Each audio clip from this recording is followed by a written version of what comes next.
who through Jesus Christ has revealed your glory to all nations, please protect and preserve Belize, our beloved country.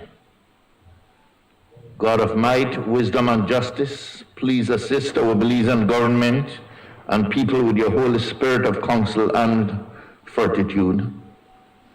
Let the light of your divine wisdom direct their plans and endeavors, so that with your help we may attain our just objectives. With your guidance, may all our endeavors tend to peace, social justice, liberty and national happiness, the increase of industry, sobriety, and useful knowledge.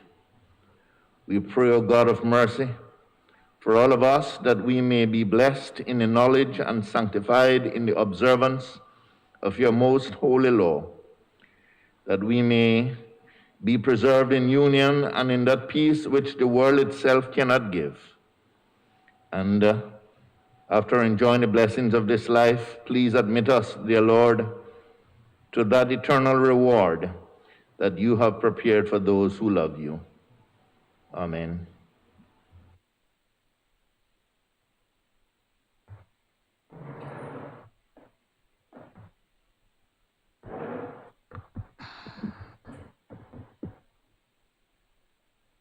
Announcement by the President. Good morning. Today marks our first Senate meeting for 2022, and I thought it important to start the year by sharing our work for the year 2021 with you and the wider public. For our 11 Senate meetings held in 2021, a total of 117 bills, motions, and papers were entered into the order of business, of which 58 or 49.6% were bills, 43 or 36.8% were motions, and 16 or 13.6% were papers. Of the 58 bills introduced, 52 or 89.6% were approved by the Senate as introduced, 3 or 5.2% were approved with amendments and returned to the House, and 3 or 5.2% remain in committee for further examination and consideration.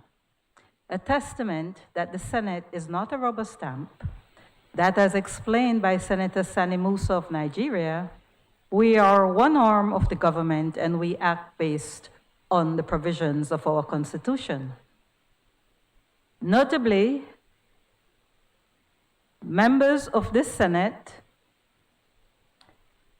participated in over 65 meetings, seminars, and workshops in sessional, select, joint parliamentary, and staff committees on matters surrounding the efficiency, effectiveness, and accountability of Parliament, in capacity building sessions, and in the work of Parliament against hunger and malnutrition, and with the United Nations, diplomatic embassies, or by virtue of our membership with the Commonwealth Parliamentary Association, Parliamericas, and the Forum of Presidents of Legislative Powers of Central America and the Caribbean.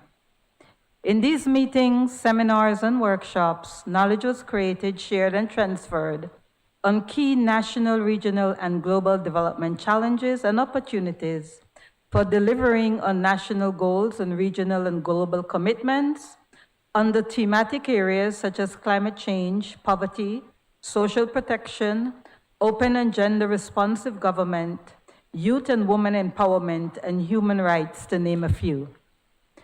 Worth mentioning for the year 2021 is the producing of a draft code of conduct for senators and a draft amended standing orders of the Senate through our partnership with the Commonwealth Parliamentary Association. For 2022, with your support, it is my intent to build on our work in 2021 by introducing into the order of business the Code of Conduct for Senators and the amending standing orders of the Senate, and by the appointment of 2 special select committees. One will be responsible to conduct inquiries on all matters relating to climate change and sustainable development, which will see the Senate's role as not only limited to investigating allegations of corruption and mismanagement in government, but of advancing nation building. The other will be on education, public education, and outreach, with the purpose of increasing awareness of the role of the Senate so that the wider public, particularly our youths, are familiar with and understand the role and functionings of a working Senate in our parliamentary democracy. Also, we will continue with the process of strengthening the capacity of the National Assembly to support the work of senators and both our sessional and select committees, with established cooperation and collaboration with our regional and global partners and with Madam Speaker on reimagining the role of Parliament in our democracy and nation building and in moving it towards greater autonomy. I thank the staff of the National Assembly for the tremendous work that they do to support us in the Senate, and I look forward to collaborations with the Speaker of the House of Representatives and our partners in continuing to strengthen the role of the Senate in our democracy and in delivering on the dreams and aspirations of our government and our people. Honorable members, by letter dated the 4th February 2022, Cabinet's recommendation has been signified to the General Revenue Supplementary Appropriation 2021-2022, Number 3 Bill 2022. Bill brought from the House of Representatives. I recognize the Leader of Government Business. Madam President, I rise to take charge of the General Revenue Supplementary Appropriation 2021-2022, Number 3 Bill 2022. Madam President, in accordance with Standing Order Number 49-1, I move that the bill be taken through all its stages forthwith. Honorable members, the question is that the bill be taken through all its stages forthwith. All those in favor, kindly say aye. Those against, kindly say no. I think the ayes have it. Papers. I recognize the Leader of Government Business.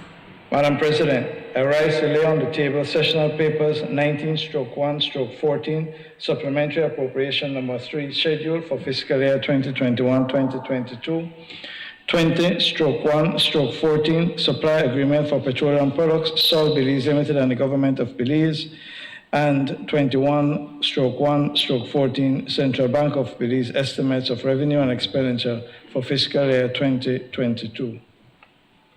Honorable members, those papers are ordered to lie on the table. Personal explanation. I recognize Senator the Honorable Osmani Salas.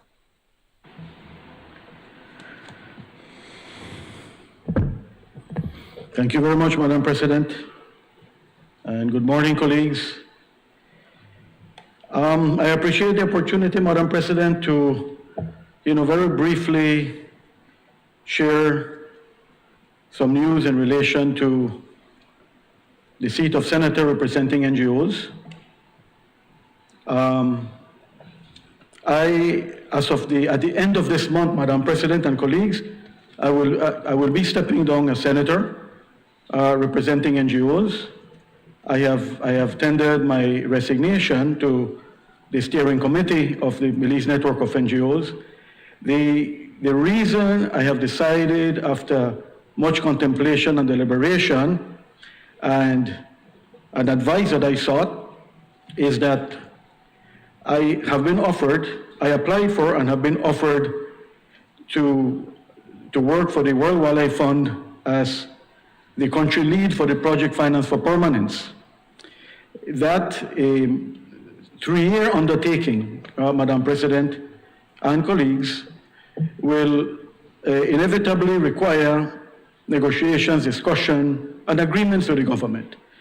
So, Madam President and colleagues, I made that decision because I do not want even the appearance of conflict of interest in the work that I will be charged with leading as of next month.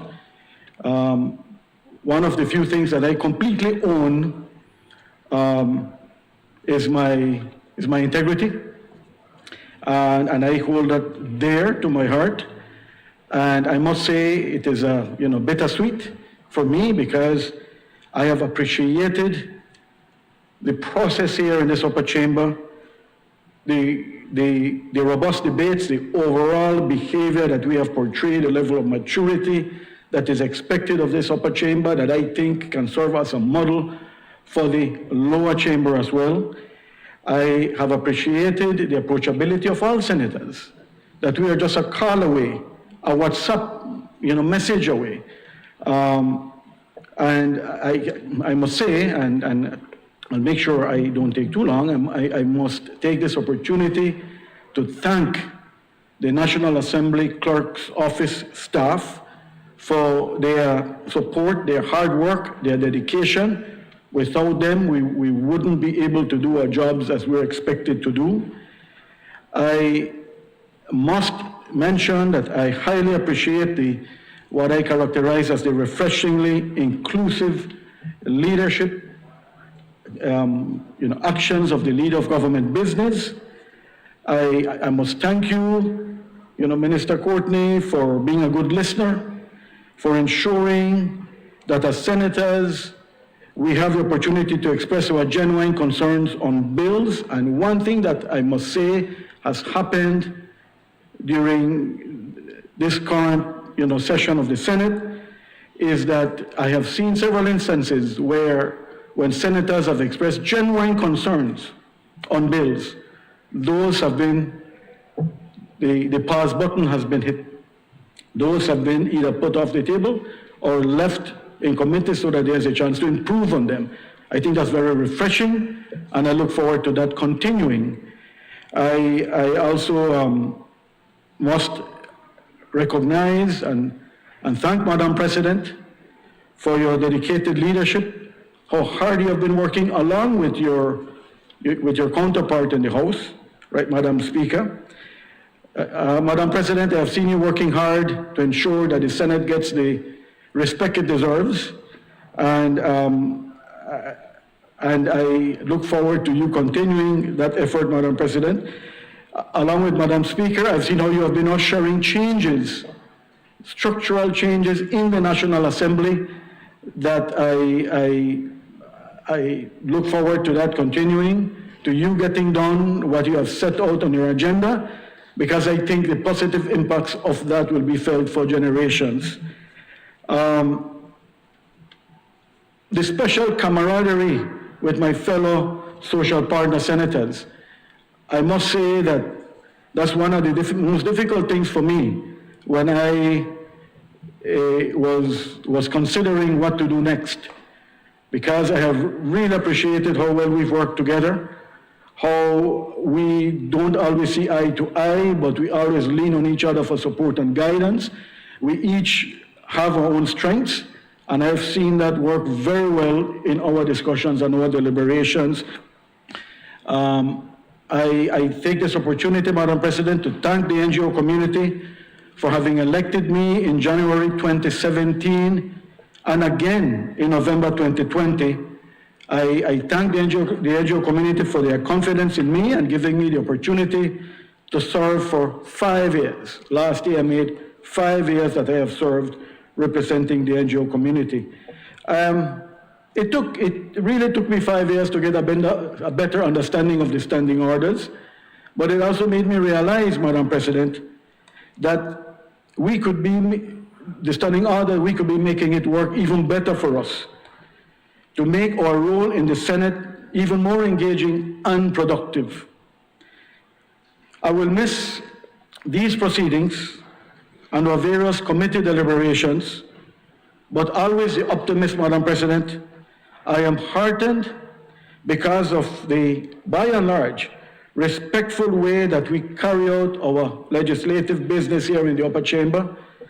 This, I dare say, Madam President, bodes well for a more mature type of political discourse that our country so desperately needs. One of the things that I urge my social partner colleagues is to let's not get our eyes off this whole matter of constitutional amendment. Together, we have been able to, I would think, to show the government that we won't support the piecemeal changes to our constitution. And I have been heartened by the fact that the government, with their proposed 10th and 11th amendments, have put that on the side. And I look forward to the process, which to a great extent will be coordinated by the Ministry of Constitutional and Political Reform to approach the matter of constitutional amendment in a more comprehensive manner, which is what the country needs. So with that, Madam President, I ask for this opportunity because this could very well be my last Senate meeting. We don't know, there may be another opportunity, but I'll be around till the 28th of February. So if one is called earlier, I will be back. But I just wanted to make sure that I would share this information and to say that I wish you all well. Your work, the quality of your work, will have a great impact on how we carry out with our legislation for the betterment of the country. So thank you, Madam President. Thank you, colleagues.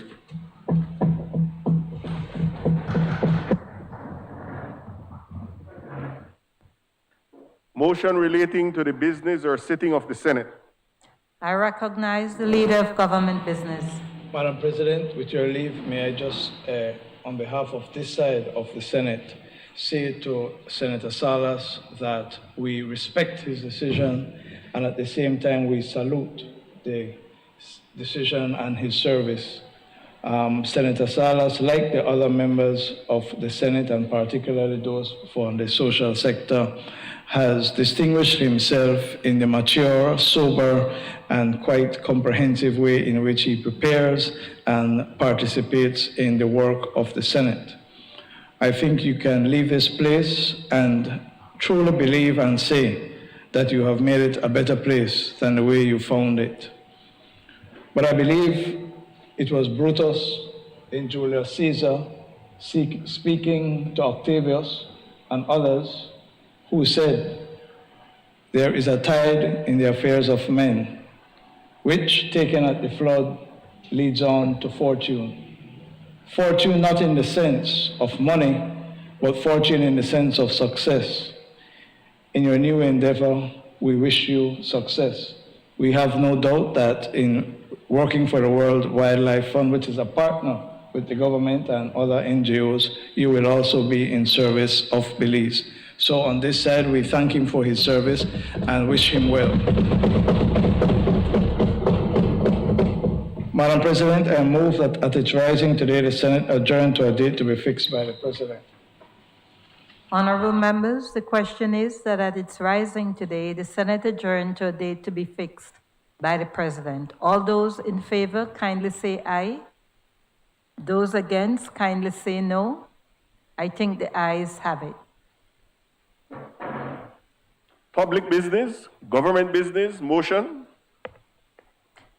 I recognize the Leader of Government Business. Madam President, I move that whereas the multilateral convention to implement tax treaty measures to prevent base erosion and profit sharing hereinafter the convention was adopted in Paris, France on 24 November 2016 and signed by the government of Belize on 11 January 2019 with a provisional list of expected reservations and notifications. And whereas the convention intends to ensure that existing agreements for the avoidance of double taxation on income are interpreted to eliminate double taxation with respect to the taxes covered by those agreements without creating opportunities for non-taxation or reduced taxation through tax evasion or avoidance, and to provide an effective mechanism to implement agreed changes in a synchronized and efficient manner across the network of existing agreements for the avoidance of double taxation on income without the need to bilaterally renegotiate each such agreement.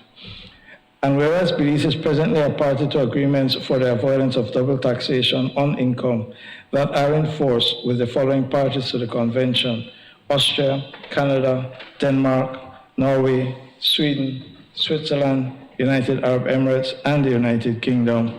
And some or all of which may be affected upon entry into force of the convention in Belize. And whereas Section 61A(2)(a) of the Belize Constitution, as amended by the Belize Constitution, 6th Amendment Act number 13 of 2008, provides that the Senate shall authorize the ratification of any agreement by the government of Belize. Now, therefore, be it resolved that the Senate authorizes the government of Belize to ratify the multilateral convention to implement tax treaty measures to prevent base erosion and profit sharing, a full text of which is hereto annexed. Honorable members, that motion is referred to the Constitution and Foreign Affairs Committee for examination, consideration, and report. I recognize the Leader of Government Business. Madam President, I move that whereas domestic violence is recognized as a widespread international public health and human rights issue, which in all its forms has tremendous physical, mental, and emotional consequences on its victims, children, and other family members, and has far-reaching detrimental social, health, and economic impacts on nations.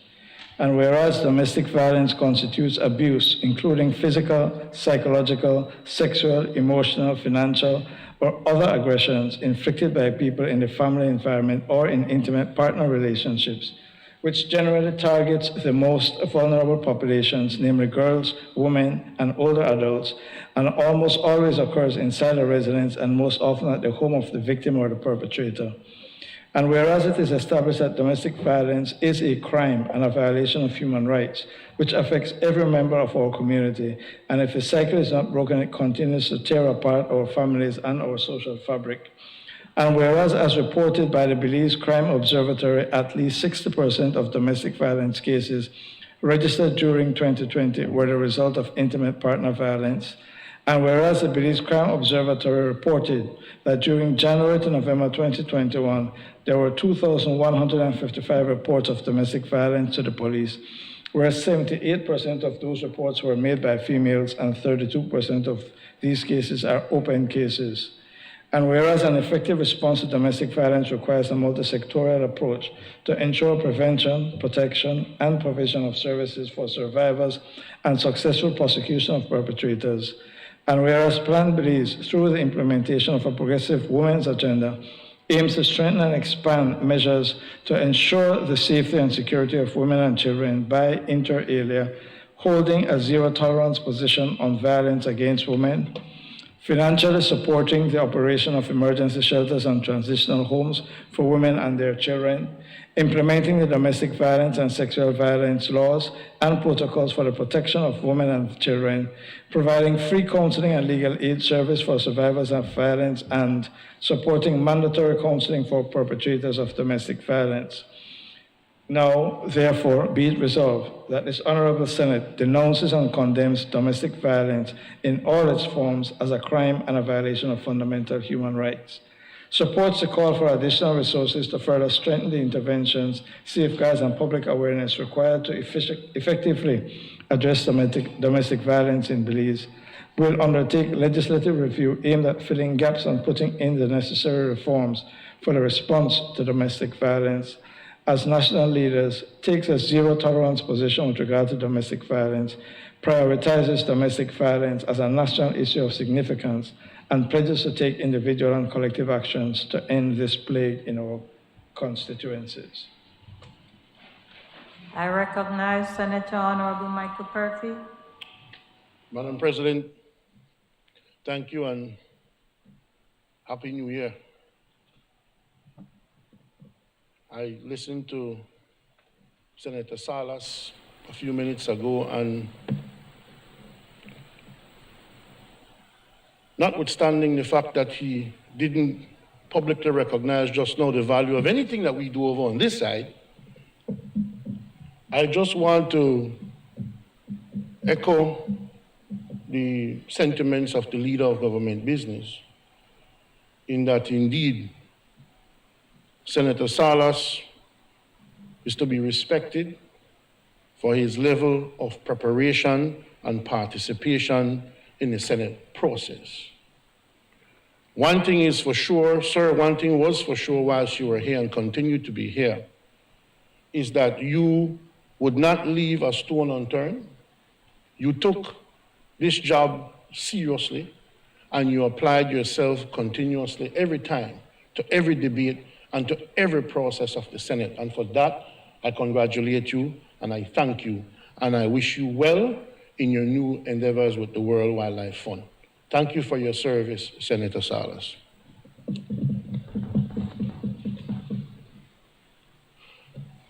Madam President, this is a serious motion. And I don't think that anybody in this chamber could possibly oppose this motion. We on this side certainly wholeheartedly support it, because we believe, as has been immortalized in song, that there is nothing domestic about domestic violence, as it is termed. We must also understand, Madam President, and as I see in the whereas where it talks about implementing the domestic violence and sexual violence laws and protocols for the protection of women and children, and in the resolution at number 3 will undertake legislative review aimed at filling gaps and putting in the necessary reforms for the response to domestic violence. I hope to see in the future, Madam President, the promotion of the reality that domestic violence is not a private matter. It irritates me every time I hear that such and such couple or such and such two persons are dealing with it as a private matter, and that somehow it should be left to them to sort it out. Madam President, violence, including the so-called domestic violence, is a crime against the state. So even if, and as you look to strengthen the laws that you claim that you want to strengthen in this motion, even if you have a virtual complainant who doesn't want to testify or give evidence or to bring the charges, if there are witnesses, if there are people who know of the situation, that in the future should not prevent the matter from going forward in court so that perpetrators of these crimes can be prosecuted to the fullest extent of the law. The highest crime that we have in our books is murder, Madam President. And there's no virtual complainant in a murder trial. That virtual complainant will be dead, and the trial still proceed. So you do not need a virtual complainant when it comes to certain instances. And we do not need just the person who was the victim of this crime to be the only person to decide whether or not we go forward to press a charge. It has to be wider than that. And there has to be a wider collective responsibility on everybody when it comes to domestic violence. Well, Madam President, this is what I hope to hear in the future, and it's not just an opportunistic lip service to domestic violence given recent current affairs. Madam President, the motion has to address the big issue that we often ignore when it comes to domestic violence. It is usually in the case, Madam President, that around the abuser, there is a cadre of apologists for that abuser, supporters, defenders, people who derive some benefit from that abuser. And so these very same people would encourage the victim to not bring charges, to not make a big deal about something, to keep it a private matter. Sorry, Madam President. Thank you, Madam President. And for it to not be an issue for the sake of embarrassment. I hope when it comes to legal reform,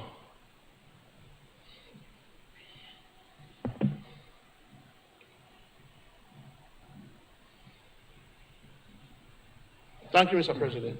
I hope when it comes to legal reform, Mr. President, that we can put something in the laws that will also prosecute those people who enable and uphold the abuser as he or she carries out these crimes. It should be the law, and strengthen the law that if you see someone abusing someone else, you must report it to the police. It is not a private matter. There is nothing domestic about it. If you are proven to be an enabler or a person who hides evidence when domestic violence occurs, or you approach the victim to try and convince them to not press charges against the abuser, we need to strengthen that and bring bigger penalties against people like that who surround the abuser and who apologize for the abuser because they themselves may derive some benefit from the abuser. And then there must be protection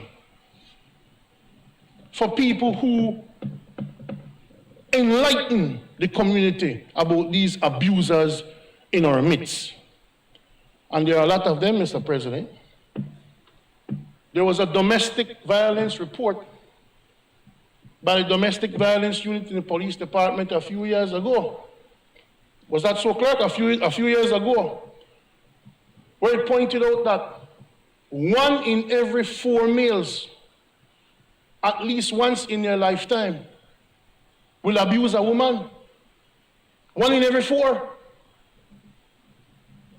So to see how the issue is so ever present, you have 1, 2, 3, 4, 5, 6, 7, 8, 9 males in this room right now. The statistics would tell us that 2 of us in here during our lifetimes will abuse a woman at least 1 time. That's what the statistics say. It is an alarming statistic. And attention to this issue can never be too much.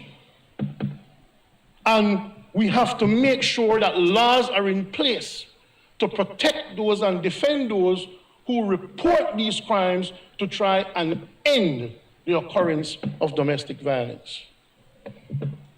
Mr. President, and this is an issue I have because I've been attacked for criticizing a situation. And I'll give you more details, Mr. President. A person walks into a police station and says that her fiancé has abused her with a hammer, with a pipe, and destroyed her property.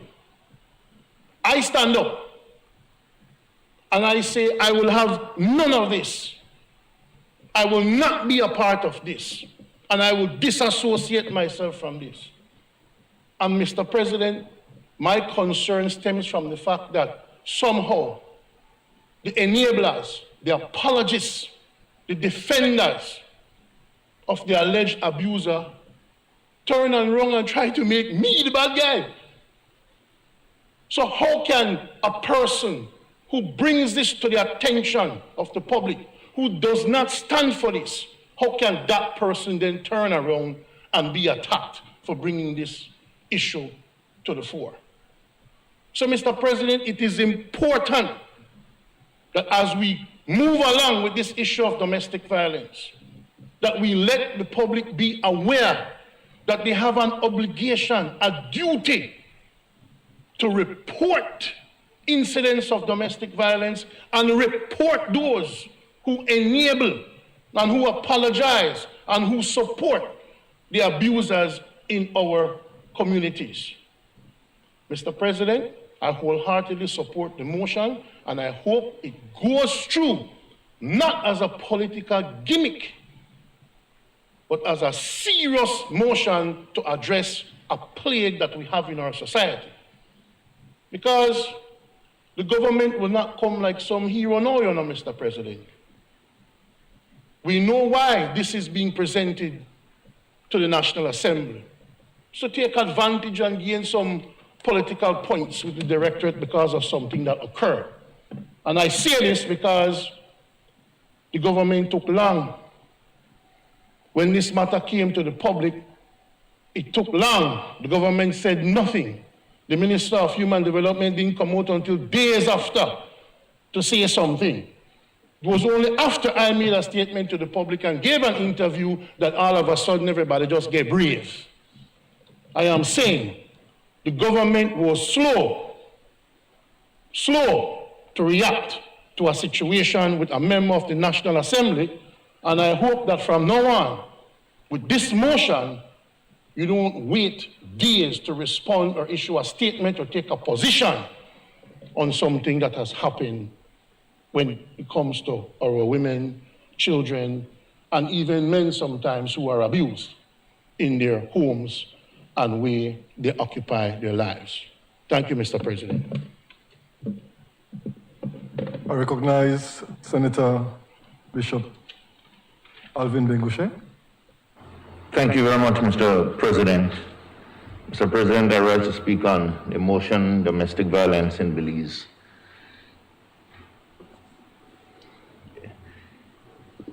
Let me, however, like those before me, signal my intention to express deep thanks to my colleague and social partner, Senator Osmani Salas, as he signals his departure from the Senate. He made two important points as he shared a while ago. To avoid conflict of interest and to continue to preserve the integrity of this august body. He also indicated that he has served for some 5 years. I have had the opportunity to have served with him now going into our second year. Certainly, I personally will miss him, Madam President, because of the kind of association we have had and the easy sharing we have had. But like others before me, I want to also say that we wish him well. And I'm certain that having served in the Senate, he will be richer for the experience and will be able to take that with him in his new sphere. Madam President, I want to remind us and remind the nation that traditionally in our households, the male is the main breadwinner in most cases. It means that the male wields power and might, and that is the way in which it is interpreted. We must recognize, however, that in Belize, there are also a lot of single mothers who carry their household and meet everyday expenses and everyday needs. And so women have proven themselves in our society.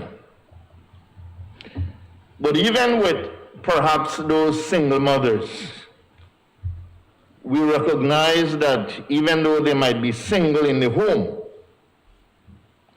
that there is a partner who comes in from time to time, and that person frequently and perhaps physically reminds that person who is in control.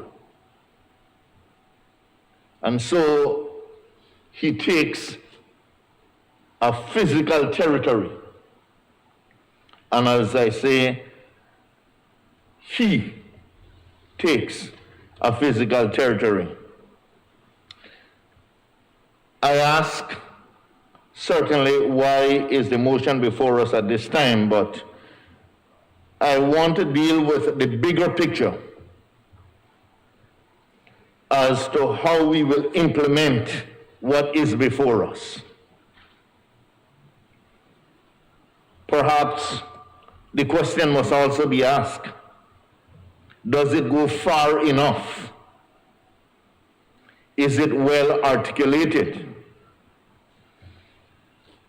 Perhaps when we look at the motion before us, does it have enough in it to be able to exact justice for those who have been abused? What is the criminal code? But I believe that perhaps as we go forward, it would be best that a select committee be put in place in order to deal with some of the questions that I'm asking. But Madam President, stigma and discrimination are the key issues here. And one of the things we must recognize in all this is that the social media is also now used to attack the victims, and so that must be taken into consideration. I must say that here in Belize now we have a cyber crime legislation that has been put in place. And a part of what we now have in place is that we must use it to educate our population, and especially our men, who are the violators in most cases. And so we must take advantage of that cyber crime legislation. But, Madam President, there is a small section, as I said, of the population, I believe, that domestic violence, as was mentioned before, there's a small section of the population that believes that domestic violence is a private affair. Some cases are not reported out of fear. And the same is recognized that if a person leaks the information to the authorities, that person is victimized.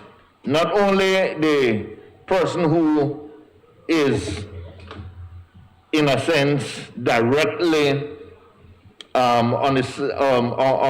receiving or perhaps is being abused, but as was mentioned, those who might share the information otherwise. Madam President, the police force is woefully inept and perhaps lack the resources. And in some cases, I must admit that from what I have seen, the policemen and women are sometimes not properly trained to handle domestic violence cases. And oftentimes, these same persons victimize the victim and traumatize families who are on the receiving end of domestic violence. that there are times when our law men and women are not as helpful as they should be. And I believe that we who are in this Senate need to take issue in addressing that. Madam President, I must say that I breathed a sigh of relief when in the House of Representatives, the Minister Dolores Balaramas Garcia proposed or is thinking of a posthumous pardon to be granted to Nora Parham, the only known woman in Belize to have been hung. And let us study that case and study the history of that case, and you will recognize, Madam President, that it leads back to domestic violence.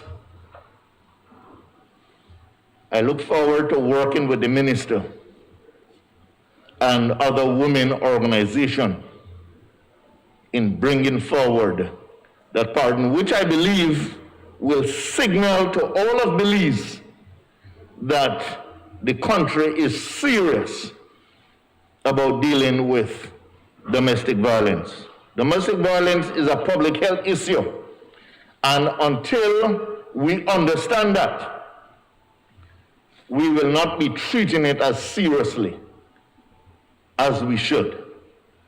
Madam President, obstacles, I must say, continued even today for women. When I did some research and I recognized that in some districts, including Stann Creek District where I grew up, that women still have to pay something towards the summons that will be issued to the abuser. That there are times when the women, in order for the summons to reach the abuser, have to pay a little something for that. Now, that is quite interesting. And perhaps that can be dealt with from a policy perspective. That shouldn't be, Madam President, in this day and age. But that is what is currently taking place in Belize. The woman is abused and still have to pay a small fee in order to deal with her perpetrator. Unheard of in this day and age. Madam President, there are so many factors surrounding domestic violence. But I believe that articulating it in this motion at this time opens a floor for a campaign for zero tolerance to domestic violence. And I believe that as we draft what is before us, I looked at it and the document assumes some things insofar as the language is concerned when we deal with domestic violence. And perhaps we might also have to look at the language that is used when we speak of domestic violence. But in closing, Madam President, I would like to also indicate that I would like for us to examine the role of the church and how the church can assist in this area as we go forward. But I rise to support what is before us this morning. Thank you. I recognize Senator Honorable Jackman. Good morning, Madam President and fellow senators. I rise to support this motion for this bill to go forward with the specification to move forward for what is outlined here, the prevention, protection, provision of services for services, and successful prosecution of perpetrators. The matter of domestic violence, when we last met, Madam President, we stayed back and celebrated the 16 days of activism against domestic violence. And similar activities have happened throughout this country, where women get together and we advocate 16 days out of the year against domestic violence. I believe that more needs to be done on the matter. After watching the news interviews, I have come to the realization that our general public takes that domestic violence is a norm, it's permissible, and truly, it broke my heart to see how some of our Belizean people view domestic violence and gender-based violence. I keep in mind that our children are tuned into the news, and the generation that is to come behind us are seeing people normalizing the harm that has been inflicted on others in domestic situations. And so, as I rise to support across any political party lines this motion, I want to say to our children of Belize that it is not right for anybody, be it in the home, be it in the school, be it in the community, anybody to inflict harm on the other, regardless of the relationship.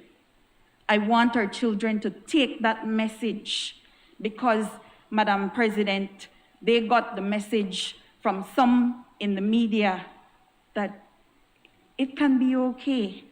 And today, I stand to say, no way. To those who are silent victims, Madam President, I want to send a message too. Don't be scared to speak out. Although we do have limited support for our victims, we do have support. Madam President, I was once responsible for women affairs in the city of Belmopan, and I will tell you some of the provoking things that were sent to my inbox. Females that were branded with iron, clothes iron, on their tummies, their bodies. Perhaps they are the very persons that sit next to you at work, and you don't know that they're going through these things.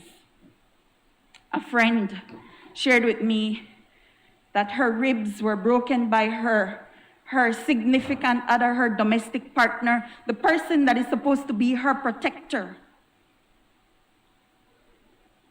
And she said, and what hurts me the most is that my children had to witness that abuse.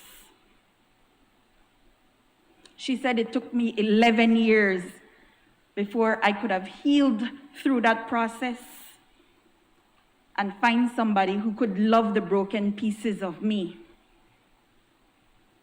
I am thankful for that sister today who has shown that victims can eventually transition into survivors. And it is that hope of a message that I want to send to those who are silent and at home. To our perpetrators, you need help. And the first step towards help, we might all know this, but I want to put it in words, is acceptance that there is a problem. If we deny that there is a problem, there is no way that we can make changes to ourselves. and spend time healing, it will come. It will be gradual. And while you're healing, please don't hurt anyone else the way you are hurting. I also wish to speak to our survivors. Our survivors need to know that they have a responsibility to those who are suffering. Be there for your brothers and sisters. Be the person who is listening. There's an old song. It says, "My name is Luca. I live on the second floor." Luca is silent at home, suffering domestic abuse, and her neighbors know, which is commonly the case in our society. The neighbors are aware, but nobody says anything until something really bad happens. Madam President, I want to tell you about a young girl, 21 years old, a teacher, not a victim of domestic violence, but a victim of sexual violence. That young girl suffered through many years, but she decided that she would not be a victim and she would be a survivor. She educated herself. She tried to lend assistance where she could. She went through the ropes of healing. Madam Speaker, today I am in the Senate as a result of having been a survivor. And so I tell all the women of Belize, all the men who are suffering from domestic abuse, you are able to do it. And I support this motion emphatically. I want to tell the government, kindly, when you're drafting the details of what we're discussing here today, kindly consider financial responsibility of the persons who might be victims. Kindly set programs in place to support in that manner. And secondly, to support with child care, because those are two of the most urgent needs of those who have suffered domestic abuse. Many women stay because of the children. As a single woman, a single parent, I will tell you that those are some of the most urgent needs. And oftentimes, our victims go back because of the lack of that financial support. Thank you, Madam President. I recognize Senator Honorable Kevin Herrera. Thank you, Madam President. I hope I'm not coming over muffled, Madam President, but if I am, I can take off my mask. A little bit muffled. Okay. Madam President, with your permission, I'd like to just say a few words in respect to Senator Salas's announcement this morning. Firstly, I commend him very highly for his principled position in terms of moving on from the Senate. And I also thank him tremendously for his service over the past 5 years, and especially in the last year. As you are aware, I'm very new to this. This is my first year along with Senator Bengoshe. And so we relied on him significantly for his input, for his wise counsel throughout the year. He was certainly, a very sober person and advice that we could rely on as social senators. And as he said, we collaborate quite a lot among ourselves, and so it's certainly something that we'll miss tremendously. But again, I do understand and support the principled stand that he's taking, and I think from the business community, I think we want to say that we wish you well, and we're sure that you will be very successful in what you're doing. And as Senator Courtney mentioned earlier, it's still service to the country. I mean, the World Wildlife, does tremendous work in Belize, and all those areas are important with respect to the whole. And so we wish you well, Senator Salas. Madam President, abuse does not demand pity. What it requires is that we stand up against it, we stand up to it, that we acknowledge it, and we take action.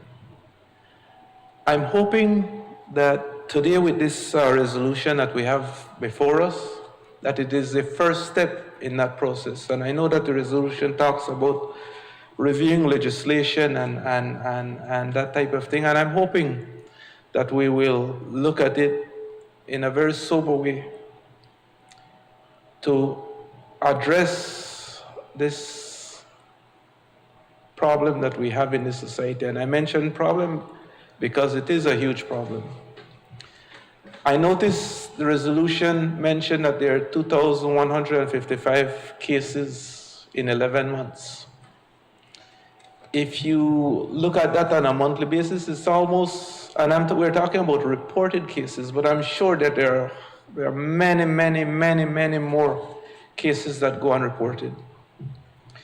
So we're talking about almost 200 reported cases per month. And if you look at that on a daily basis, we're talking at least or close to 7 reported cases per day.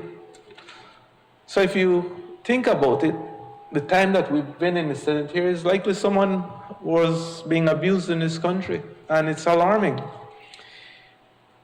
Madam President, I grew up with my mother, and she passed away in 2005, but her memory is still very dear to me in terms of what she told me and what she taught me along the way. But I grew up with her telling us about her niece. Her niece was in this relationship and she was abused. And I'm talking way back, because you may not notice, but most of my first cousins are way older than I am. And in many cases, their children are older than I am. So in many cases, and in this case particularly, I didn't know her, but I remember my mother keep on telling us about this case, and she was so abused that at one point, and we're talking about, I think they were living in the village of Lemanal at the time, and they were coming out or going in.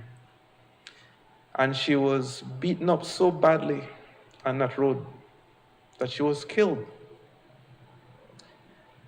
And in fact, and I'm not sure who all in here is familiar with that area, but there's a creek and a culvert between Isabella Bank and Lemanal Village that's called Edith Culvert. For that same very reason, that's where her body was found.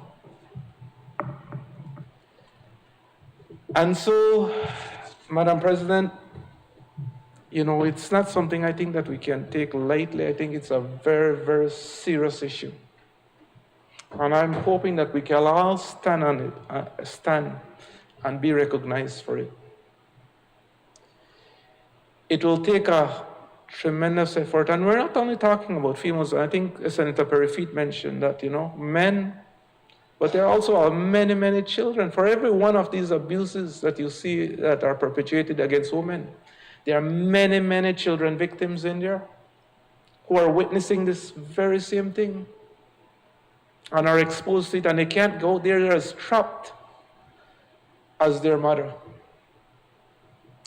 And so I am hoping that this is a first step, but there is still a far way to go. One of the key things in this whole thing is education. Let's get the information out there. Let's make it easy for these cases to be reported. Let's make it easy for these cases to be prosecuted. Let's try to protect the victims as much as possible. It will assist tremendously in the reporting process.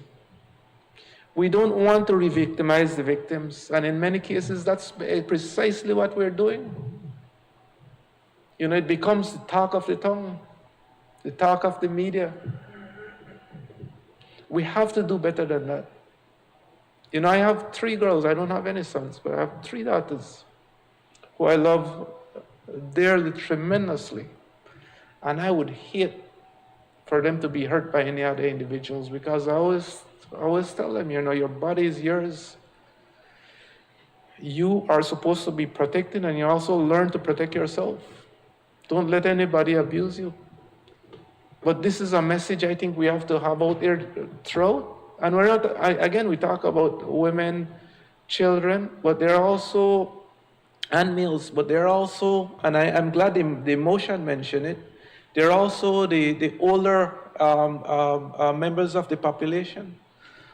Sometimes they get into relationships with younger individuals and they're abused.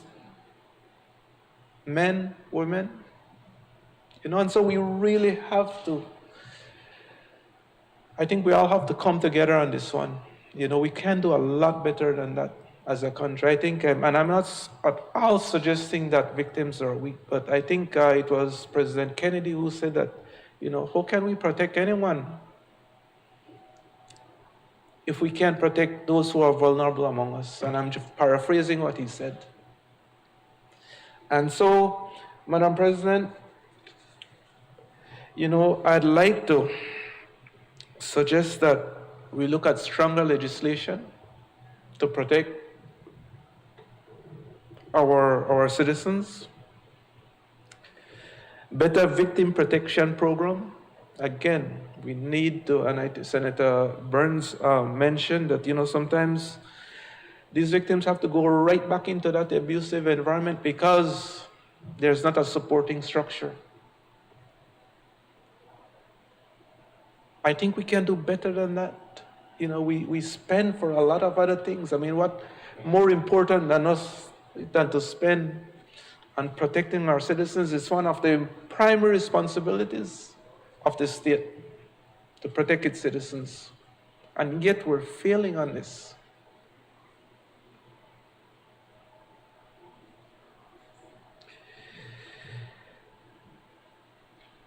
We have to provide counseling to the victims. You know, again, a lot of times, the effects of abuse have a tremendous mental effect. And so it's not only addressing the physical part of it, you know, removing them from that situation, but even when you remove them physically, that thing still follows them mentally. As what Senator Burns mentioned, and I think she had a very compelling presentation this morning. I mentioned public awareness before. Let's get this thing out. Let's empower our citizens where they don't take abuse from anybody, male, female, children, the elderly. Education plays a key role. And we have to accompany everything that I'm saying this morning with significant penalties. I think Senator Perry-Feet went into that.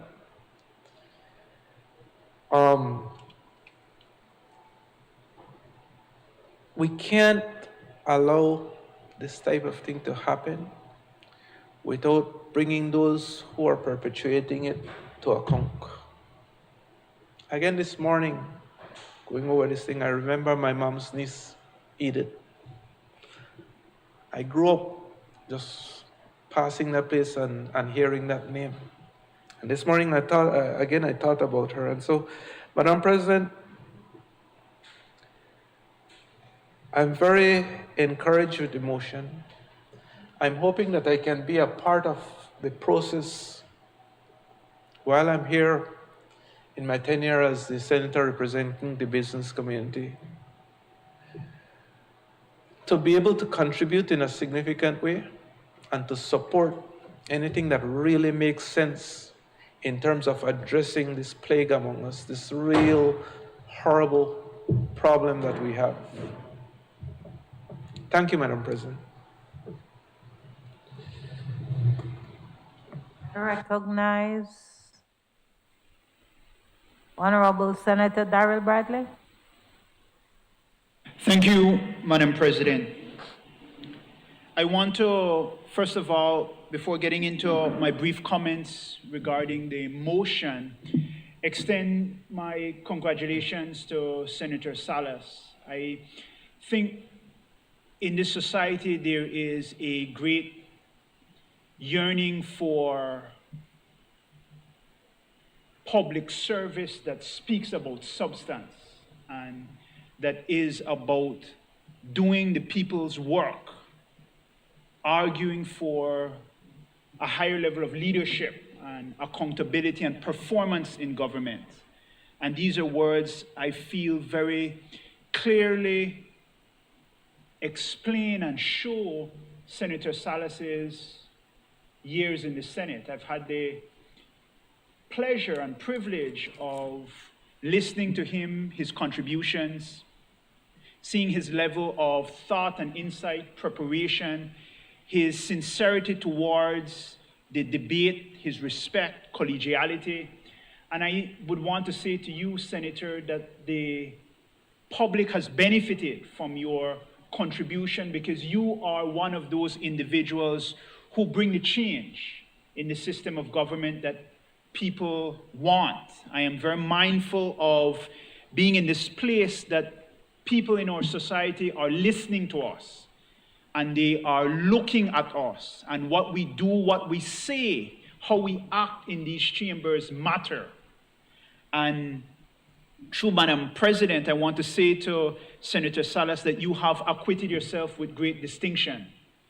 And the mere decision and the way that you have articulated the reasons for your leaving this body demonstrates to us that you are one of the individuals who have, and I am sure will continue to make a serious contribution in public life in this country. So from me personally and from this side of the chamber, we would salute you, we appreciate your contributions, and we wish you all the best in all future endeavors.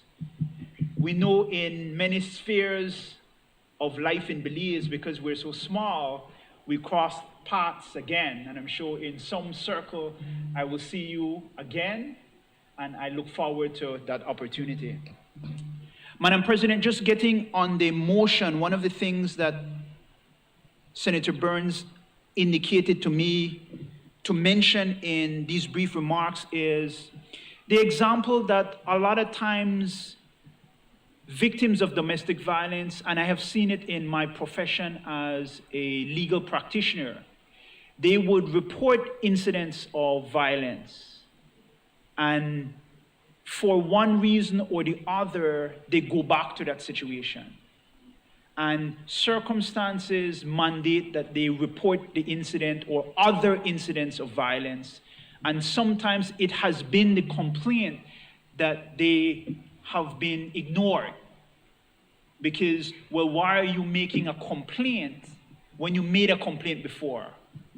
And one of the points that I want to contribute to this debate is, I think the resolution is well thought out. The only thing that I want to echo is that there has to be a comprehensive approach in understanding this demon of domestic violence. And that understanding has to be from a victim's perspective. It has to be that we understand the root causes and the experiences that victims of domestic violence go through. And why is it that victims of domestic violence feel trapped? I have oftentimes heard that there is a circle of domestic violence or a cycle. Why is it that occurs? How can we as policymakers lend support and resources and or voice to making the scourge of domestic violence a thing of the past? One of the things that I want to say, and I've heard it in the chamber mentioned, that government must do this and government must do that. Several times in the debate, I heard it. And one of the things that made me feel personally bad is that after recent incidents, my wife made a statement presentation about the issue of domestic violence.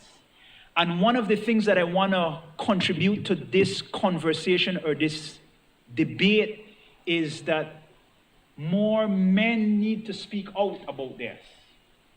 More men need to give their voices to the fact that this is wrong. I've heard it said in other circles and also in this chamber that when you have domestic violence prevention rallies or groups or training or presentation, I've oftentimes attended a few of these, and the dominant membership is always women. The dominant people who speak and advocate on this topic is always women. And I think it must be said by more men in our society that this is not a woman's issue. Domestic violence is not a woman's issue. It is an issue that affects all of us. We may not be directly affected by domestic violence, but as was said in the chamber, every member may have personal experiences, either being a victim of violence or witnessing violence or being a perpetrator of violence or knowing somebody who is a victim of violence. I myself, in my law practice, have seen directly the impact. On the news, you see so many people who have lost their lives as a result of domestic violence. One of the things that I want to celebrate the government for, and I want to give the government my utmost recognition and gratitude for bringing this motion. I heard a senator mention in relation to this possibly being too late or whatever. It is never too late to raise a motion as significant as this. And this should never be something that is far behind in our mind, because no person in our society, no person should live in violence. Senator Herrera mentioned that he has 3 daughters. I myself have a 5-year-old daughter. And how sad it would be that we would have to experience this. But we must recognize that many people in our society live this experience on a daily basis. And the reason that I want to celebrate the government, both in the House and in the Senate, is appreciate the moment. And in life, many good things happen from tragedy. And we are here because of unfortunate incidents. But nonetheless, we're here. And we're here speaking about a very, very important, critical issue. And I have never, in my 43 years of life, see both chambers of the National Assembly, the House and the Senate, speak in unison, individual members standing up and condemning something that all of us know that is wrong in such force and unity. And it is something that we know exists in our society. I know that senators have given their contributions and perspectives as to what needs to be done. I believe that the resolution is perfectly worded, because it is a broad declaration from the highest body in this country, the National Assembly, to say that in unity, men, women come together to condemn in the strongest possible language domestic violence. and that we will give our commitment, and this is the point that I will end on, that it is not for the government alone, though they bear the mandate, it is not for the government alone to implement and give life to this resolution. It is for all of us to own what the government has done. We are senators in this body. We have spheres of influence. We go back to our political parties or social partner entities. We have wide platforms, and I'm mindful of the fact that as we speak this morning, many people in this society are listening to us. And we must be mindful that we have a responsibility to our children and to this society to ensure that we make this resolution come alive. So that for the individual steps that will be taken, for the legislation that is contemplated, for the actions that will be done, it is not the responsibility of the government. It is the responsibility of each and every one of us to ensure that there is some day that we will say that domestic violence is a thing of the past. I would want to lend my support to the government to assist in whatever specific ways that I can to give life to this resolution. There are certain measures that are articulated in there which I think are very good. There is tremendous work that I know of personally that people in this society have been undertaking over many years to research the scourge of domestic violence, to promote legislation in this area.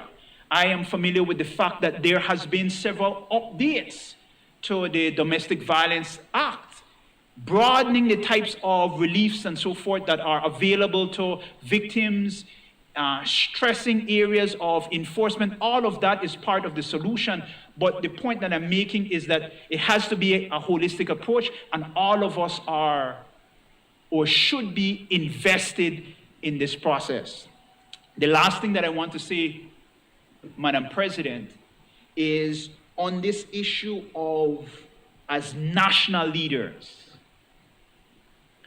I think it is very, very important, and I want to commend the Speaker of the House and Madam President for the approach in relation to bringing some voice to the standing orders, to the whole structure of this body as it relates to the ethical conduct of public service. And this is perhaps a wider point, but it's related to the issue of domestic violence. And I want to support the efforts of the Speaker and Madam President in relation to those types of changes to ensure that members of this body comport with the highest level of standards. I don't throw any stones because we're in glass and we're not perfect. But I think that this can be another moment where we embrace what it is that needs to be done. That many things have been said about members of these chambers, but the rules of these chambers prevent adequate action to be taken. And I think that if we are speaking about enforcement, we're speaking about ensuring that perpetrators of wrongdoing are held to account. We actually have to look at this body also, and we have to look at how do we ensure that that conversation about the ethical practice of public service resonates to all levels, including and especially in this chamber. So I want to again applaud the government for including in the resolution that there is a call as national leaders that we should take a stand. The only rider that I would say there is that this can also be used as a support to broaden that, to ensure that conduct of members of these chambers are also being reviewed and that there is adequate measures to deal with that effectively in those circumstances. Madam President, in closing, I just want to offer my personal support to the motion, my congratulations to the government, and my call to every member of this society who has some platform or some voice to keep this issue alive for ourselves, for our spouses, for our daughters, for everyone in the community. And I use those words cautiously because I'm mindful of this issue that violence takes many forms. But we have to recognize that a majority of the perpetrators of violence are men, and a majority of the victims of violence are women. And I don't want to step out of context. As a male person in this society, I condemn violence. And I would use my voice and my actions to make sure that it is a thing of the past in our society. Thank you, Madam President. I recognize Senator the Honorable Isabel Bennett. Good morning, Madam President. Morning, colleagues. Much have been said on the domestic violence in Belize Motion 2022. I rise to support same. As a nurse, teaching domestic violence is part of the programs that are provided by the University of Belize. And even though it's taught in the classroom, having to be a community activist now in my office now, even as a senator, it's a lived experience where we always have to be supporting those that are perpetrators as well as those who are victims.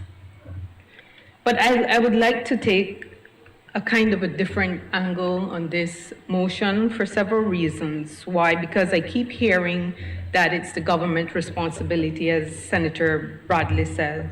But there are many, many organizations that are out there supporting victims. But there's not much support for perpetrators, and perpetrators can get the help that they need.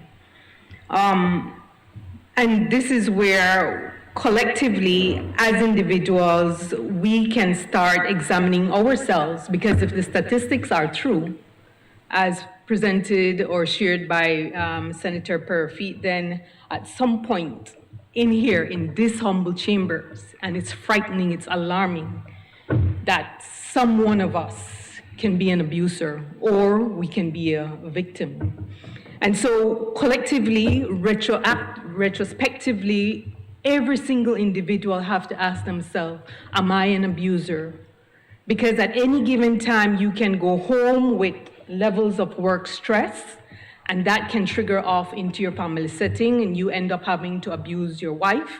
And regrettably, instead of having to think otherwise, you end up causing harm, and then that becomes an incident. So we must be able to recognize whether we are treading on that same path, or we can always divert and use other stress relievers. Individually as well, if you are a survivor, it is always said, as I share the sentiment as Senator Burns, share your story. I don't know what it's like to be a victim of domestic violence, but I know what it's like to be a survivor of a road crash. And I can tell my story, and at some point I will. But until then, when you share your story, you are able to strengthen another man or another woman. And I have to emphasize the males here, because the statistics are not indicating, and I've tried to do a bit of research in Caribbean countries, you don't see a lot of males reporting the incidences. There was just one story that was shared with me just this morning, really, where an individual, a male, was assaulted by a female. He had an abrasion with a knife on the face, and this male went to the police station, and the police laughed at him and told him, well, you're a man, you could just go to the hospital. And it's that kind of perception that needs to be changed individually as well as collectively in the different departments. But not just as an abuser, not just as a survivor, but I also look at the perception of the person that say, well, I mind my own business. If your neighbor on the other side of the fence, you hear him or her crying out for help, and you take a stand of that I mind my own business, it means that you're not involved, that you don't want to assist, or maybe you're afraid to assist. But in those cases, can we really afford not to assist when a life may be threatened? The reality is, when we look at the statistics, it seems like domestic violence is as common or prevalent as diabetes in our country. So how could we not want to assist a child or a man or a woman that is in distress? From an individual perspective, we always hear about the blame game. She hit him first, so he hit him back. Or we also hear, well, that she gonna choose him, and now you have to take what you get. The blame game doesn't help any at all. As a matter of fact, you're just adding to the shame and the abuse and the abusive situation that the individual is in. And you actually continue to ostracize the person when you participate in the blame game situation.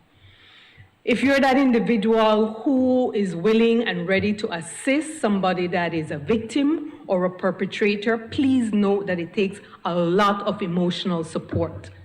Any issue, even national issue of the Mayans lands right now, it takes a lot of emotional issue to be involved, to be able to be unbiased, and to be able to give the assistance that is needed. And so if you're going to be available to try to assist, please ensure that you have support as well. Just don't leap into a situation and then you get entangled up and you don't establish your own personal boundaries. It requires boundaries, and I can say that as a professional. You need to have your own professional boundaries so that you can assist effectively those who are requiring or requesting help.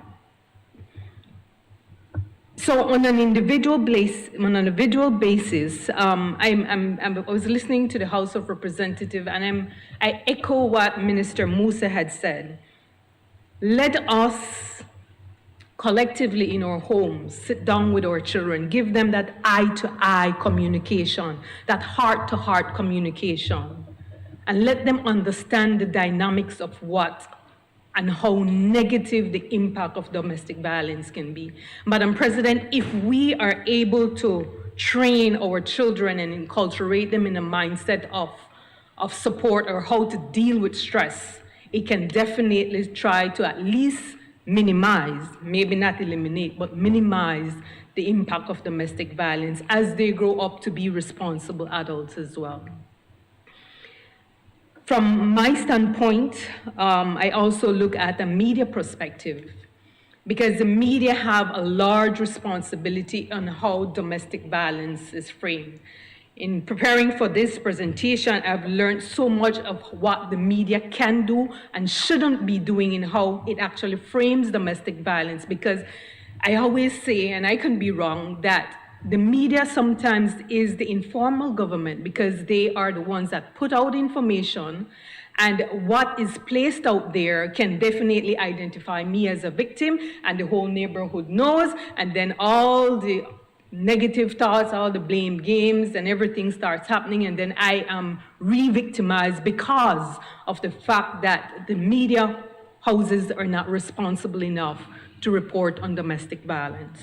And so there are many guidelines that are available. The Global Protection Cluster for 2014 stands very well. Right now, there are many, many countries that are using that particular guideline, and I would encourage any media house to try to be responsible in reporting domestic violence. As it relates to the non-governmental organizations, there are many. And even though they exist to support survivors, I still hear a loud cry for organization to be established to support perpetrators. And not just give support, but from a scientific perspective, because what happens is that a lot of times the male or the female comes in, they share their story, and then there's one or two follow-up, and that's it, and then the cycle happens again. But if we take an approach from a scientific perspective, really and truly get into, I believe is what Senator Bradley said, get into the research. What are the root causes of domestic violence in different homes? That can give us more informed policies that will change the dynamics of what we're experiencing today. And of course, we would have laddered it inside and out simply because of COVID.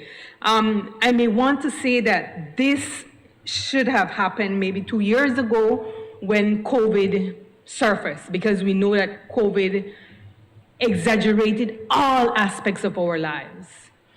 But I will agree again too with Senator Bradley that it is at this time, right now, the perfect timing.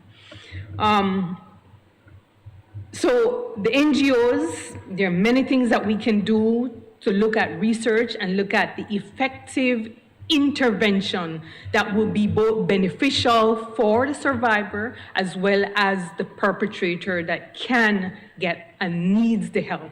Oftentimes they go quiet as well because they don't know how to cope, how to deal with the stressors in their lives, so they too need help. I'm not going to emphasize on the male perspective. I would have mentioned that before in a roundabout way. However, once we are able to put in programs, interventions, or whatever policies, it should be across gender, definitely to support both males and females. And so to those who are experiencing domestic violence right now, I would like to share with you to say, whether you're a man or a woman, domestic violence may happen to you, but you should never let it define you. Thank you. I recognize Senator Honorable Elena Smith. Thank you, Madam President. I rise to make a few comments on the motion before us. The Domestic Violence in Belize Motion 2022. With your permission, Madam President, may I just take a few minutes to acknowledge my colleague. I know it came as a shock to all of us this morning, and so I don't think we were prepared to hear such news today, but you know, such is life, and all of us, you know, won't be here forever. And so I want to acknowledge the work of Senator Salas, as well to acknowledge the partnership that we as social partner senators have created, you know, over the last few years, and to our colleagues who just joined us. I was the eldest of the four, and he was my second. Now he's leaving me, so now I remain still the eldest in terms of us being here. No, so Senator Salas, know that you've done well, and that we are proud of the work that you have done along with us, and your commitment to ensuring that we do better as social partner senators for our country, for our people. And so I wish you all the best as you endeavor now in this new venture. And I trust that as you do that work, that you will continue to work and make decisions based on principles and morals, you know, so that the best can happen for all of us. So all the best, Senator Salas. Madam President, this motion before us, I'm sure we'll understand, is quite a sensitive one. It is one that I am sure all of us can share some kind of an experience, whether from a family member, a friend, a co-worker, you know, that we would have heard about. For me, it resonates a little deeper because of the profession I come from, but also because we have gotten statistics, information that has shown that teachers are one of the most abused group of persons within the society. And that came as a shock to us when we did that workshop and we got that information. Teachers and medical professionals were the top group of women being abused. And so for us, as a union, we took that as a reason for us to try and do what we can to support our teachers. And I would just like to share with you all a case that we are aware of, and there are several, as my colleague Senator Burns spoke of earlier.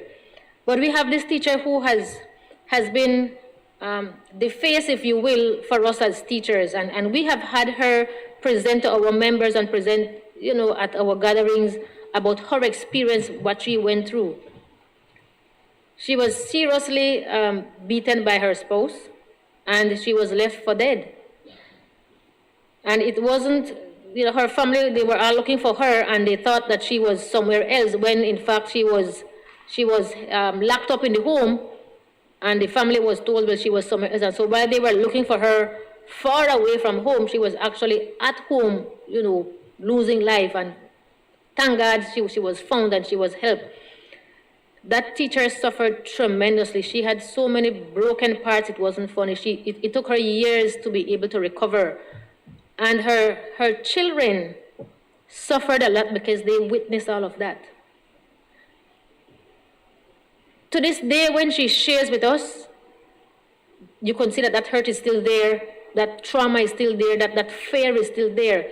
Because for many years, despite getting out of it, there was the fear that this person can always come back and hurt me again.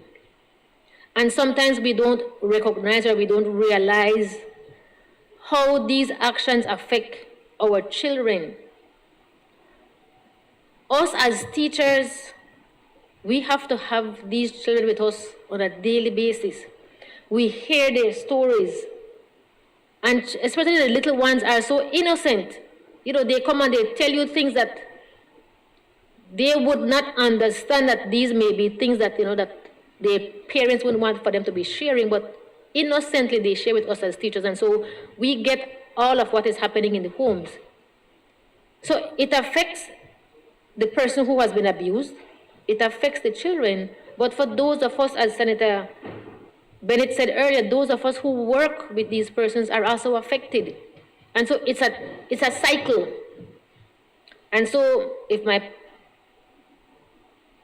parent is abused, as a child, I may go through the same thing because I may see that as it's okay.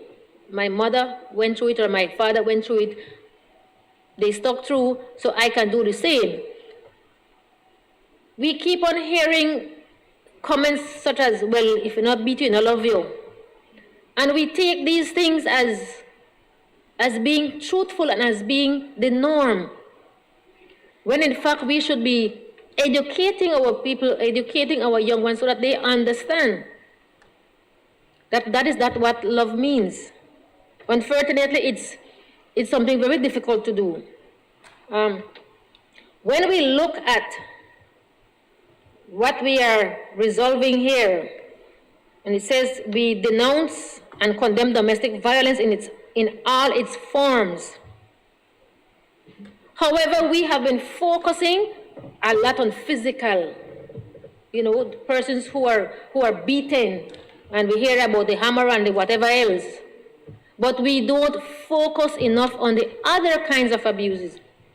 And so the emotional, what happens to these persons, and the psychological and the sexual and all of that, we seem to be focusing much more on the physical abuse.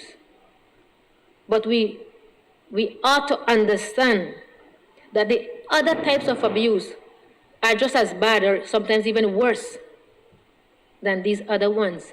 Imagine emotionally, going through this on a daily basis, what that does to you. I may be beaten and my broken arm may fix, but every day I have to be hearing these negative things from you. That may take, and I'm saying may because it depends on the person, that may take a bigger toll on you. And it brings me back, Madam President, to my childhood days. And I was the kind of child where I always preferred for my grandmother to whip me than for her to scold me. Because every time I sat and I thought about that, that just came back and I had to relive all of that scolding over. But if she gave me a whipping, by the time I turned around, I forgot about it. I was playing again. And that is true for some people. And while we may not understand that kind of thinking, it has a deeper effect on them. And so we have to also look at these other forms of abuse as well, and we have to address them. Now, we are saying that we support the call for additional resources to further strengthen the interventions, safeguards, and public awareness required to effectively address domestic violence in Belize.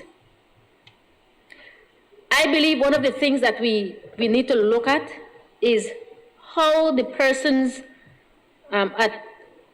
either at the police or maybe at the domestic violence unit, how they operate or how they treat persons when they go in to make these reports. We have always heard, and I can tell you from experience of family members, that persons go and make these reports. My husband, my boyfriend, my whatever did so and so and so, and so I want to make a report. And by the time you leave that station to give your report, your abuser would have been informed that you were here. And so before you could even move out to get a call, so you went to report me. And so a lot of times these are the kinds of things that discourage our women from going in to make reports, because the system, the same system that should be supporting and assisting them, is the same system that is putting them further into danger. And so we really and truly have to pay attention to these units or these persons who are the first, if you want to call them first responders to these matters, how they address them and how they use confidentiality. Another area that we have to look at is the way in which our society seems to have become so insensitive to these kinds of matters. And I don't know if social media has brought about this matter that we can see it now, if it was always there but we are just now seeing it because of social media, or is it because social media has made us where we want to always be commenting and we want to always be showing that we are so brave and bold, that instead of trying to understand victims and what they go through, we ridicule them. And we use these platforms to bully people. If I have been a victim of abuse, how can I get over that? How can I seek support? How can I get out? If persons continue to re-victimize me, to bully me, it doesn't help. And so education, as was said before, is critical if it is that we want for persons to understand what domestic violence is, how it affects people, and how we all have a part to play in ensuring that we lower the rate of domestic violence. The matter of protection for victims is another key area. Because again, if I know that I am being abused and I go and I report and there's not enough support for me, that I can be targeted easily, or by the time I get home, I have nowhere else to go, I have to go back to that environment, then I will remain there because that is all I can do. I can do no better for my children or for myself at that point in time. And I have to then maybe stay in that situation for a bit longer until I can get out of it. And so support is definitely, there needs to be more support. And I know that more support will come with, of course, finance. And when we will hear about supplementary appropriation and we will see these things, sometimes we are not too happy with it. But if we understand and we can see what exactly is being done with these funds, then of course there can be support, because we know that this is an area that needs support. Another thing, Madam President, that I think we have seen is disrespect for women. And we have seen that disrespect for women shown at the highest level.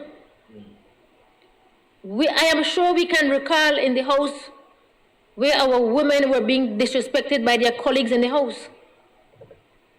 And so if it is that we, as leaders, as national leaders, cannot show respect for the women who we work with, how do we expect that we will get others to work with us to do similar? And so we need to ensure that the portion that speaks to all national leaders take a zero tolerance position with regard to domestic violence. We must ensure that this is not done just by our presentations today, but it has to come, it must be demonstrated in action. The way we behave, what we say to others, how we treat others. We must be the ones to show the example that we will not tolerate this. And if it means, Madam President, if it means when we say that we will have a zero tolerance, what do we mean by zero and how far are we willing to go? Does that mean that if you have a history of abuse, you cannot sit in this house, in this chamber? Those are serious questions that we must consider, but they are important.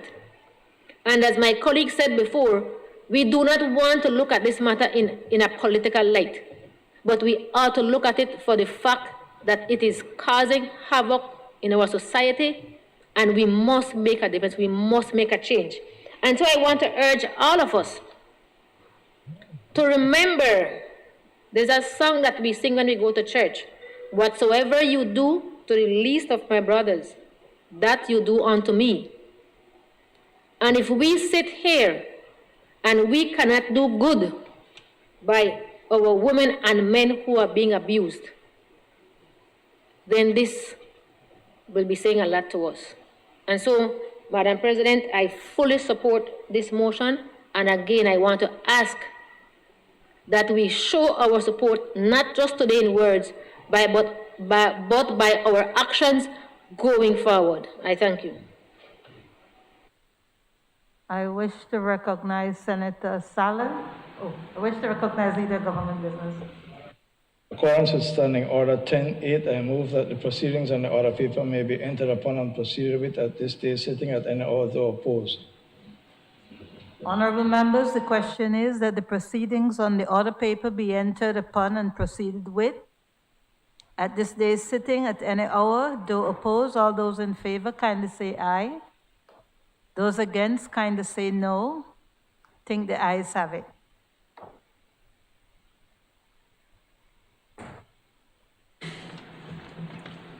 Thank you, Madam President.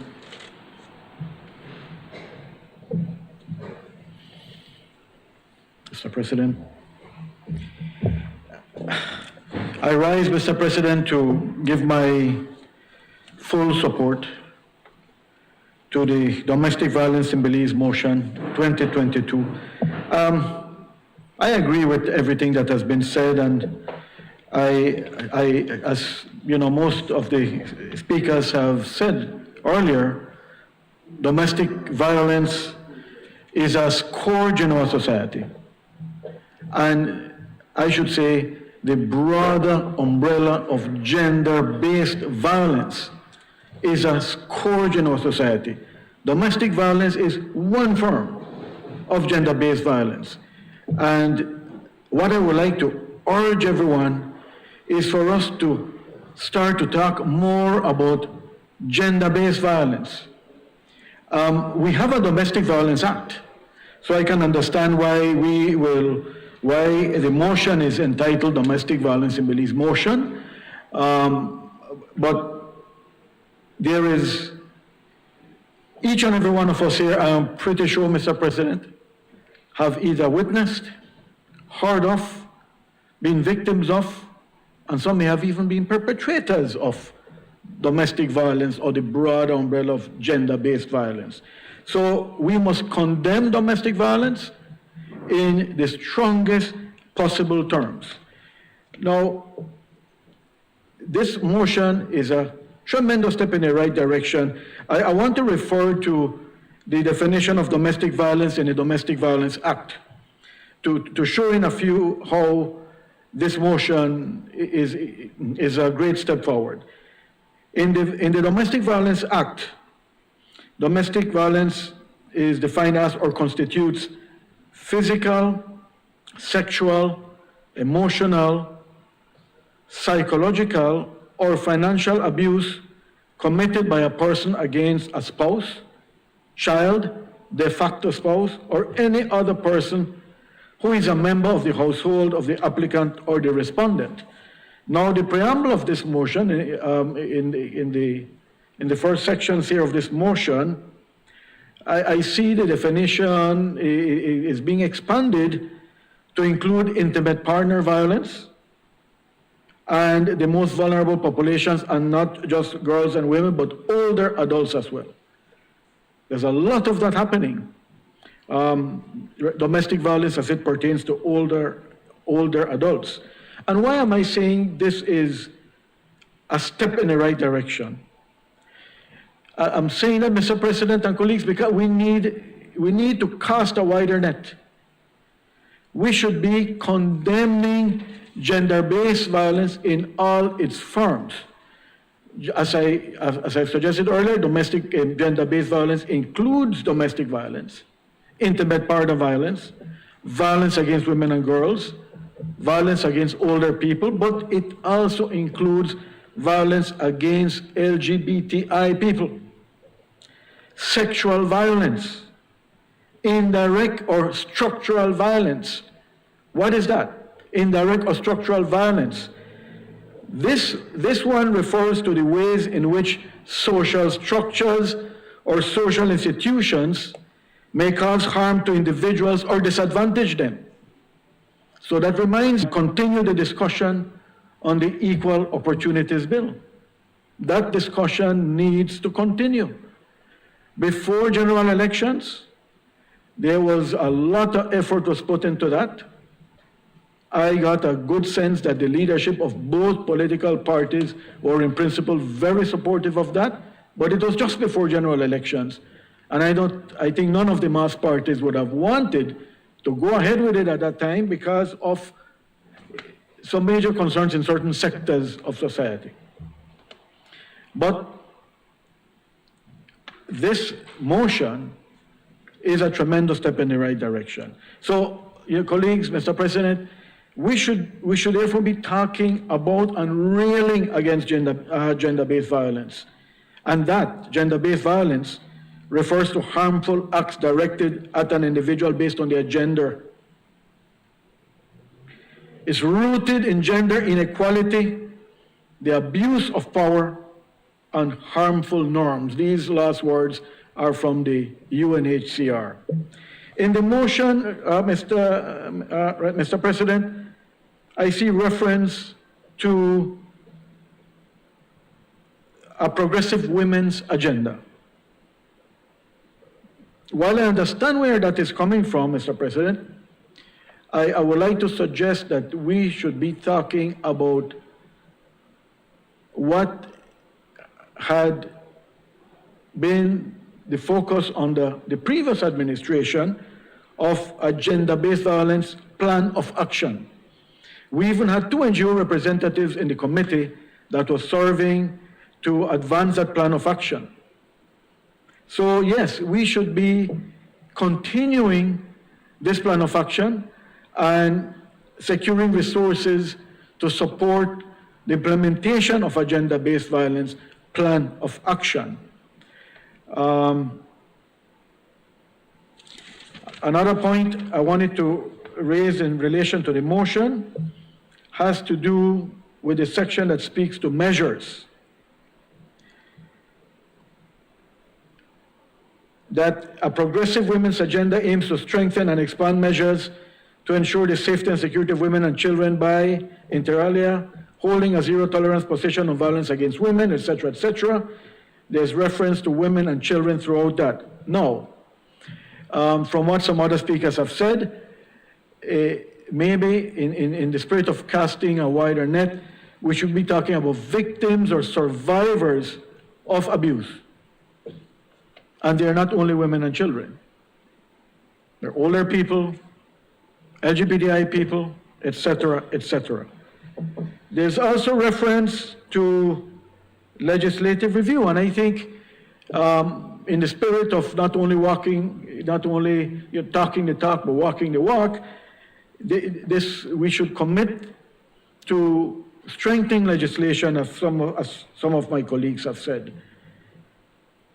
And we should also set a time frame within which we should get this done.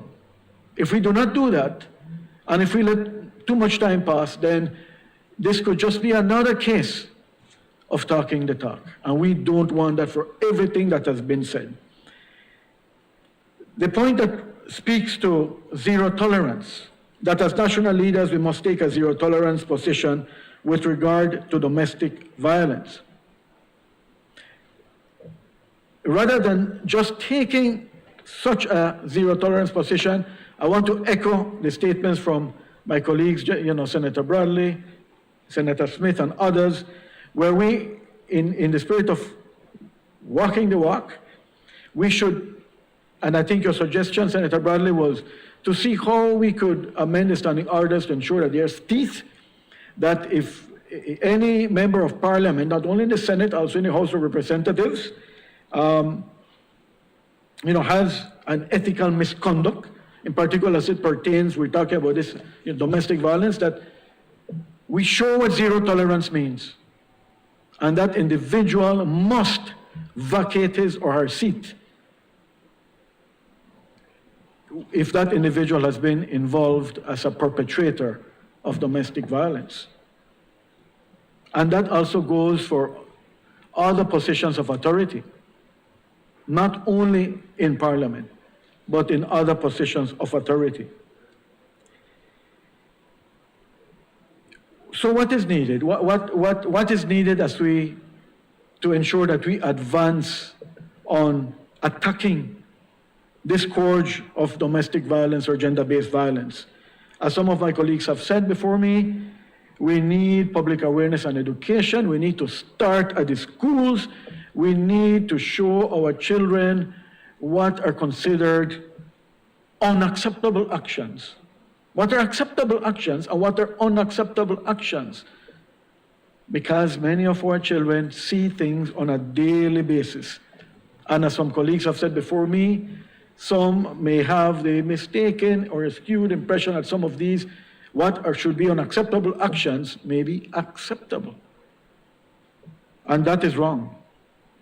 We also need not only increased resources, but a directory of what are resources available that could help and go a long way towards prevention of domestic violence, early detection, and resolution of gender-based violence and domestic violence cases. Training is a third one I would like to mention. Training for first responders, and in particular for the police as well. I congratulate Senator Burns for your courage, your bravery to share some of your story. That took a lot of guts, Senator Burns, and I know, I know several relatives and other families that have had their own stories. I have indirectly experienced some myself, which is related to my suggestion about training for the police department in situations like this. A few years ago, I personally picked up an acquaintance, I keep it vague, an acquaintance, and took her to the police station to lodge a report, a domestic violence incident. And what happened next shocked me to my foundations.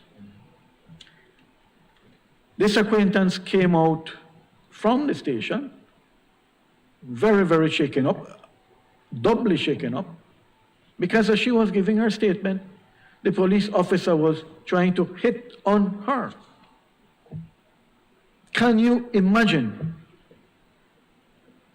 I immediately picked up the phone and called a fellow Orange Wakenyo who at the time was assistant or deputy commissioner of police, and reported that immediately. But in my mind, I said, what if this woman did not have someone to support her or to advocate for her? Just last week, to show you that this is more than just women and girls, just last week, and I sit on the board of the Orange Walk Youth Home of Hope, which is a facility, a transitional boys facility, and we were visited by the Honorable Minister Dolores Balamos Garcia. She was on a tour, and I had the opportunity there and then to report to her and one of the officers of that ministry about a matter that had been shared with me just a few hours before. This is in the village of Yo Creek. There's this mother who every now and again keeps her son chained in her own mind so that he wouldn't get in trouble or cause trouble. Chained. This is a situation that I understand had been reported and no actions were made. So I personally informed the minister and officers that were with her, and they promised that they would act on it immediately. Those are horrendous situations, right? Neighbors aware and reporting, a neighbor willing to take in the boy so that the boy would be in a safer place.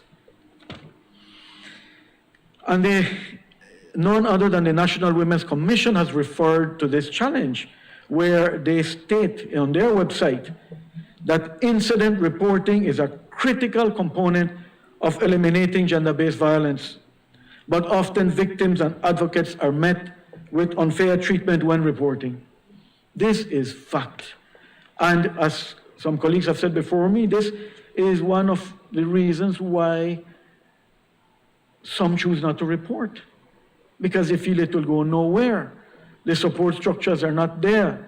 Some of our NGOs like Haven House are, and thank goodness for them, are there as a haven, as the name suggests, for battered women. But there are many others that suffer from this scourge. So we need to put more resources. I think Senator Bennett referred to that.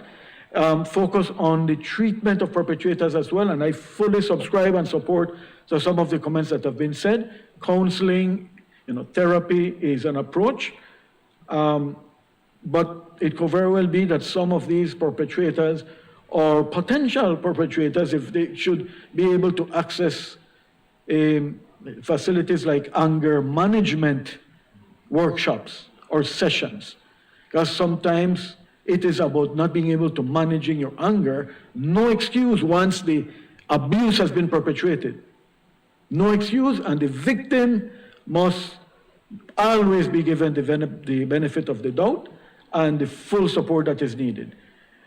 But if we are to crack that thick shell, we must also recognize that some of these perpetrators are sick individuals, sick, and they need help. Throwing them in prison alone, if it gets to that point, doesn't solve the problem. How the situations of domestic abuse when reported are handled in the courts is a whole nother matter.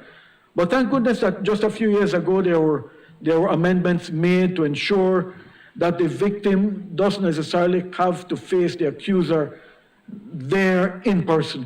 There are other means now, and that's a tremendous development. So, to conclude, Mr. President, yes, gender-based violence, domestic violence, which forms a part of gender-based violence, is a scourge in our society. We must condemn it in all its forms. And for that reason, Mr. President, I fully support this motion, and speaking on behalf of the NGO community, we are here to support putting things in place as best we are able. Thank you, Mr. President. Thank you, Senator. Senator Salazar. Thank you, Mr. President. Yes, gender-based violence, domestic violence, is a scourge in our society. We must condemn it in all its forms. And for that reason, Mr. President, I fully support this motion, and speaking on behalf of the NGO community, we are here to support putting things in place as best we are able. Thank you, Mr. President. I recognize Senator Erica Jang. Thank you, Mr. President. I rise to support the Domestic Violence Motion 2022. This is a crime and a violation of human rights that is currently keeping a dark cloud over our society. And it continues to affect individuals, it affects families, it affects people in their workspace, it affects people all over this country and at large the world.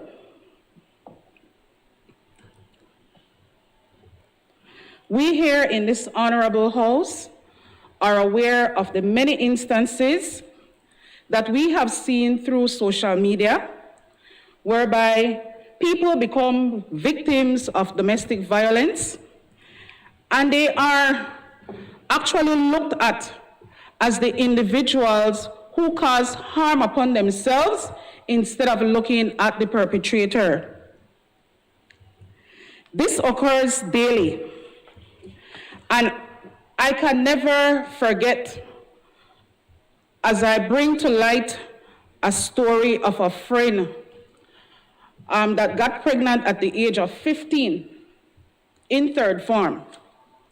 We were both students of my alma mater, and by the age of 20, she had 5 children. Now, the worst of all, she ended up with this man that had a business, and of course, because he was a person that had business and had to be up and down, he also had the possession, or he had a firearm.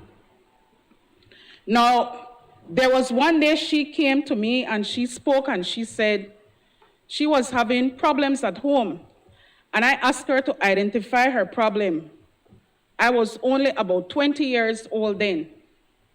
And that was the first time I had a light and I saw how domestic violence affected individuals in their homes. I became a nurse, whereby I had to use my alcohol and my peroxide to mend bruises that she had. I became a counselor, trying to guide her in the right direction. However, it was to no avail. I became an aunt and also advisor and a babysitter to her children, because there were times she had to run away, but there was no way to put the children, and I had to keep them. All these things that I went through with my friend allowed me to look at domestic violence as an act that is done in a way to create harm physically, mentally, and emotionally, especially on children. It affects them to a great deal that if someone shouts in the house, the children jumps. The simple holding the door and opening the door to hear that door creak, the children are scared. Sometimes my friend develops split personalities because she does not know how to react in different situations. Now, I was her support. And I look at what Senator Perry-Fitz said, that it is important that if somebody will be given support, that individual must also be protected as well. And I believe that these are the reasons why people find it difficult to report what they see. People find it difficult to report what they know. People even find difficult to report what they are experiencing. It is important that we make sure that our perpetrators get the assistance they needed as well. Counseling must be provided for them. And of course, under the leadership of this government, we will ensure that these things will be done. We will make sure that the experience for all involved. We will make sure that we change the experience, for all involved, because this government holds a zero tolerance position of violence against women. And we will strengthen and expand measures to ensure the safety and security of women and children. I would like to also thank Power. They are actually a group from my little Dangriga that makes sure that they educate women whenever they fall victim of domestic violence. They also make sure that that support is given to them. For that, Madam President, I fully support this motion.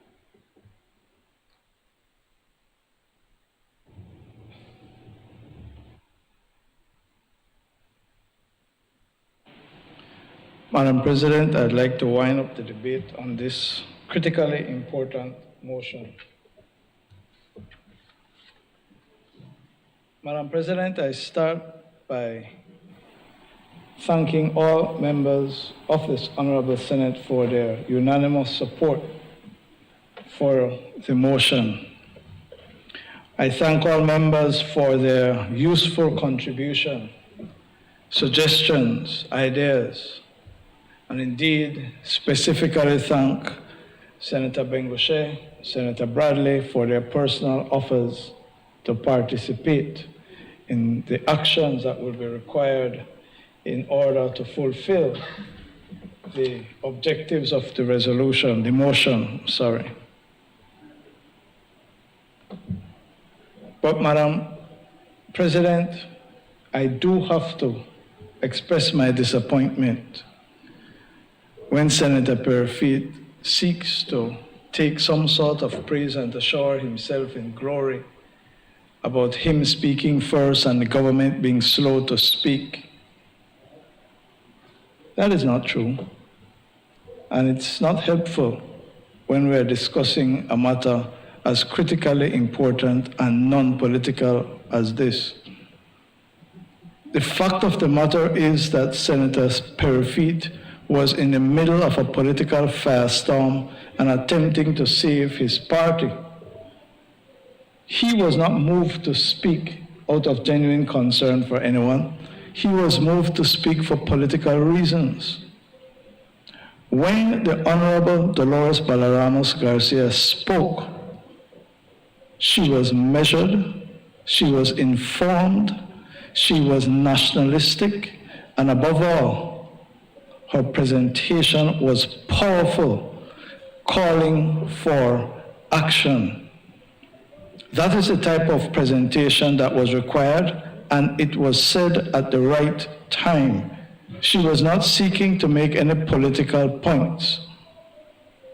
So I simply say, let us not turn this into any type of political spectacle.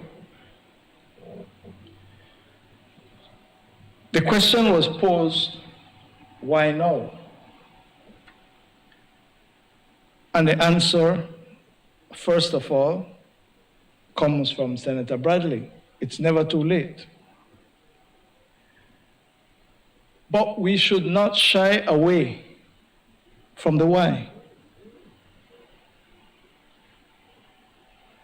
What this nation witnessed is exactly what every senator who has spoken today has condemned and criticized.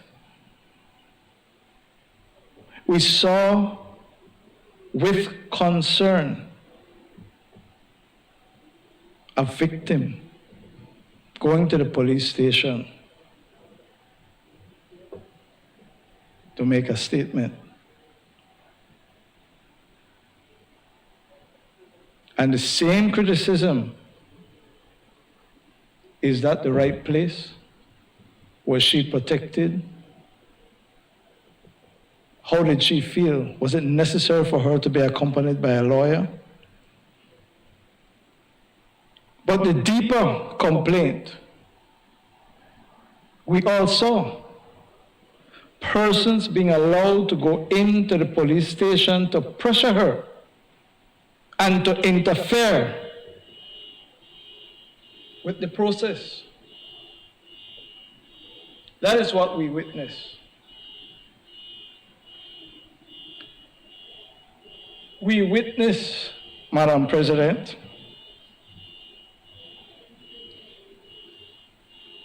a withdrawal which happens far too often. Senators have identified reasons why mostly women find it necessary or are forced to withdraw. Lack of support. Senator Burns highlighted it. Senator Smith pointed out the entire lack of not only financial support, but other type of support that people go through and suffer and don't have, and so have to find themselves going right back to the venue where they know what is going to happen. We listen carefully to the examples given by Senator Jang. But yet, a professional, a self-accomplished woman, because of the circumstances swirling around her and the pressures, ended up withdrawing. The statement that was given has been broadcast widely on social media. And we must, as a country, ask ourselves, how is it that our system allows those circumstances to go unpunished? The ideas floated by Senator Perfit in terms of not allowing a withdrawal to take place in those circumstances requires serious consideration. Why are we here? We witness unprecedented victim shaming, re-victimization. Once again, once too often. The flip side of the coin was on display as well. The perpetrator with his co-conspirators seeking to absolve him.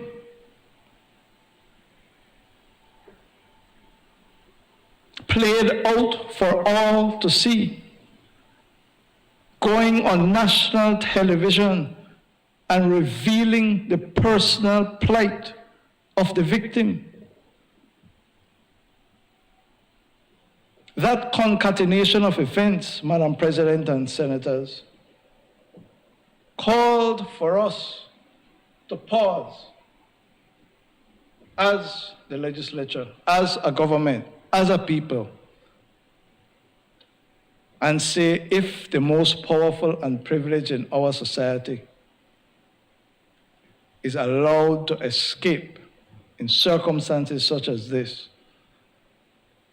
if a professional woman is forced to undergo the trauma that she must have experienced, the pain that she must have experienced, if she must undergo the vilification and shame and victim shaming and re-victimization, and nothing happens, we are all worse for it.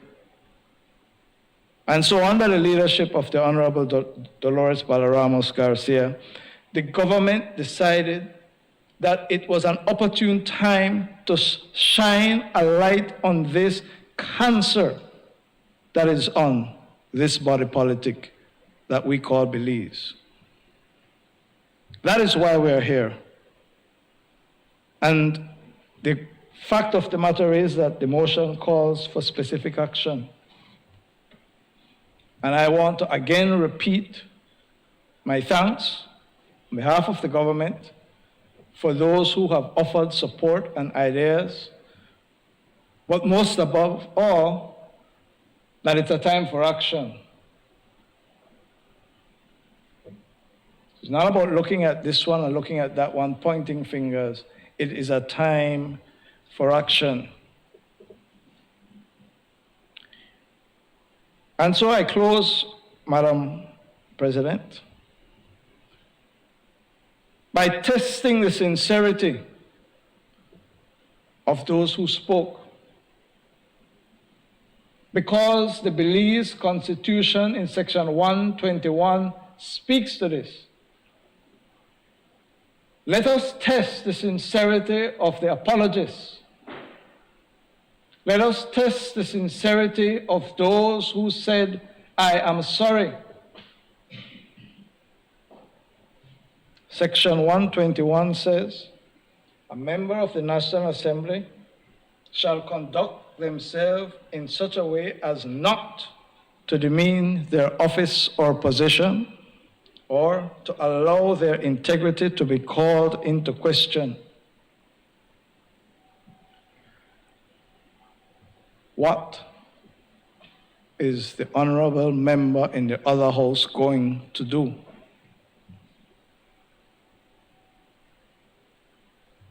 We call for action. We will wait to see what the honorable member is going to do. He has already achieved a withdrawal of criminal prosecution. It is not enough, Madam President.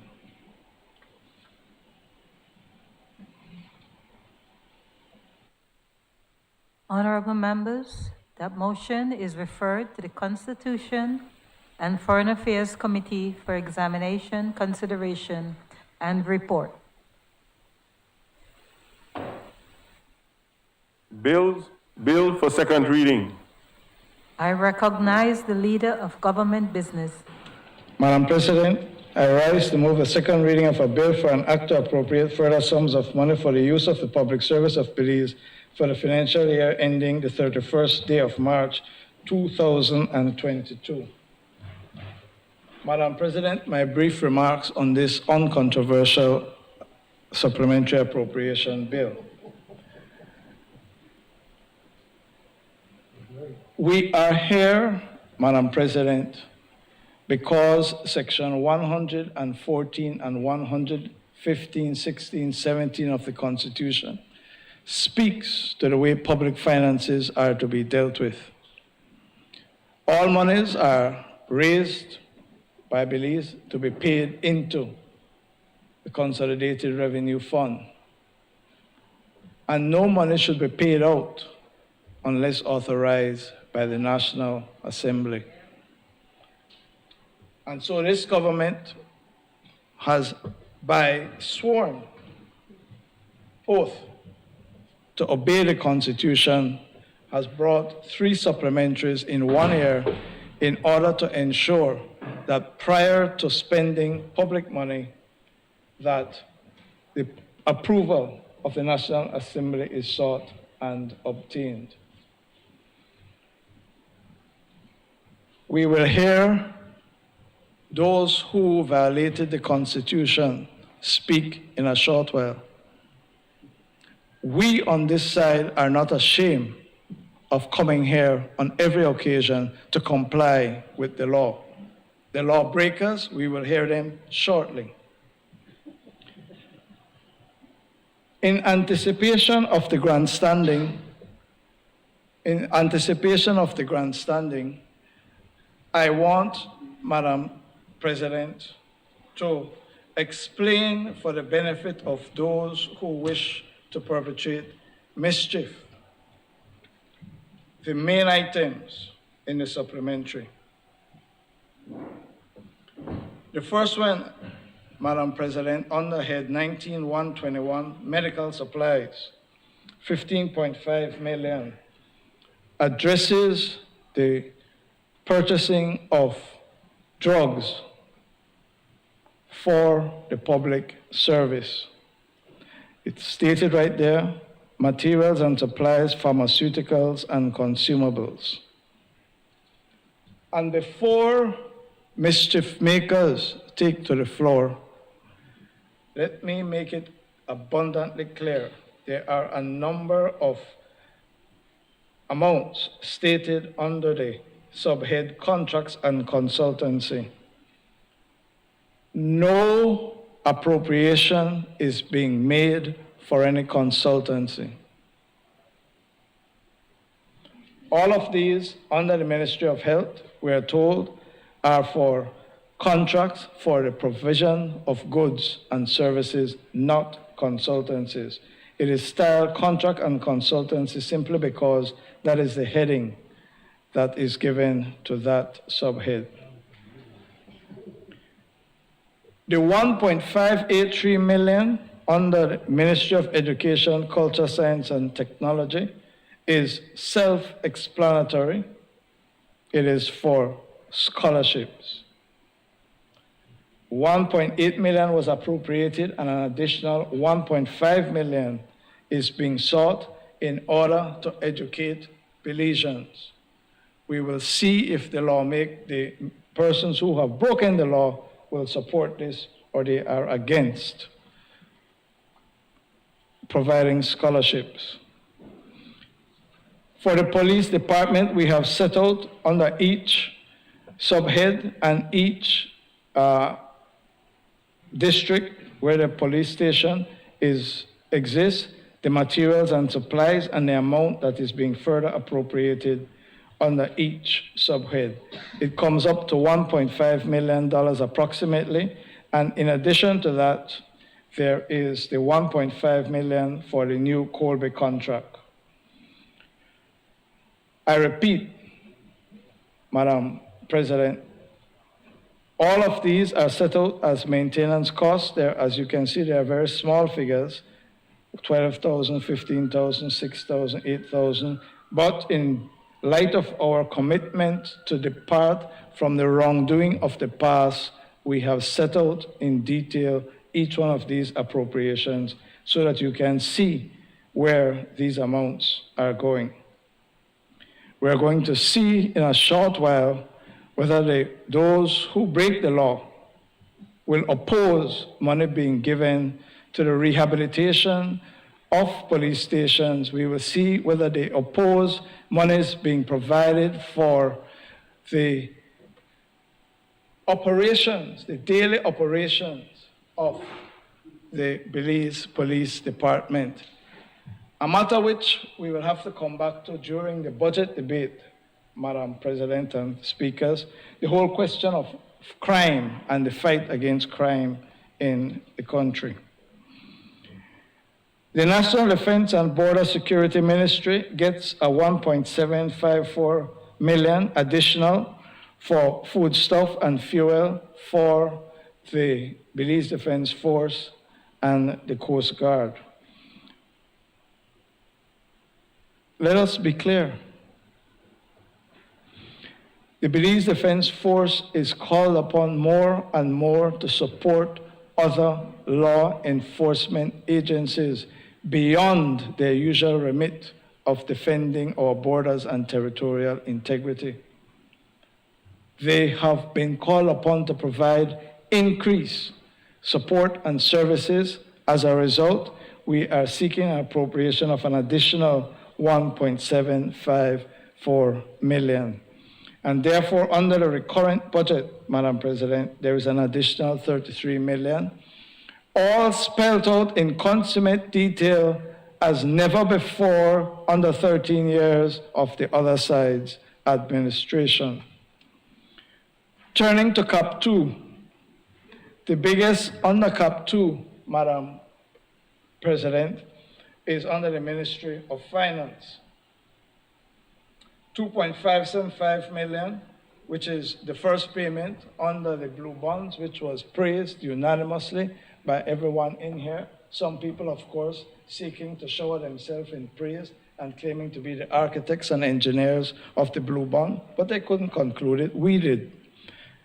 I just remind honorable senators that 40% of this 2.5 million comes back to Belize for us to use in the protection of the marine environment. 20 million is to capitalize the central bank, and a complete explanation has been given in the House below. Madam President, colleagues, senators, the position is very simple. On the advice of the experts, having regard to what has happened in the financial sector as a result of COVID and its effect on the ability of Belizean persons and businesses to pay, there has been a significant increase in non-performing loans. There is no belief that at the moment, any financial institution is at risk of failure. There is no belief that any financial institution is at risk of failure. But the economists at the central bank have advised the government that it is better to capitalize the central bank in the event, the unlikely event that they have to act as bankers in support of a rescue situation. And they have asked for 20 million, and we decided to capitalize the central bank in that regard. 1 million on the Ministry of Human Development for the grocery bag. We will see who is going to oppose that.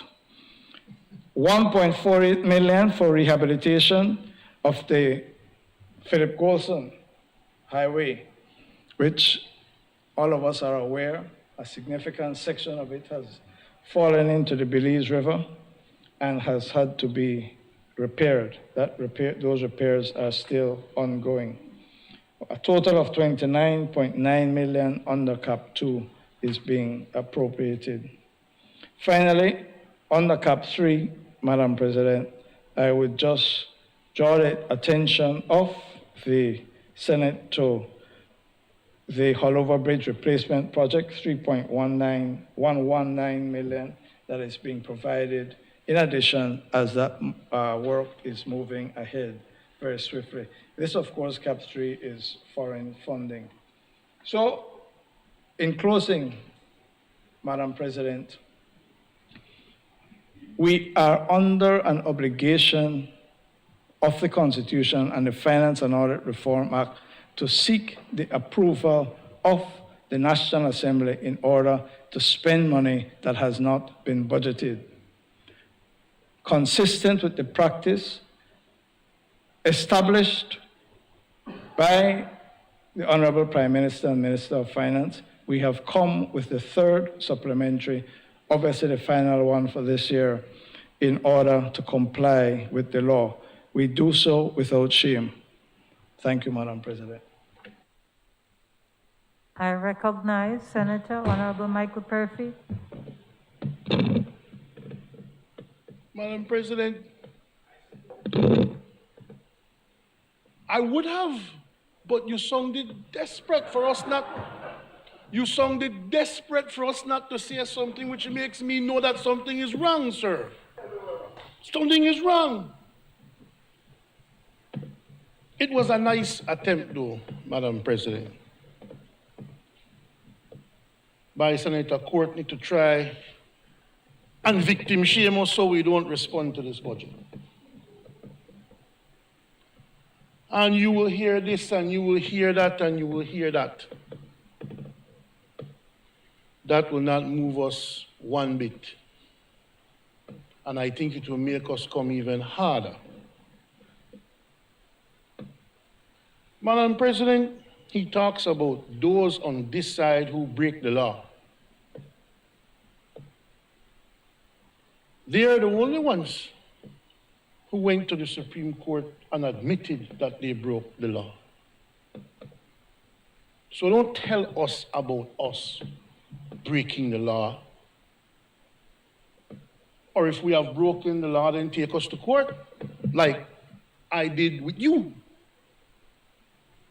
But in terms of breaking the law, Madam President, when it was put to the Minister of Infrastructure about the breaking of the law as it relates to the Constitution and the Finance and Audit Act, which is what Senator Courtney is referring to. This was the response of the Minister of Infrastructure Development and Housing, who was a champion of this very process that we're going through right now in terms of budgeting for the national expenditure of the country. And this is what he said. when it was put to him that the government broke the law. He said, when I'm in opposition, this is the Honorable Julius Espat, the member for Kayo South. When I'm in the opposition, I have free rein to say and do what I feel.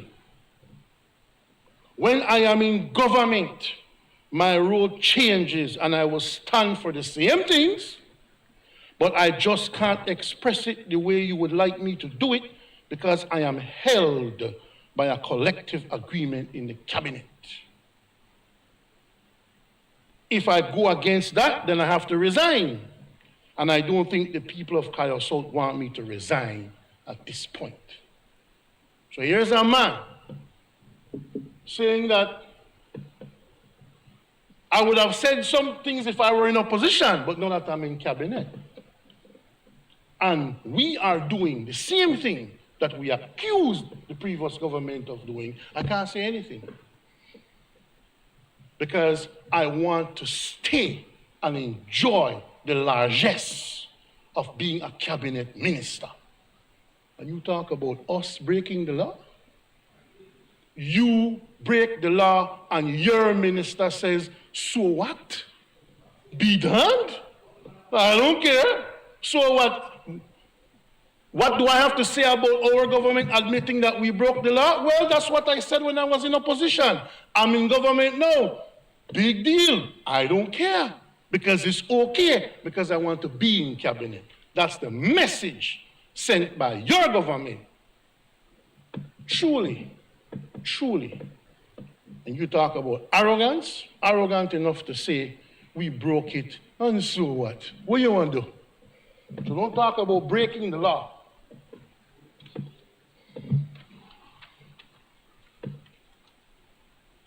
And nothing he said in his preamble to try and disarm us before we say anything in here can change the fact, Madam President, that we were here in October for a supplementary budget. We were here in December for a supplementary budget. And now we're here in February for a supplementary budget, asking the people for $70 million. And you could dance around it and try to preempt with an explanation that should have been saved for winding up the debate and response and everything. But listen, the numbers don't lie, and the intent of the government cannot be hidden. When you look, Madam President, General Administration, personal emoluments for the DPP's office, $167,000. For what? You didn't know that? You didn't know that in December? And if they want to come with scratch record, Madam President, well, then the music off of scratch. Because if you show no creativity and no new ways of growing the economy like the current Prime Minister criticized the previous government for not doing, well, then you're going to hear the same things as well. You have personal emoluments. You can't give people their 10% back. You can't give people their pay, but you can hire more people. Ministry of Finance, General Administration. Well, you talk about explanation in great detail, $200,000 for general administration of the Ministry of Finance. Central Information Technology is at the 365, $1,431,733. When you already have budgeted for it, $4,466,181. What do you need an additional $1 million for? $1.6 million for? Medical supplies, $15 million. Hustle, and I'll tell you why. What are you doing? They're giving it away in the rest of the world. They're giving it away.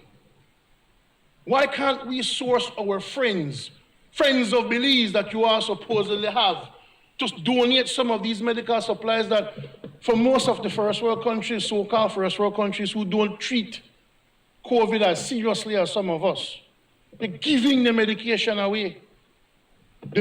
What you're charging for, $100 for Belizeans to leave Mexico and come into Belize, the same test costs $3 US in Chatham Mall. $3 US. But yet you sell it here for $100. Who is getting the contract to provide this pharmaceutical? How much are they buying it for? And how much are they selling it for to the government? That is what you need to tell the people. When you're talking about us breaking the law, you think that because you bring it procedurally correct in the National Assembly, that means the contents of it doesn't matter? You must be out of your mind. And indeed, contracts and consultancy, because you mentioned that, we'll breeze over that, you know. I not talk about it's not consultancy. If it's not consultancy, then why do you say consultancy? $7.3 million. That has nothing to do with the other $15 million just for medical supplies, you know. Materials and supplies, $15 million. Contracts and consultancy, $7.377 million. You need a consultancy to buy medical supplies? And why does it cost you $7 million to get into a contract to purchase $15 million worth of medical supplies? Well, you think people won't read these things? Huh? Think people won't read it? General administration from the Ministry of Health, and you're talking about $26,000 for contracts and consultancy for CAIO, $98,000 for contracts and consultancy for Orange Walk, contracts and consultancy. Corozal, this is how you spread the money and hustle the money. Just call it contracts and consultancies. In every district, Madam President, when you look at the supplemental for about 2-3 pages, nothing but contracts and consultancies, because it's hard to trace it. When you deal with consultancies, it's hard for you to produce something concrete. So it's the easiest way. It is the easiest way for corruption and kickbacks, for which your Minister of Infrastructure said, I can't say nothing about it. No, I'm in a cabinet, no. General admission, explain this one to me now. Operating costs for foreign affairs, $250,000. What's that for? What's that for? And didn't you know you would have that from a long time? Ministry of Agriculture, Food Security. And let me show you something, Madam President. Maintenance cost was $36,000.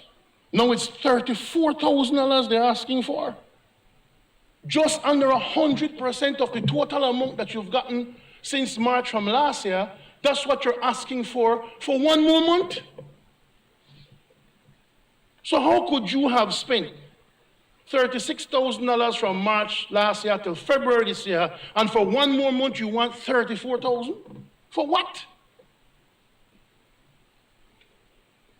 Traffic enforcement.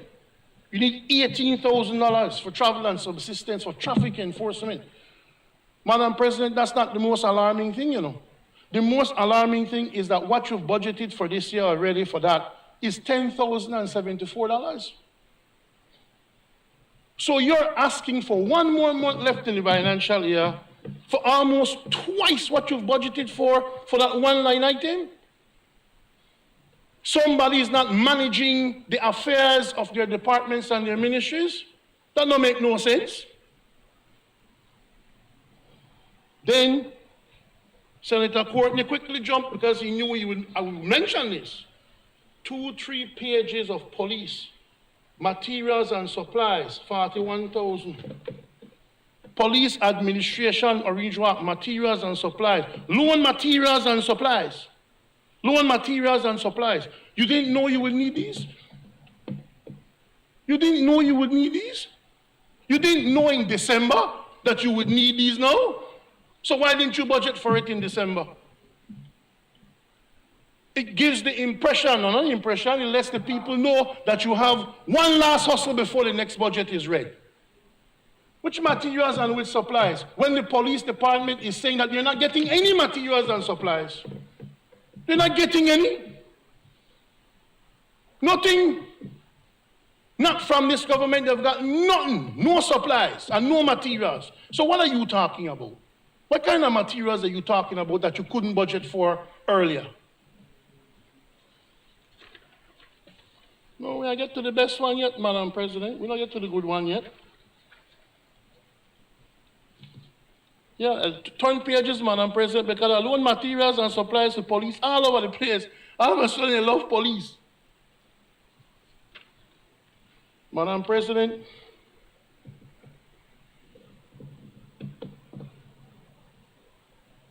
Ministry of Public Service, Constitutional and Political Reform. For general administration, this government budgeted no money for this year for general administration. We don't know that. Well, that's Madam President. What's general administration? General administration, they budgeted $0 for.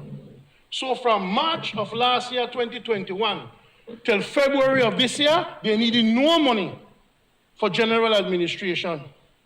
But somehow for one more month, they need $159,000 for general administration. What? How come general administration expenses all of a sudden is needed? For the Prime Minister, Office of the Prime Minister, upgrade of the office building, $250,000. I could have sworn one was left for you all to occupy. $250,000? Is this the one at the Serenikian building or the one in Belize City? Or is this the one by, which office building needs $250,000 worth of repairs? $250,000? When price of gas going up, you can't give people a raise, you can't give people an increment, you can't give people a 10%. You're telling the people that we can't give you anything. We can't even implement a $5 minimum wage, but the Prime Minister's office needs repairs in the amount of $250,000. And then, purchase of furniture and equipment for the office of the Prime Minister. $10,000 was already budgeted for, Madam President. $10,000. Since March of last year to February of this year, they used $10,000 to provide office furniture and equipment for the Prime Minister. You know how much they want for one more month? For one more month, they're asking for $45,928. You need $45,000 for furniture, and you call a commission of inquiry and try to implicate me for 2 chairs? Whereby? Oh no. Senators, I will gladly take it back. I will gladly take it back. Senators, I remind you of Standing Order 40B. You ought to maintain silence while another senator is speaking. I really appreciate you it, may Madam proceed, President, but just know Senator that I welcome Michael it. Purvey.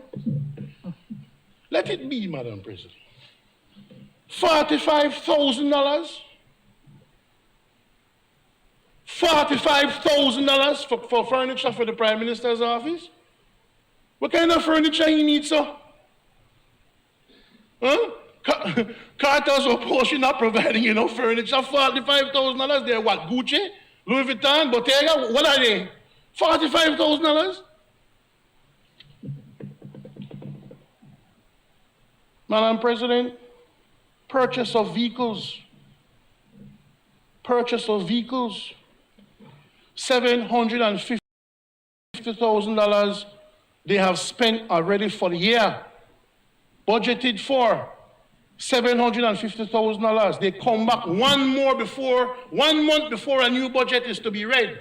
After spending $750,000 worth of vehicles, they're asking now for $733,000 worth of vehicles now. Taking us to just under $1.5 million for the year.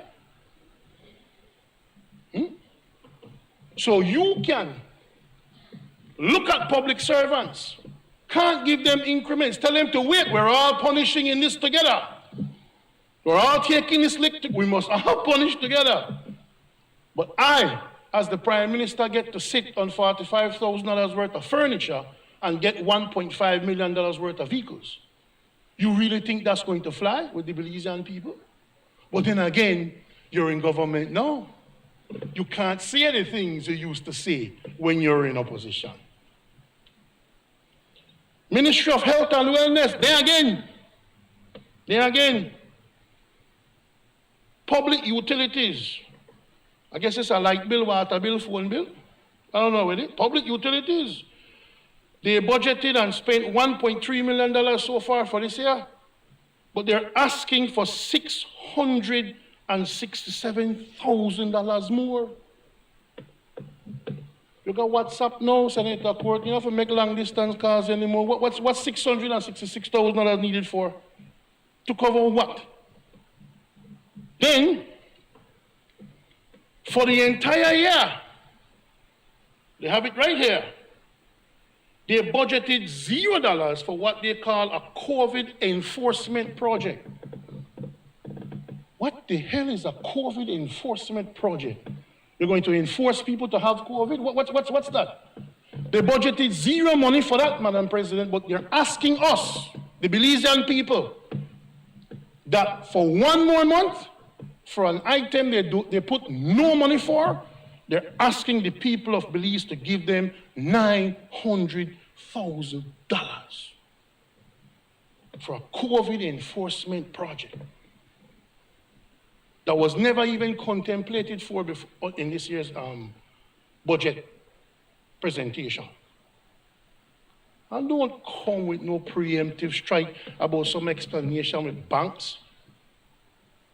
The Central Bank of Belize is not a speculative organization. They promote stability within the financial sector. And if they are asking to be capitalized to the tune of $20 million, then something is wrong. Then something is wrong. It means that the finance structure is about to crumble and is crumbling. Or else why would you need it? Then why do you need it, Senator Montero? Why do you need it? Why do you need it? Why would the government need to take from taxpayers $20 million that goes to an entity that is private, that is separate from government then? It's not a government entity. It is an independent body that moderates the financial situation of the country. But now you have to find $20 million to give them for what? But don't worry, they're not in trouble. But we still need to have them hold on to $20 million. Give me a break. Give me a break.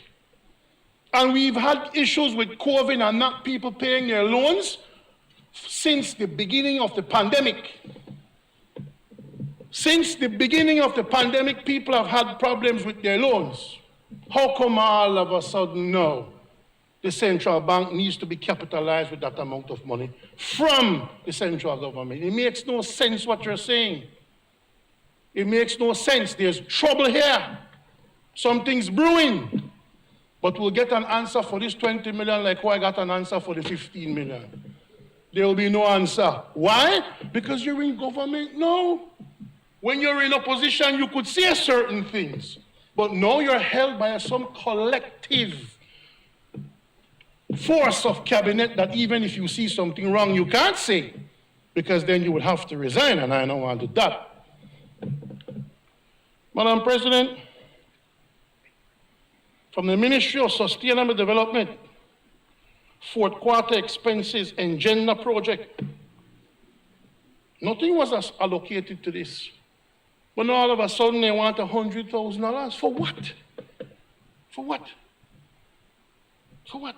You just throw figures to categories like that with no reason, with no explanation, because nobody, who hear about that? You didn't even see it as important enough to budget for it for the year, but now all of a sudden you're putting $100,000 in the last month. The almost, Madam President, like, listen to me. Budget year one done, you know. We could try and spend out some of the money. We could try and spend out some of the money, so when we have a new budget for 2022, 2023, it's a fresh hustle. We could just done the money what we have. Because some of the expenses make no sense, and some of them go to projects that you didn't allocate a penny for the entire year. Madam President, the Ministry of Public Utilities and Logistics only now realizes it needs a public transform reform system. This was never important to the Ministry of Public Utilities and Logistics, but now they want $84,000 for public transportation reform, for the renovation of a government building for the Ministry of Infrastructure Development and Housing. Now, these are the one. That's interesting. You see a lot of this in this budget supplementary, Madam President. A lot of this. The Ministry of Infrastructure Development and Housing for the entire year budgeted $175,000 for the renovation of a government building, right? So they said for the year, give me $175,000 so we can renovate a government building for the Ministry of Infrastructure. And having spent $175,000 in 11 months, you come and you say for the 1 month that's left in the financial year, I need $204,000. How on earth can you, in the final month of a financial year, come and ask for more than 100% of the monies allocated to a line item for a ministry for the entire year? So in 1 month, you need to spend more than you've spent in 11 months? All of a sudden, why? On what? And didn't you anticipate that? You didn't anticipate that? That just come out of the sky? Social assistance? Food assistance? Oh, so conscionable about it all of a sudden. $1 million? You allocated $3 million when at first you didn't want to allocate any. The message from this government was that, no man, we can't sustain that. Fend for yourself. If you're hungry. Now all of a sudden you all have consciences. All of a sudden now you need $1 million because who will quarrel with that? Who will quarrel with that? Now hypocrites you are. Hypocrites. Because when the Honorable Member for Kayo South was in opposition, he would have wanted to know who you spend £1 million, who will get the contract, which grocery store, which that. But now that he's in government, now you see, he doesn't ask those questions because he wants to stay in cabinet and enjoy the $45,000 furniture, I guess. Huh? This is the hypocrisy of you people.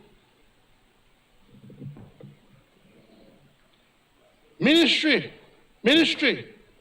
of Home Affairs and New Growth,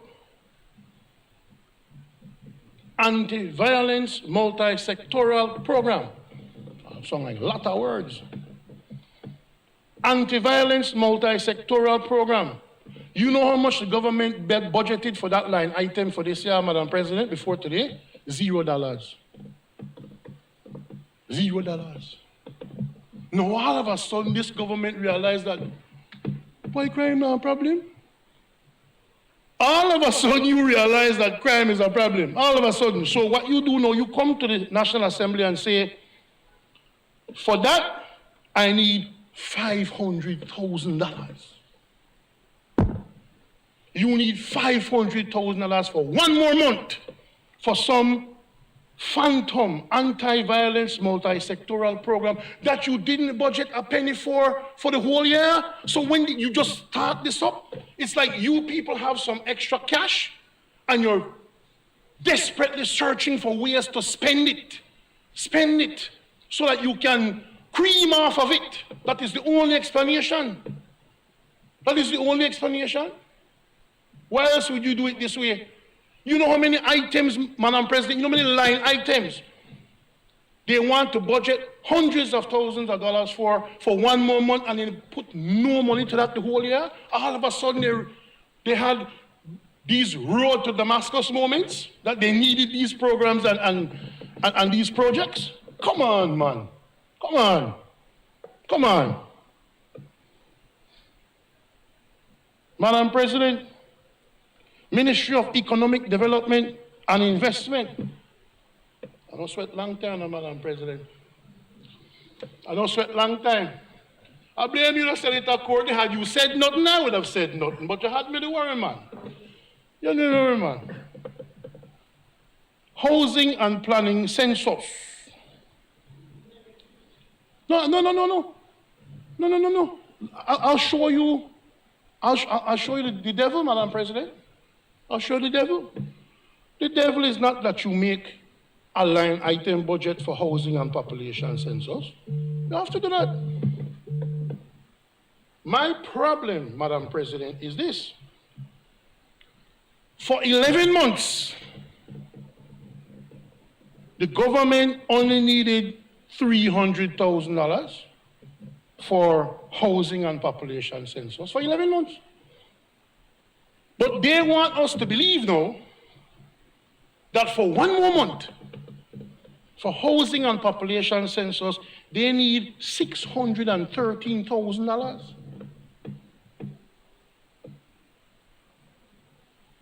In 1 month? What's so special about the next month? That you need. What is so special about the next month that has come as such a surprise that you didn't anticipate would be needed, that you have to come to the National Assembly 1 month before the end of the financial year and ask for more than double what you allocated for the previous 11 months of the year? Something is wrong, Madam President.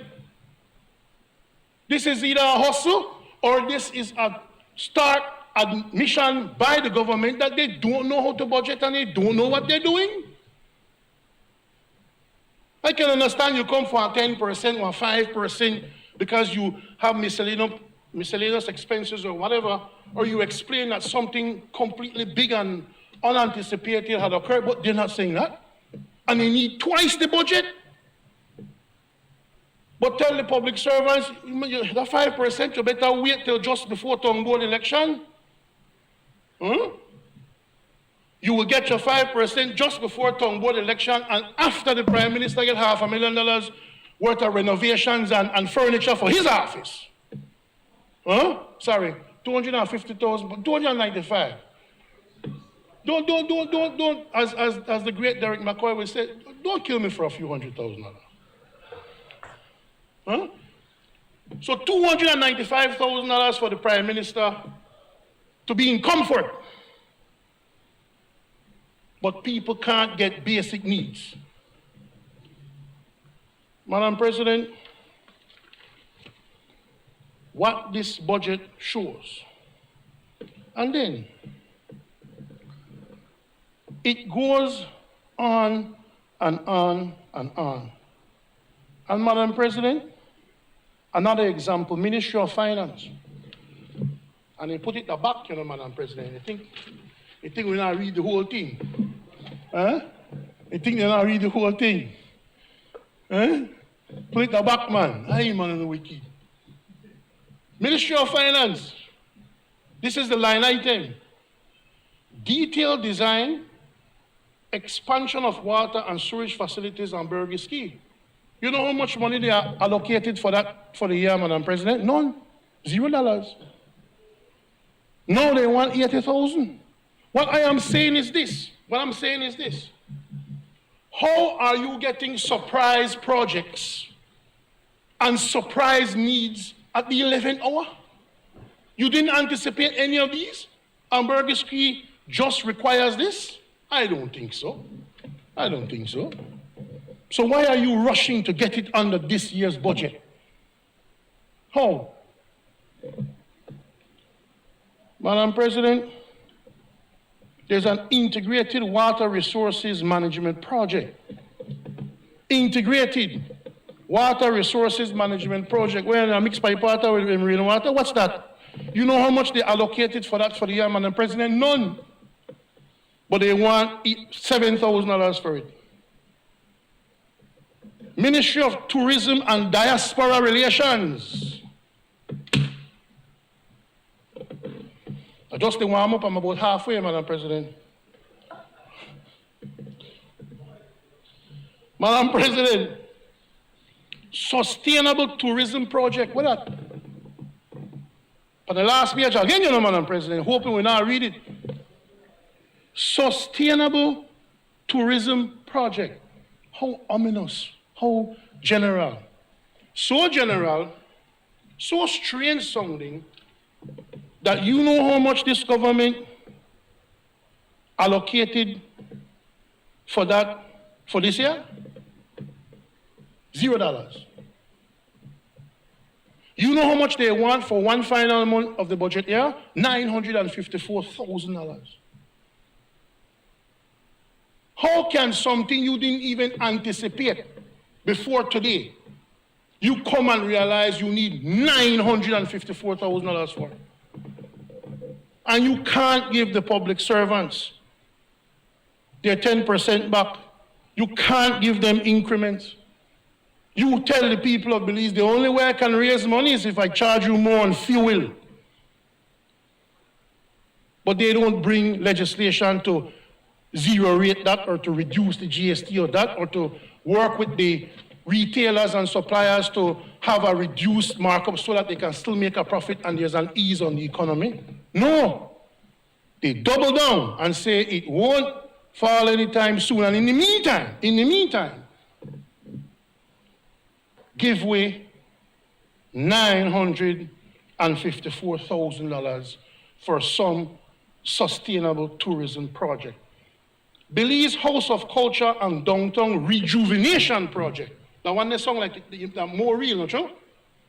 The problem is, it is so unreal, Madam President, that guess how much they budgeted for that downtown rejuvenation House of Culture project for the year up until this time in the National Assembly? $0. $0. You know how much they're asking us to give them for one more month? $520,000. All of a sudden you need this project. I'm telling you, Madam President, the supplementary is littered with money for things the government never allocated money for in the past. It's like they're finding things to spend the money on. That's not in the interest of the Belizean people. Huh? When I want you to speak, I'll pinch you, you know. Madam President, Ministry of Infrastructure Development and Housing, for Bali, you're a very good friend. Haulover Bridge Replacement Project. For the year, the government, in its wisdom, decided they only need to ask for $1 million. So for the last 11 months, they have been surviving on that $1 million. Come today, you know how much they're asking us for, Madam President, for one more month?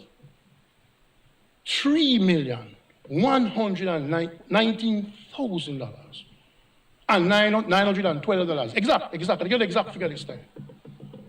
So you come 1 month before the end of the budget cycle and ask for 3 times what you said you needed for the last year, just for 1 more month. But yet $1 million was good for 11 months, and now you need 3 times that for just 1 more month.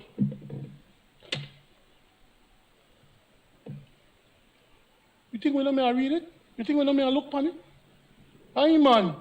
Give me more credit than that.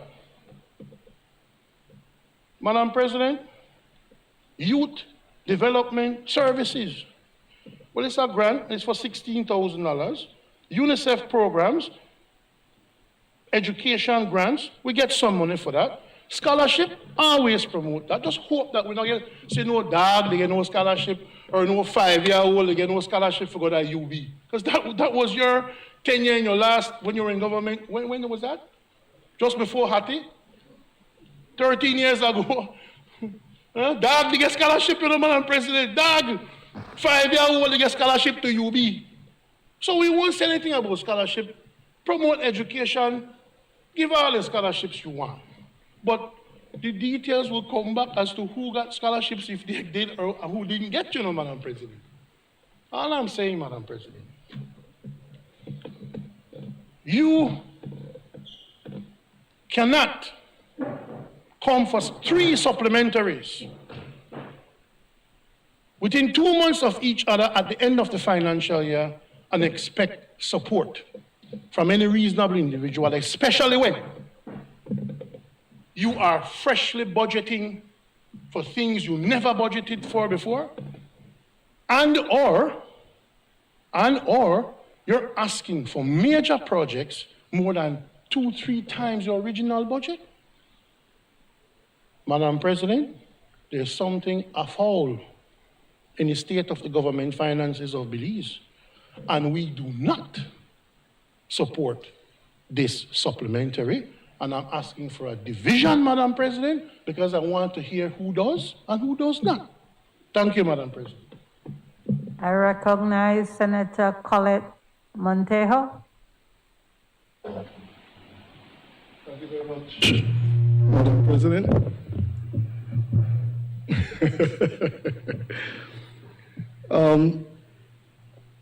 I'm always amused by Senator Perfit taking the time to go line item by line item.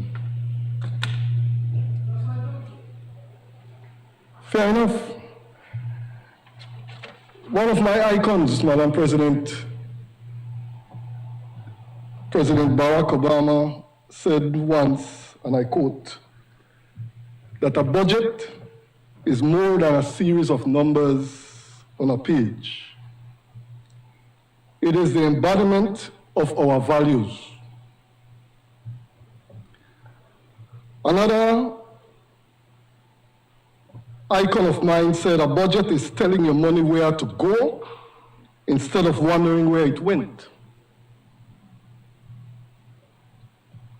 A few years back, not even a few years back, January 31st, 2020,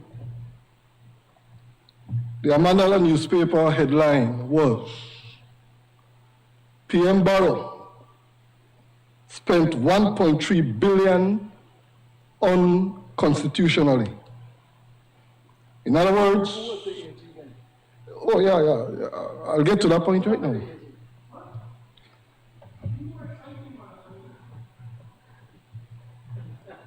I'll just quote little extracts from the article, Madam President. After some delays in delivering his judgment, Chief Justice Kenneth Benjamin ruled this morning that the United Democratic Party government, talk about hypocrite, under the leadership of Prime Minister Dean Barrow, has spent 1.3 billion unconstitutionally, complete violation of the Finance and Audit Reform Act.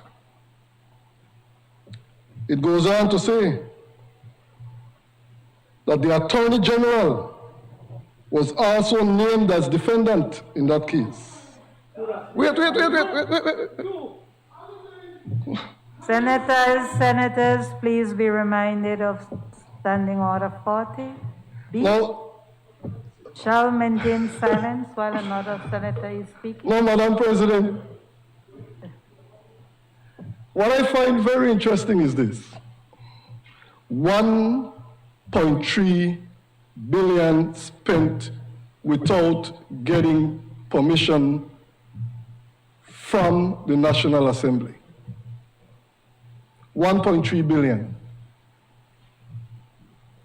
And our good friend has the audacity to come in here and grandstand when this government does the responsible thing, the legal thing, the right thing to bring spending to the National Assembly for approval. That is what the law demands. Now, yes, you can question line item by line item, but I'll only touch a few of them that our good friend brought up. The police department, Lord have mercy. Under his leadership, you know. Under his leadership, badly underfunded. Badly underfunded. The Belize Defense Force. Man, I had the privilege of going to Price Barracks the other day, and I was like, wow, how in the world could we allow these buildings and our soldiers to live in those kind of conditions? How? Same thing for the police department.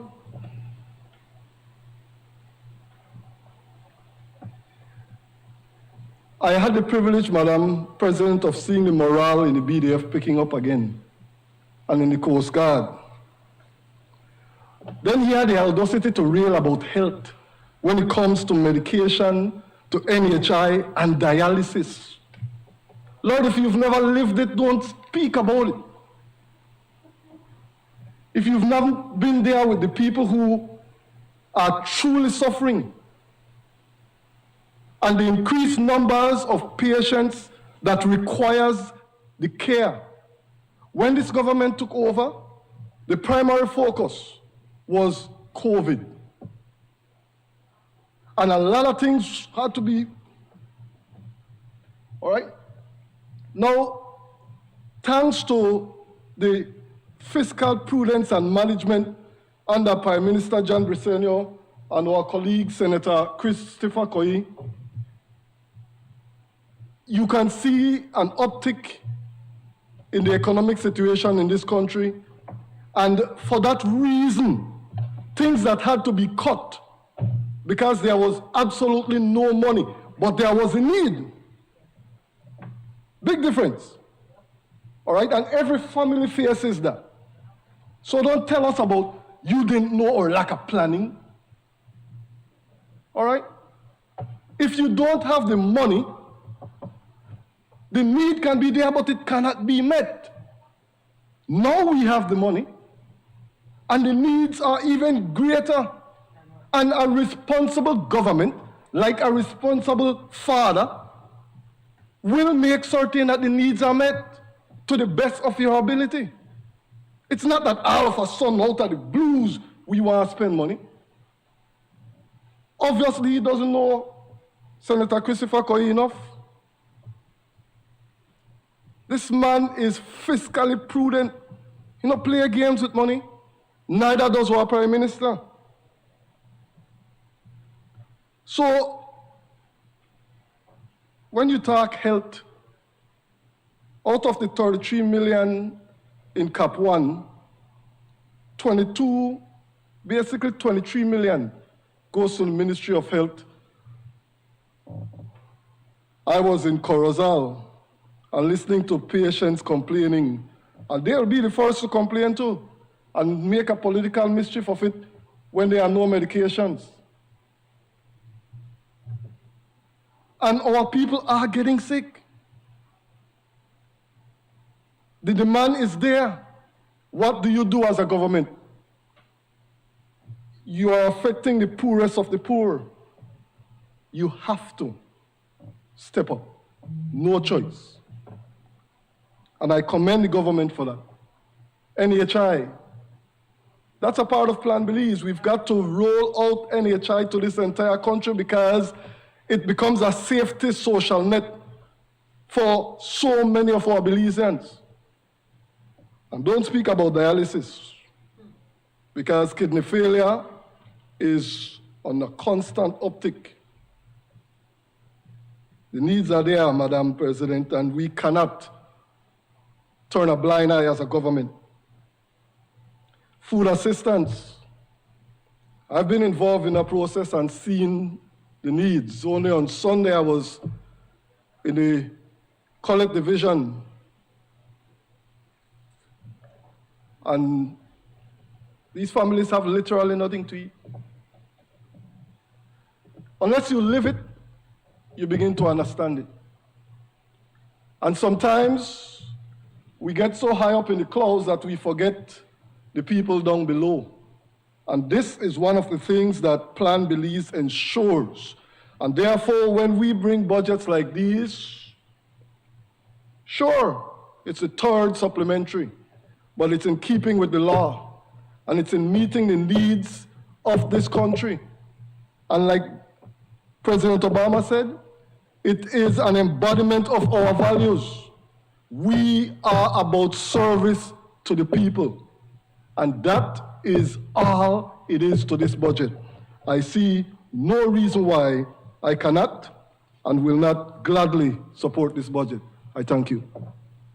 I recognize Senator Honorable Darrell Bradley. Thank you, Madam President. I rise to make my contributions in relation to this debate. One of the first things that I wish to say in response to a comment made by the Honorable Leader for Government Business, when he prefaced this entire discussion, he looked at this side and he made a comment in relation to we will wait for the lawbreakers. One of the things that I will say that it is a legislative function and a fundamental legislative function to scrutinize the actions of the executive, particularly in relation to the budget, so that the fact that one would stand and raise a concern in relation to figures is not only something that is understandable, but I would say required. In relation to the budget allocations, I think that when one looks at the supplemental, and this goes to something specifically that Senator Courtney mentions, the contrast between what would have transpired before and what transpired now. I wouldn't get into any fray in terms of back and forth with the political side of it. I will say, though, that if it is a legislative function, and he mentioned this point specifically to say that we are doing this, we are bringing this to the House, there is accountability, there is whatever. For there to be a legitimate exercise of the legislative process, information is necessary. So that Senator Courtney would have mentioned that we are providing the information. I'm looking at the supplemental. I read in detail in relation to some of the allocations. I listened to my learned friend, the leader of opposition business, and there is not sufficient information to have a meaningful discourse to discharge the legislative function to oversee the supplemental allocations. I will give a few examples. The Honorable Leader of Government Business went into detail, and I won't do that. But in relation to the monies that are being appropriated by the supplemental allocations for Ministry of Health, Materials and Supplies, immediately one looks at this, and this is a figure going back and forth, UDP, PUP, whatever. A reasonable person looking at this would question it. for the simple reason that the original allocation for 11 months is $10 million. And within the final month, there is a request by supplemental for $15 million. Now we could say many things. We could say the border is opening. So I looked at all different types of considerations to give the government the benefit of doubt. But the conclusion that I came to is that I am a senator in the National Assembly of Belize, and I'm being asked to exercise a vote on behalf of the people of this country as to whether or not I would vote in favor of a supplemental allocation that is a significantly more amount that was originally budgeted. In the absence of absolutely every type of justification. There's nothing. So that one of the things that I would say here is that the devil is in the details. The government is coming to this House to ask for the approval of the House to allocate in 1 month an additional $15 million for pharmaceuticals and supplies in circumstances where the entire year's budget, 11 months, was only $10 million. With the absence of any explanation, just the figure.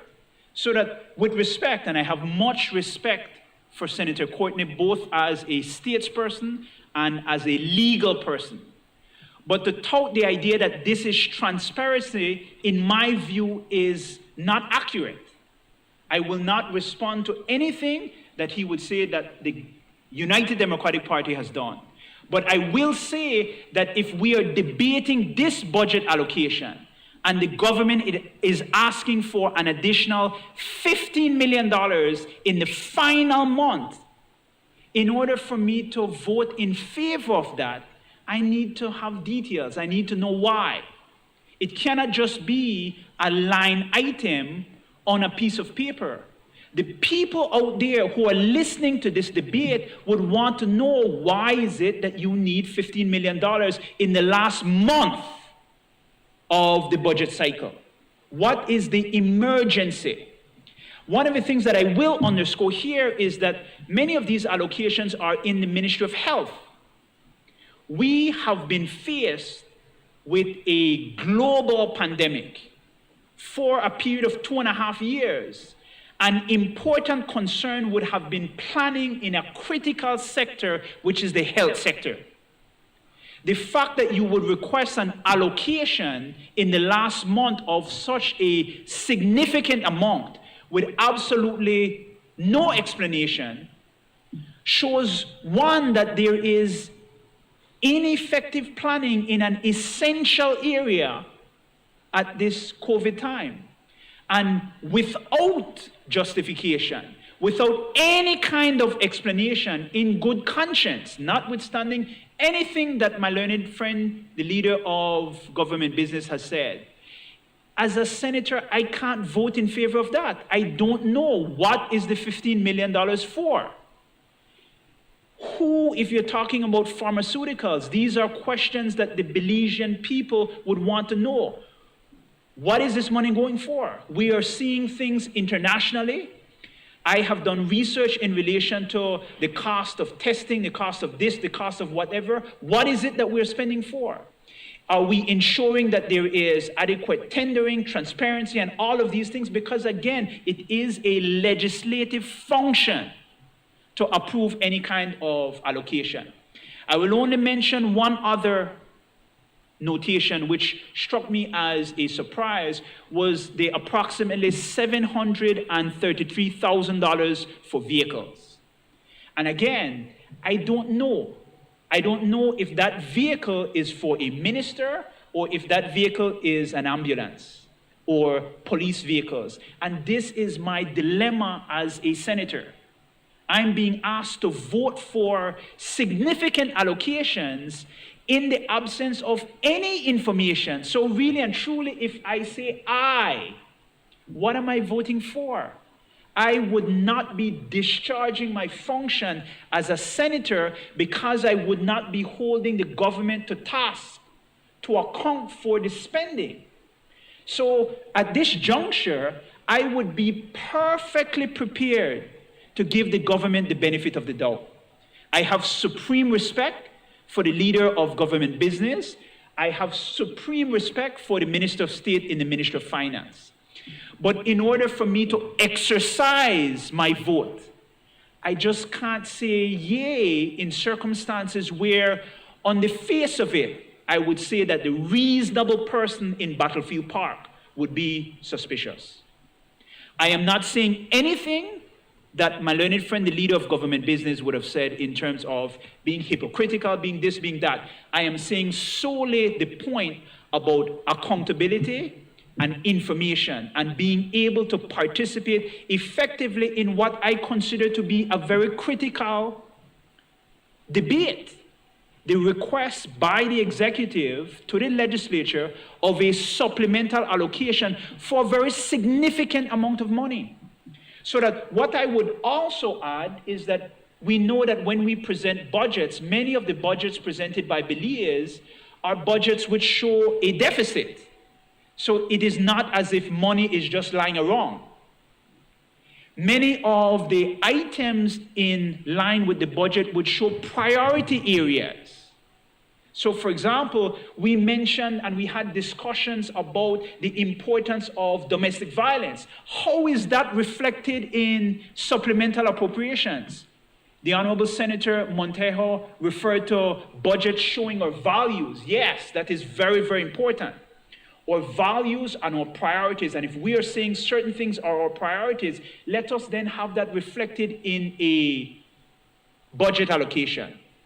But fundamentally and objectively and impartially as I can be as a UDP senator, I cannot in good faith and conscience support budgetary allocations significant as this in the absence of any type of explanation. To me, that would be ridiculous. I do not know what the funds are for. I have no explanation, no information. I don't think that this has to be a debate that would take maybe an hour, 5 hours, or 10 hours, but some information, some reference to the fact that, okay, because I try to think about it and I try to make inquiries, and I know because I watch the news that the border, so I assumed that it may be something relating to the border or something, but I'm saying that as a parliamentarian, that is a step that the average citizen would take. The citizen would say that maybe it's for this or maybe it's for that. But as a parliamentarian who is appointed to discharge representative democracy on behalf of the people, I am not that person who could just look at it and say, okay, well, it could be this or it could be that. I have to give my knowledge, my experience, my criticism to hold the government account for every dollar. Why? Especially in this climate where so many Belizeans are being asked to make sacrifices. Teachers and public officers and businesses, every single person is being asked to make a sacrifice in this country. Why is it now that we are being asked to vote on allocations when we do not know what this money is for? So that Senator Montejo would have made comments in relation to food distribution, police repairs. Nobody can fault that. Nobody is against social programs. Nobody is against the condition of some of our police stations. Nobody is against many of the things which are listed in the heads of expenditure. I can read just as best as any other senator in here. And when you're talking about dialysis, I can appreciate because I have members of my family who suffer from kidney failure and they need that service. But what I'm saying is that reading that on a paper, one word dialysis, $200,000. Pharmaceuticals and medication. Man, I go to the hospital, I need medication. Everybody will know that that is an important need or justifiable expense. But to say on a supplemental submitted in the National Assembly to senators to ask for their vote and to put in there pharmaceuticals, $15 million, my gosh, and then to ask me to vote in favor of that allocation, to take the government's word at its face when I have absolutely no information as to what that money is for. I cannot in good conscience, and I think the reasonable person out there looking objectively and as apolitically as possible would say, man, Darrell, if you vote in favor of that, like, why are you there? How can you be objectively critical of an important allocation?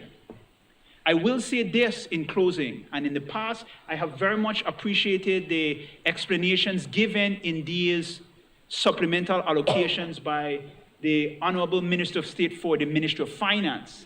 And I find in many of his explanations, it has been helpful to swing the fray. And again, we know the austerity, we know government needs money, but we must ensure that in this time when everybody is being asked to sacrifice, we're not spending $45,000 on furniture. We're not spending $733,000 on motor vehicles, which are not essential and absolutely necessary in these circumstances. So that I would await any further clarification from the government side, but I would say that for whatever you take it, this would not be grandstanding. It is a legitimate concern that I'm being asked to vote for something that I have absolutely no details about. Thank you, Madam President. I recognize Senator Chris Cowie.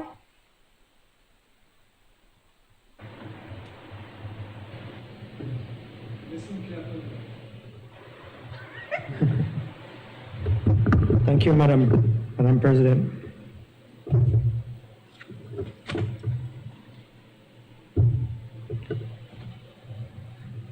Before I speak on the bill, I'd like to also express my congratulations to Senator Salas.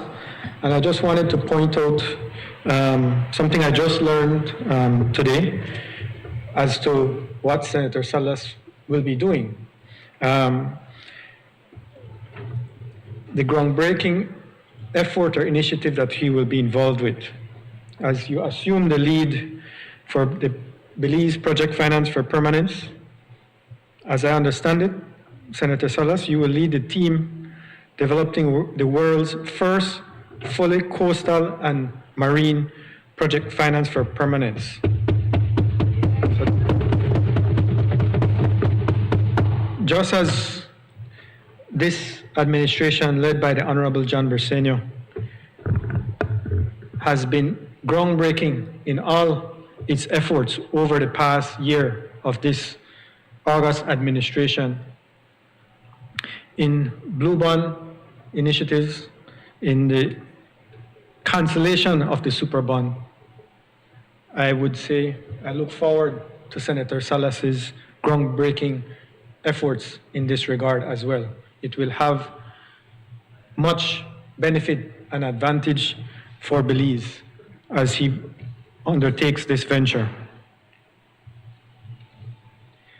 With respect to the bill today, the General Revenue Supplementary Appropriation Bill number 3, a friend of mine just recently mentioned that when I speak to the fiscal position or the economy, I am very much about the numbers and the analysis, and I miss speaking about the people. But I think underlying that discussion, that analysis, is entirely about the people. So when we look at the approved estimates, the approved budgetary estimates for fiscal year 2021, 2022, we have to appreciate the context. That context has a connection to to the prior budget, the prior year's budget. And through no fault of the prior administration, that budget of fiscal year 2020-2021 being formulated just at really the inception of the COVID pandemic reflected an absence of the appreciation of what is required for that fiscal year and the continuance of the pandemic into this fiscal year and the next. When we look back, that approved budget estimate of 2020-2021, we realized that had actually no basis in reality. Hindsight, they say, is 2020. So we can say that they were off. They were way off. And where we are now, we are adjusting to that process and we are getting it a little better. But we are not entirely perfect.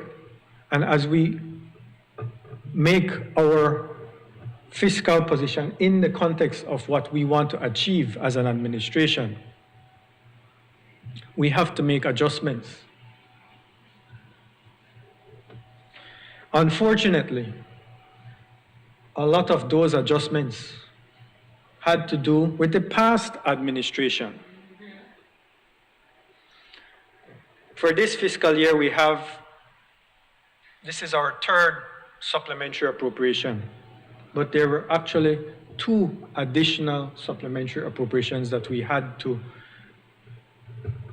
enact under the ending of the last fiscal year. In fact, last fiscal year, there were 4 supplementary appropriations that were passed under the UDP administration.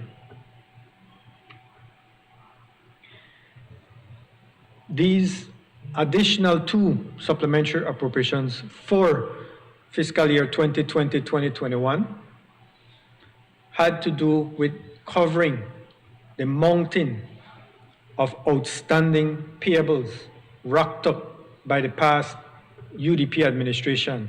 Payables meaning not paid, unpaid. Those amount to $115 million. We spoke about, or we referred to the $1.3 billion that the past administration under the former Prime Minister Barrow failed to seek the requisite constitutional and legislative approval. Well, we had another bunch of payables that approvals were not procured for, $115 million. But even into this fiscal year, these 3 supplementary appropriations also had to account for $68 million, again, of unauthorized expenditures under the past UDP administration. $68 million. We could get into the details. I'm not sure that we want to run down those details, but I could highlight one of them, and that's the acquisition payments, how that skyrocketed in really on the basis of acquisitions in October of 2020. So much so that supplementaries 1 and 2 included, for this fiscal year, included a total of $14 million just to make up those obligations created under the past UDP administration. That's a part of the 68 million, and there are a lot more. Senator Bradley referred to the Ministry of Health and the 15.5 million. $5 million that 15.5 million, in a sense, is a bit of a catching up because of payables under the past administration that had not been paid. So 5 million were taken out of the approved estimates to pay those past payables. So this 15 million, a portion of that has to account for what is accrued in this year but is not available because of having to pay under the 5 million accrued under the past administration.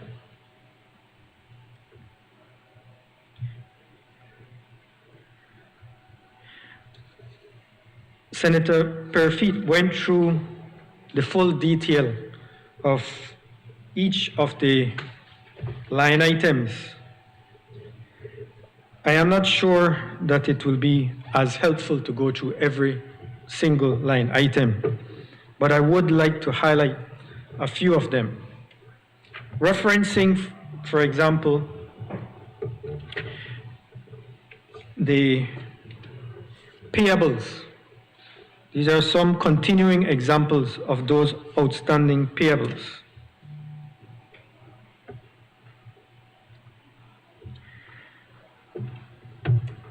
The Belize House of Culture and Downtown Rejuvenation Project.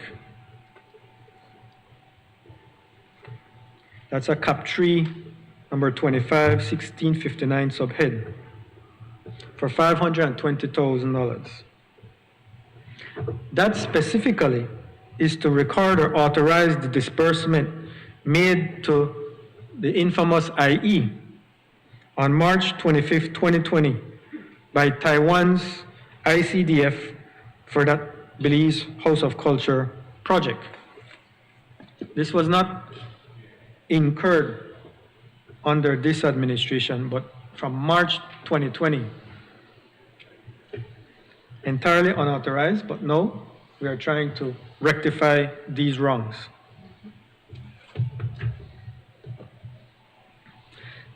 The reference to the DPP honoraria, that relates to an increase in benefits that were granted under the past administration to the AG's ministry's legal officers. And it was determined after legal advice that it had to be expanded to the DPP legal officers as well. So this is to address that issue.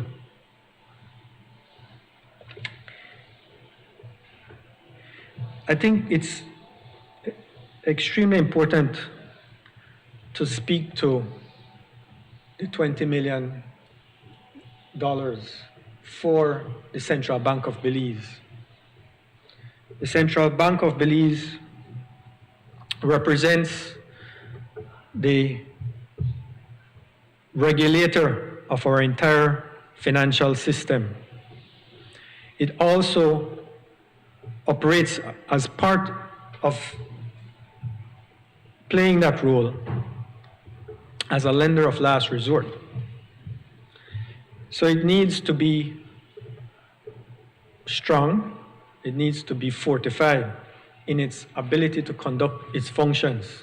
Its stated statutory objectives include monetary stability and exchange rate stability, maintaining in effect the currency peg, ensuring conditions are conducive to economic growth through credit. We have gone through a very challenging period over the past few years. And the banking system, the overall financial system, certainly has been severely impacted, particularly in connection with what happened in 2020 and the disappearance of tourism, but the overall contraction of the economy on a whole. In connection with that, forbearance measures were instituted by the Central Bank of Belize to provide a relief to borrowers, to businesses on a whole, in effect buying time for them, so that when the economy recovers, they are not underwater and unable to conduct business. It's a measure that was not common to Belize.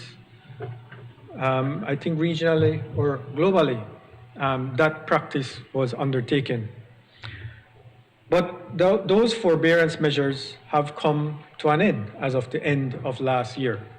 And it's in fact important that it does so, because it does at the same time impact the financial system, the banking system, in terms of its own cash flow. If you don't have to pay back and you're lending out, then you as a financial institution have a cash flow concern. So it's important to recognize how you balance the concerns, the issues that relate to the entire financial system and all stakeholders within the financial system. I believe the central bank has been very prudent in its approach. But it's useful to look at the comparatives, where central bank stands relative to its regional central banks. When we compare the capitalization, the total capital and reserves of the central bank, that amounts to 1.3% of GDP. When we look at the average amongst the Caribbean institutions, the Caribbean central banks, that number is closer to 2% of GDP.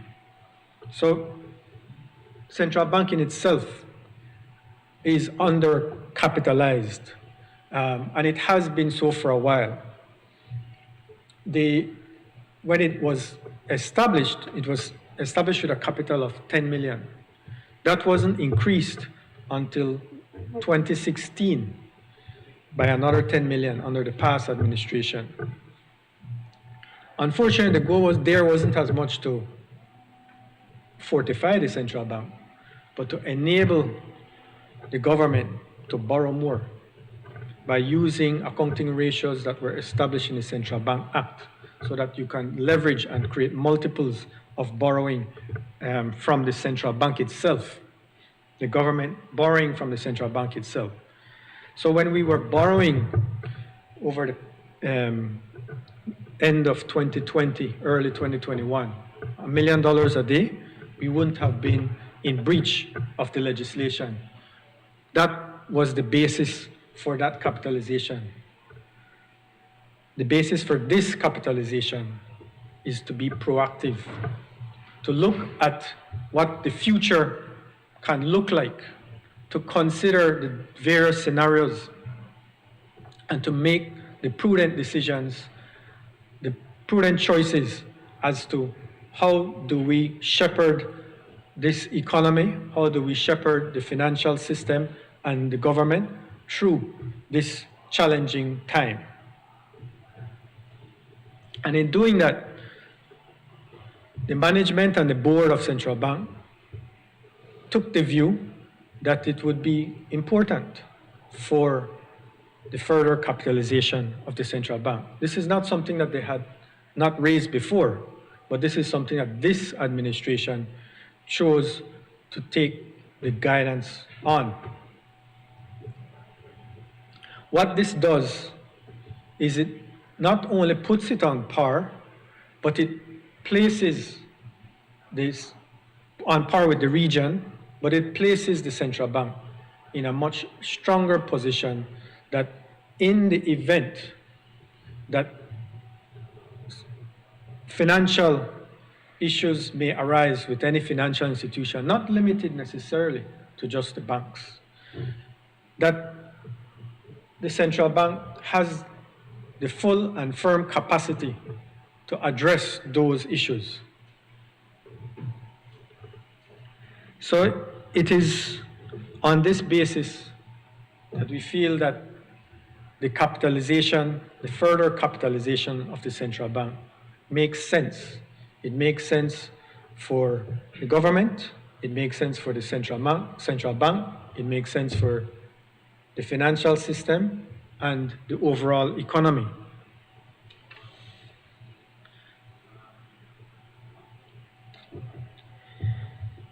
I appreciate the concerns that have been raised about the information, the need for more detailed information so that a more appropriate assessment can be done of the budgetary estimates or the supplementary appropriation legislation. And perhaps that's an area where we can look at how that can be done. Perhaps it's not an area that is to be embedded on the legislation itself, but that it can be a measure that we can put together on a preparatory basis prior to these Senate meetings or House meetings. Obviously, if you have to deal with $500, there has to be some de minimis approach to things, some threshold. That way, we can focus in on the larger items that have a material impact. And I would say that I would propose or offer to work on with the members of this upper house to come up with a solution that addresses that concern. There is no interest whatsoever in hiding. In fact, this is the very reason that we're here, going through all this detail to bring it out for the public, not for any senator in particular, but for the public to understand and appreciate where we are and where we're heading and what we need to do to get there. But thanks very much. I recognize Senator Honorable Osmani Salas. Thank you, Madam President.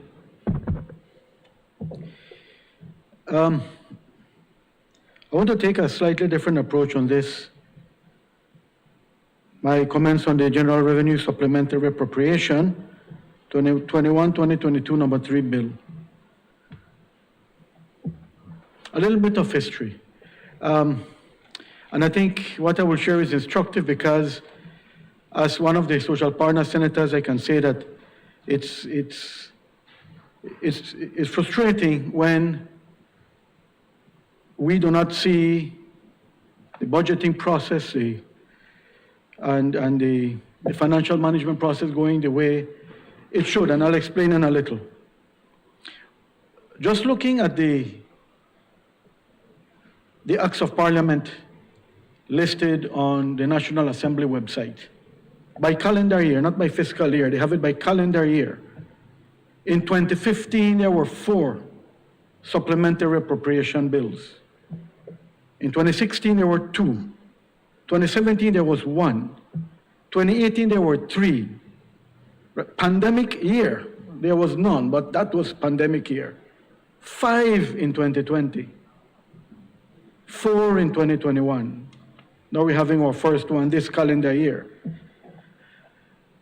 I think that where we need to focus, and this is where I want to make a plug in that I won't be around to debate the budget, but I would like to ask the government to ensure that in our new budget, there are resources in there to support the work of the Joint Public Accounts Committee, to support the clerk's office so that they can give more support, this type of support that the JPAC needs, to strengthen the office of the Auditor General. Why am I saying that? I think what is as important, if not more important, because this revenue appropriation bill, this supplementary revenue, this general revenue supplementary appropriation bill is a money bill. We could reel the entire 45 minutes of our time, everybody could, this thing cannot be stopped. And I could understand where some senators might want to take a vote for the record on where they stand. The fact of the matter is that this is passing. So from the independent standpoint, what I would like to see is focus on strengthening the processes to ensure that there's accountability. And I hope I speak for my fellow social partner senators when I say how frustrated we have been that the JPAC was set up 7 months ago. And we are nowhere close to starting our job that the JPAC was intended to do, which is to examine, consider, and report on the accounts. You know, politics takes precedence as usual. There are always the different excuses and reasons why we cannot meet and engage. When the JPAC was first set up, and the joint Public Accounts Committee, we hailed it as a bold move from the government, much needed, where for the first time, the non-government representatives on the PAC, on the JPAC, would outnumber the government representatives. 7 months and nothing has happened. Now, that committee has a lot of work to do, not only now and the future, but also some of the past. So there's a lot of work to be done, but the resources, the support are in very limited supply, and we are not anywhere close to starting the job. So I would like to put on the record, Madam President, that this is where we need to put a lot of attention. Supplementary appropriation bill should be introduced when the need for funds is too urgent for it to be postponed. 2020, there were 5 times where it was too urgent to be postponed. 2015, the same. Last year, 4 times. 2019, we have still not recovered from the pandemic, and that's something that we must not disregard. We are still in the throes of it to a great extent. Our tourism industry has not fully recovered, at least not how it was pre-pandemic, for example. So that's what I wanted to share in relation to that, Madam President. And a couple more points. I listened intently to Minister Koi, and I appreciate his intervention in relation to the additional capitalization of the Central Bank of Belize, as described by Minister as a lender of last resort, and the important role of the Central Bank, ensure that we maintain and we protect the currency peg. I had the opportunity, along with some of my other colleagues, to attend a meeting with the Central Bank Governor, the Chair and Vice Chair, and Minister to listen to why this is important. And it was very instructive, very helpful. And these are the types of presentations that I think we should encourage to learn more about why certain things may be needed. And from everything I've learned, I recognize that we must support the additional capitalization of the Central Bank of Belize. Finally, one other item I would like to mention in relation to the general administration, the line item for almost $160,000 for the Ministry of Public Service, Constitutional and Political Reform. I am informed that this is for the redistricting exercise that has commenced, and the funds will be used up to March 31st, and that in the new fiscal year, the balance of the budget will be included. I would like to mention that in relation to redistricting, it is a constitutionally mandated exercise. It is high time that it is done. And I am glad that that process has started, albeit several years after the re-registration exercise. That should have followed close in the heels of that. But some words of advice, if I may. This is our opportunity, Madam President, to ensure that we strengthen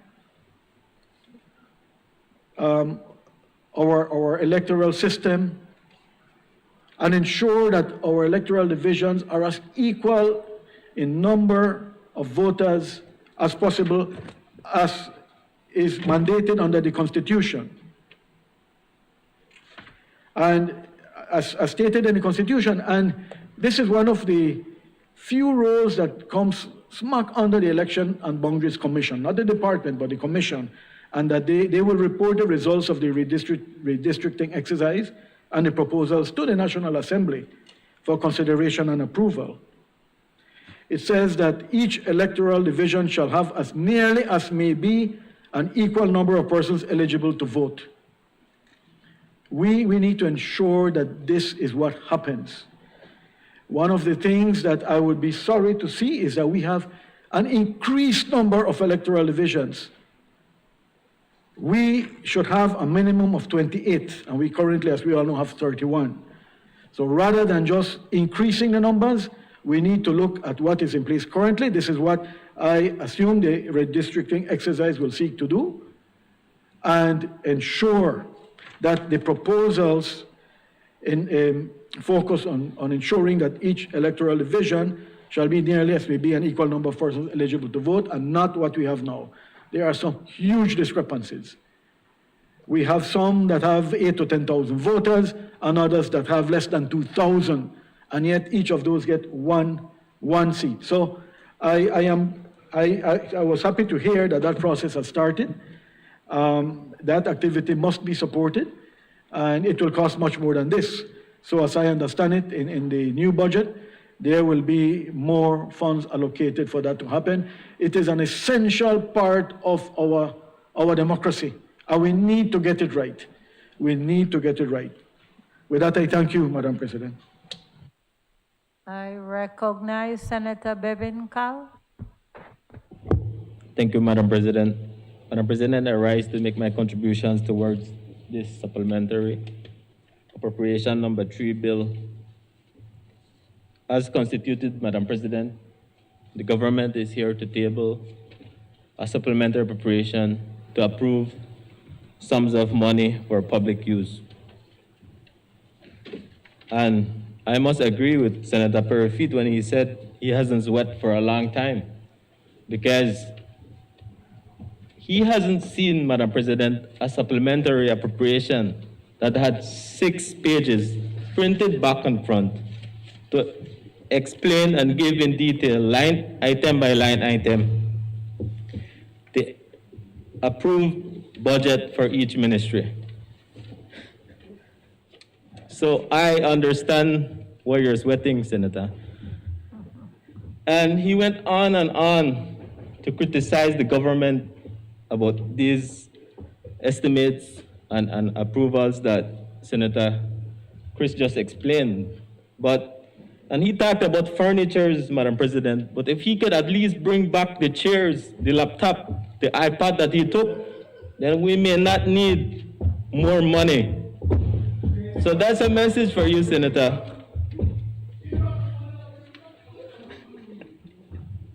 Let me highlight some of the very important and essential allocation that is afforded for each ministry in this supplemental, Madam President. And I will start with the health system. And I will read a quote from Dr. Carissa Etin from the Pan American Health Organization. As economies remain strained, countries face difficult choices about how to spend limited funds. We cannot forget that health is an investment, not an expense. I'll repeat that, Madam President, because I think this is really important. Health is an investment and not an expense. As we learned with COVID-19, health is at the core of vibrant societies. It keeps people working. It brings kids to school, companies productive, and economies growing. Madam President, when it comes to health, more money is never enough. And the limited resources that this government has,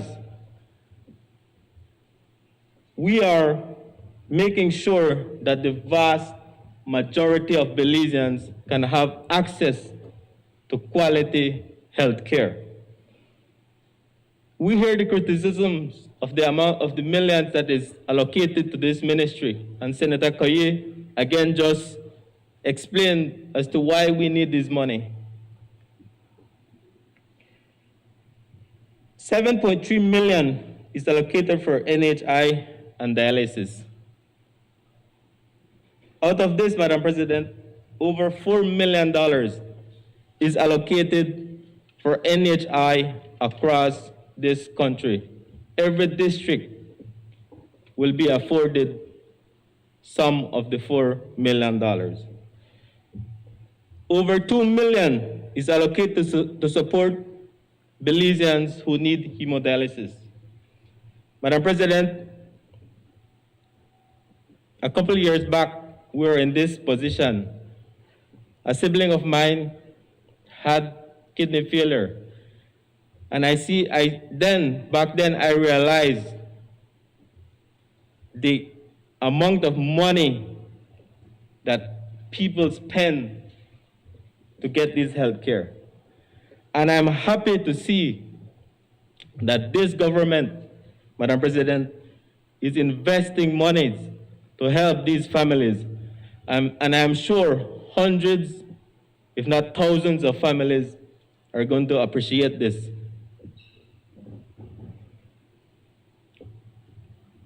This budget, this supplementary allocation is also supporting our police department.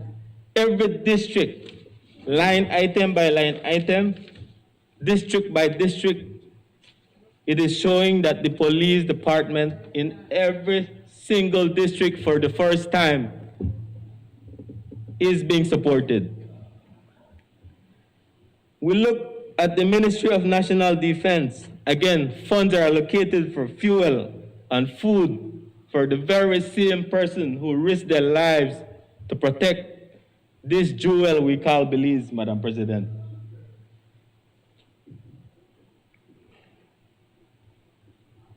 Madam President, it will be really interesting to see how the other side will vote since our colleague, Senator Perfit, asked for a division, because a vote against this supplementary, Madam President, is a vote against the purchase of medication that is needed for every single Belizean. A vote against this supplementary is a vote against supporting the families that need hemodialysis. A vote against this supplementary is a vote against supporting our police department, is a vote against supporting our soldiers. Madam President, what they see is an expense, but what we on this side see is support for the needy family that needs hemodialysis. What they see, Madam President, is an expense, but what we see is support for our soldiers, for our policemen. And this will have a ripple effect in having healthy Belizeans and having a safer society. Madam President, we will see if they will vote against these things. And with the Belizean people will see this, Madam President. I thank you. I recognize Senator Kevin Herrera.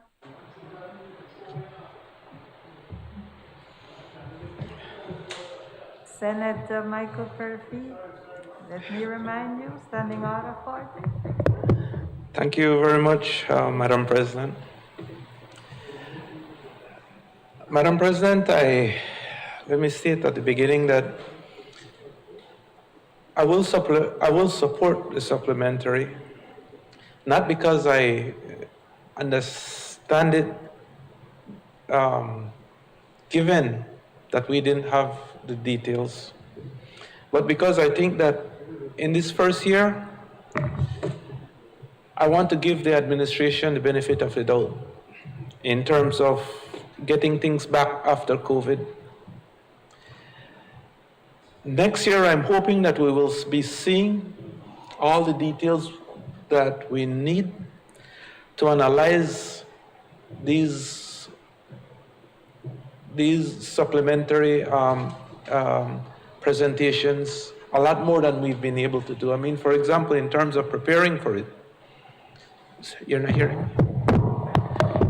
In terms of preparing for it, you know, I mean, we really did not have the details, except for the presentation that we were able to get from Senator Coe with respect to the 20 million capitalization for the central bank. But other than that, I share Senator Bradley's frustration. I mean, you know, we can only guess for a lot of these. We really don't have the information. And so in terms of presenting, I mean, I could, similar to what Senator Perfit did, go over each line item and show how they've been increased and ask, you know, the obvious questions. But I won't do that. What I want to point out, though, is that for the recurrent, we're seeing a 63% increase over the approved estimates. For the Capital 2 expenditures, we're seeing a 90%, and I say 90%, let me make a clarification here. I've taken out the 20 million for the capitalization, additional capitalization of the central bank. And I backed out the $2.5 million for the blue bond payments, because we know about those. I mean, I have information about those. But even after you've taken those out, it's a 90% increase from what was approved in terms of the estimates.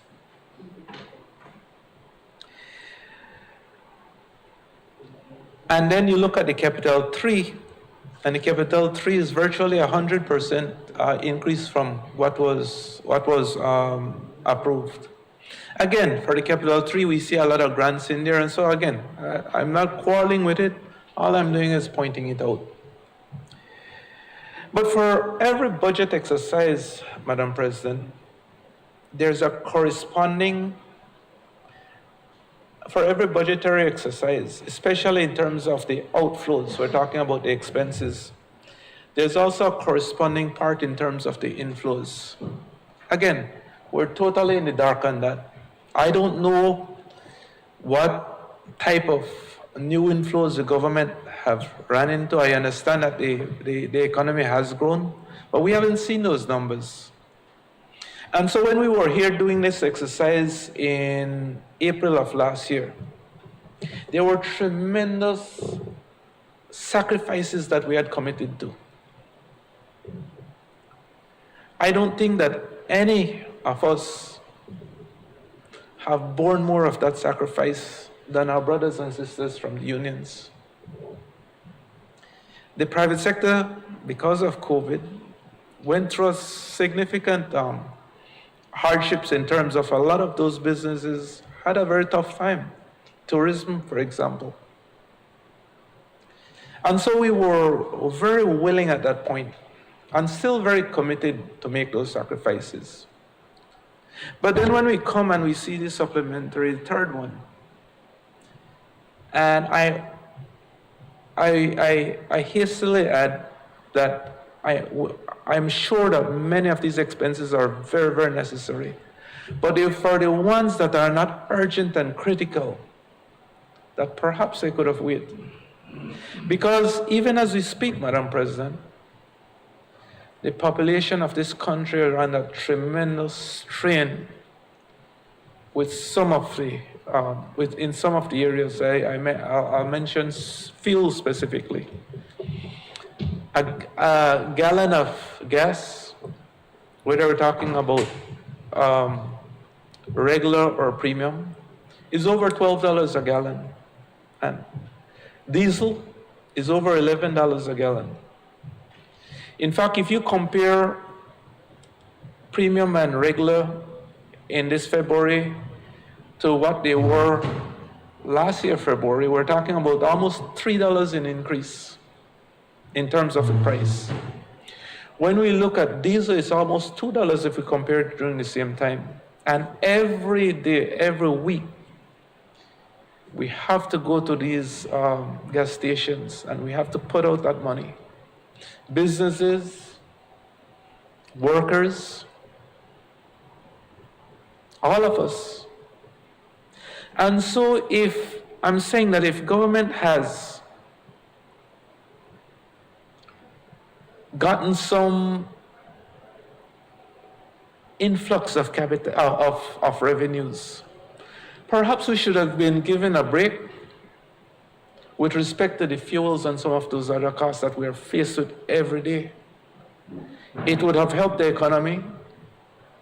And so, and I make one more other point on the fuel, is that maybe the time has come for us to look at a set amount with respect to government revenues on the fuel. Because government is a beneficiary when the prices are high if it's tied to a percentage. And perhaps if we look at a fixed amount, then we know what we're up against at any given time. But when the prices are high and it's tied to a percentage rate, the higher the acquisition price, the higher the revenues will be for government based on that percent.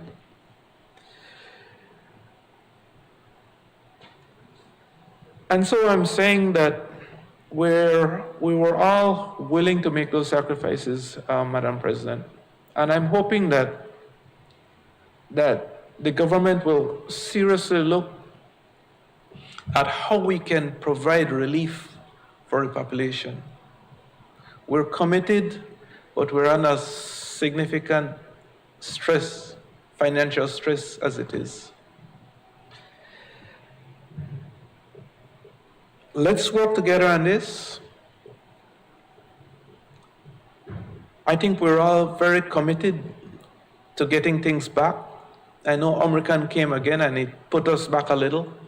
But still, I think many of the initiatives by the administration with respect to COVID, keeping businesses open, allowing us to continue to operate, were good ones. And I think we're showing that those are the correct decisions. So we're working together on it. But with respect to giving breaks when we can, if government has gotten more revenues than they had anticipated, then perhaps some type of relief should be given at this point. Thank you, Madam President. I recognize Senator Honorable Elena Smith.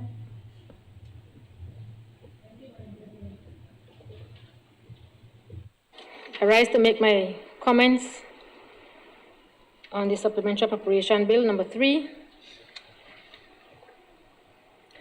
Madam President,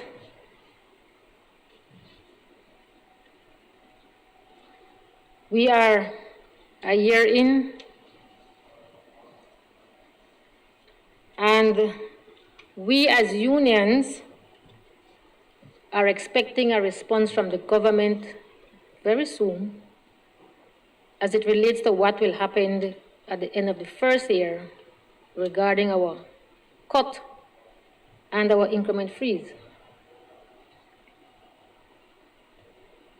But before me today, I have some matters that are very concerning, to say the least, Madam President. And I want to begin by echoing the concern of my colleagues regarding the provision of details. And while I will admit today that we have more because it's stretched out And so I can see all of the different districts and the areas where funds will be allocated. The details are lacking. And the details are what we need to assist us in making an informed decision, a proper decision. And so to tell me that when I see one heading and it gives me an aggregate figure, I should perhaps understand that and I should make a decision on that based on just what I see here and what I think it means. And I know that Senator Koi has given some explanation, but these sorts of things should be given to us prior to us coming here to make these decisions. And it has been since I have been here that we have been calling when my colleagues over this side were over on the other side. We had all been saying we need details. And now the tables have turned and we are still asking for details. It's rather unfortunate that we have to continue saying the same thing over and over and over and over. It's like I'm teaching my 4-year-old infant, my 5-year-old infant one class, and I'm telling them one thing and they can't get it. And they're not understanding the purpose behind what I'm saying. We don't come, and I will speak for the NTUCB, we don't come to the Senate, Madam President, to just go against or vote against what is presented. We do our very best to support what comes to us, but we can only support if we have enough information. Now, I will just briefly go through a few of these items because I'm not going to go through all of them. We've already heard, based on everybody's presentation thus far, we've heard a lot of them. But, Madam President, I can clearly recall that there was a moratorium on hiring because things were not good and we couldn't afford, and so there was a moratorium there. But I see that we have funds set aside for personal emoluments. I'm being told that, or we are requesting more funds, I should say, and I understand that there were new persons hired. Well, I came here today and I saw a new person here. So I don't know if that is a new hire or that is an old person that came back. I don't know. But in any event, we heard about, for example, Director of Public Prosecution, we are hearing about honorariums. But yet, Madam President, a year ago, the same people who are coming to say that these people need to get their honorariums said to me and my colleagues that we must sacrifice because all of us must share in the pain. So how is it that all of us were supposed to share in the pain, but not all of us can now share in honorariums? It cannot be. You can't tell me that I must sacrifice while others are gaining and we are all working. My colleague earlier made a comment. As a responsible father, you ensure your children, I believe, I'm not sure if it was children or family, their needs are met. Well, I am a part of that family too. I am a child of this responsible father, and my needs are not being met, Madam President. Our public officers' needs are not being met either. We are suffering, we are punishing. Some of our colleagues can barely meet their bills, barely provide for families. Yet we see these things coming before us. My colleague spoke about gas prices going up constantly, food prices as well. And with all my sacrifices, I'm not seeing anything coming back. Not, at least not yet.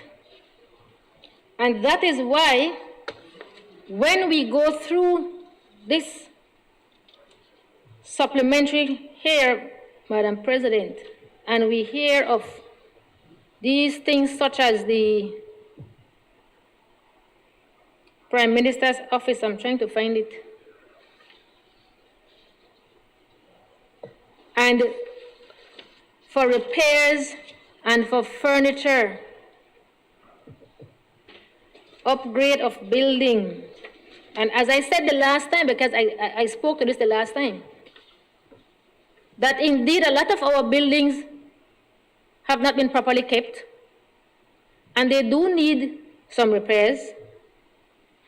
But here we need $250,000 to repair and $45,928 to purchase office furniture and equipment. It made us wonder, Madam President, if the past Prime Minister probably took all of the furniture from there and all equipment, and so there's none now and we have to buy new ones. What am I left to think when I don't have the details? And so as angry as we may want to get, or as defensive as we may want to get, this is the reality. So is it that the chair that is there that the other person sat in, that this new one can sit down in?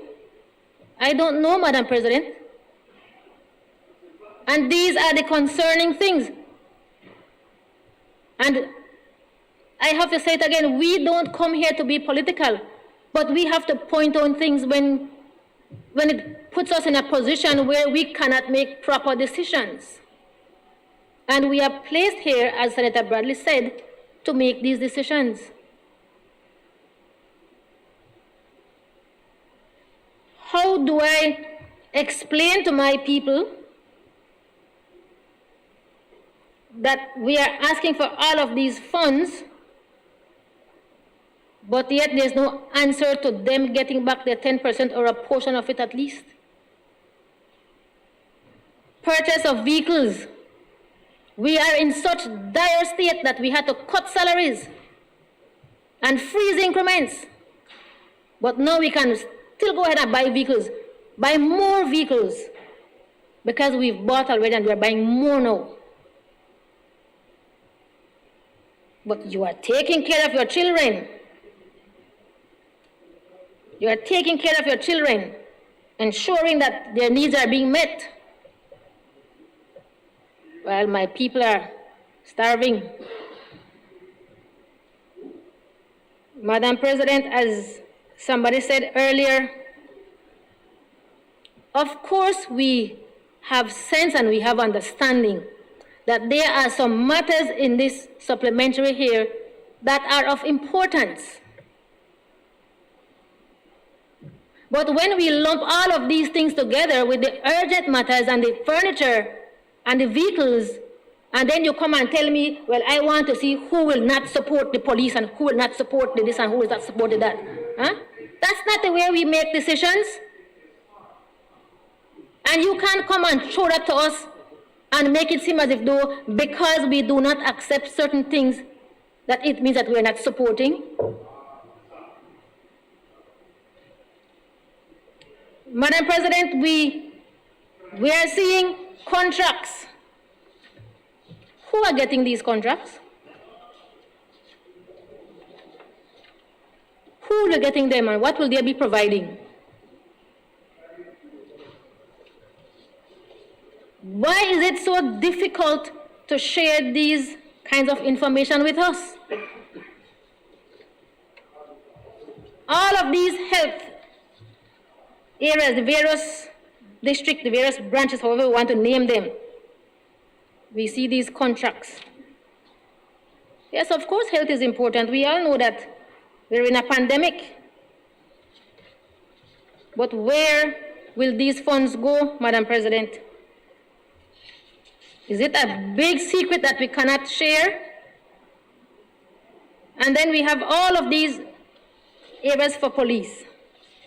And yes, I can tell you that the police needs help. Buildings need to be repaired and all of those things. And I know because I have a brother who was in the police. And I know what he went through and what he is still going through right now. But we need to get the details of these matters so that we can properly make decisions on them and we can understand. And the public, we must remember that we are representing the public, the people. Whether you are here as government, opposition, or social partners, you are representing people and you ought to be accountable to them. Every time we have an election, we hear buzzwords around. Oh, we are transparent and we are going to be accountable. Where is the accountability here, Madam President? Where is the transparency?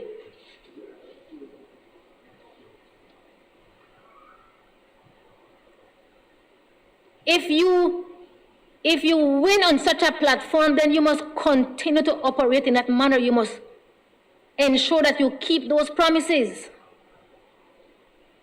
We all have a responsibility. I have to account to my people. I can't just come here and say what I want and vote how I want. I have to vote how I am being told to vote because I represent a group of people. But in the same manner, when we are spending public funds, we have to account to the people. It is their money, it's our money. So whenever we come and we bring these kinds of documents to us without those details, then we leave a space for persons to put their own interpretations, which may not be so. And you have to be fair to us so that when we ask these questions and when we make these kinds of assumptions, you don't turn around and attack us because we are assuming, because you did not provide the information to us. Now, I understand fully that government and opposition will have their back and forth and their whatever with each other. That's how it works. But those of us on this side are not involved in that back and forth. Should not be put through that. And hence the reason when we are asking legitimate questions, we ought to be given the responses. And as I said earlier, yes, Senator Cowie explained certain things. And when those are explained, you can understand. But why couldn't we get those before? And so, Madam President, while there are several things in here that I support, that we support, that we agree with, there are other matters in here that we do not support. We cannot support.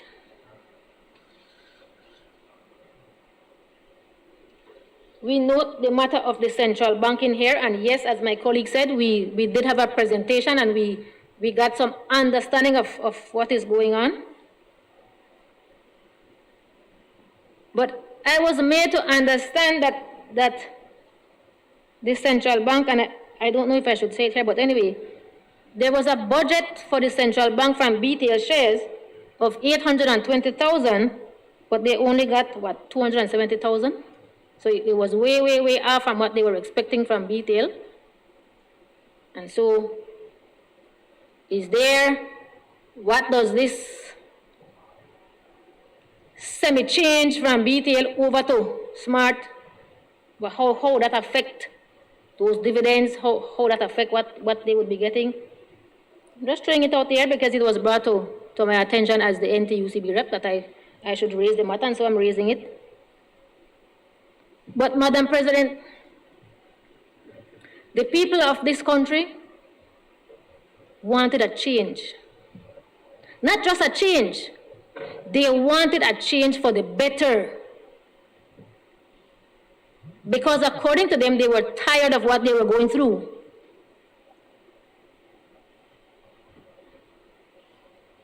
The public officers and teachers who have lost their wages are now tired of seeing the same thing happening over and over and over and over. You tell me one thing, but you do something else. We cannot continue in this fashion.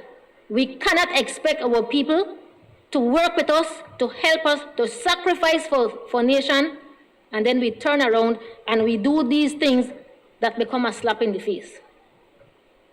And you see, that is why when teachers are out there or were out there standing up for accountability, for good governance, we heard a lot of comments. You should be in the classroom and you are blocking the bridges and it's an inconvenience to us. What if all of those who were complaining would have stood up with us? We wouldn't be where we are today. Because today, all of us are still suffering.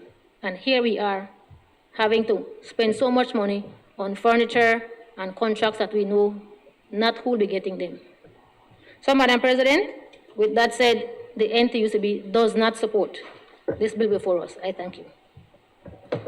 I recognize Senator Bishop Honorable Moses Bengashan. Thank you very much, Madam President. And of course, I would like to, on behalf of the church, add my own contribution to what is before us, the supplementary appropriation number 3 schedule for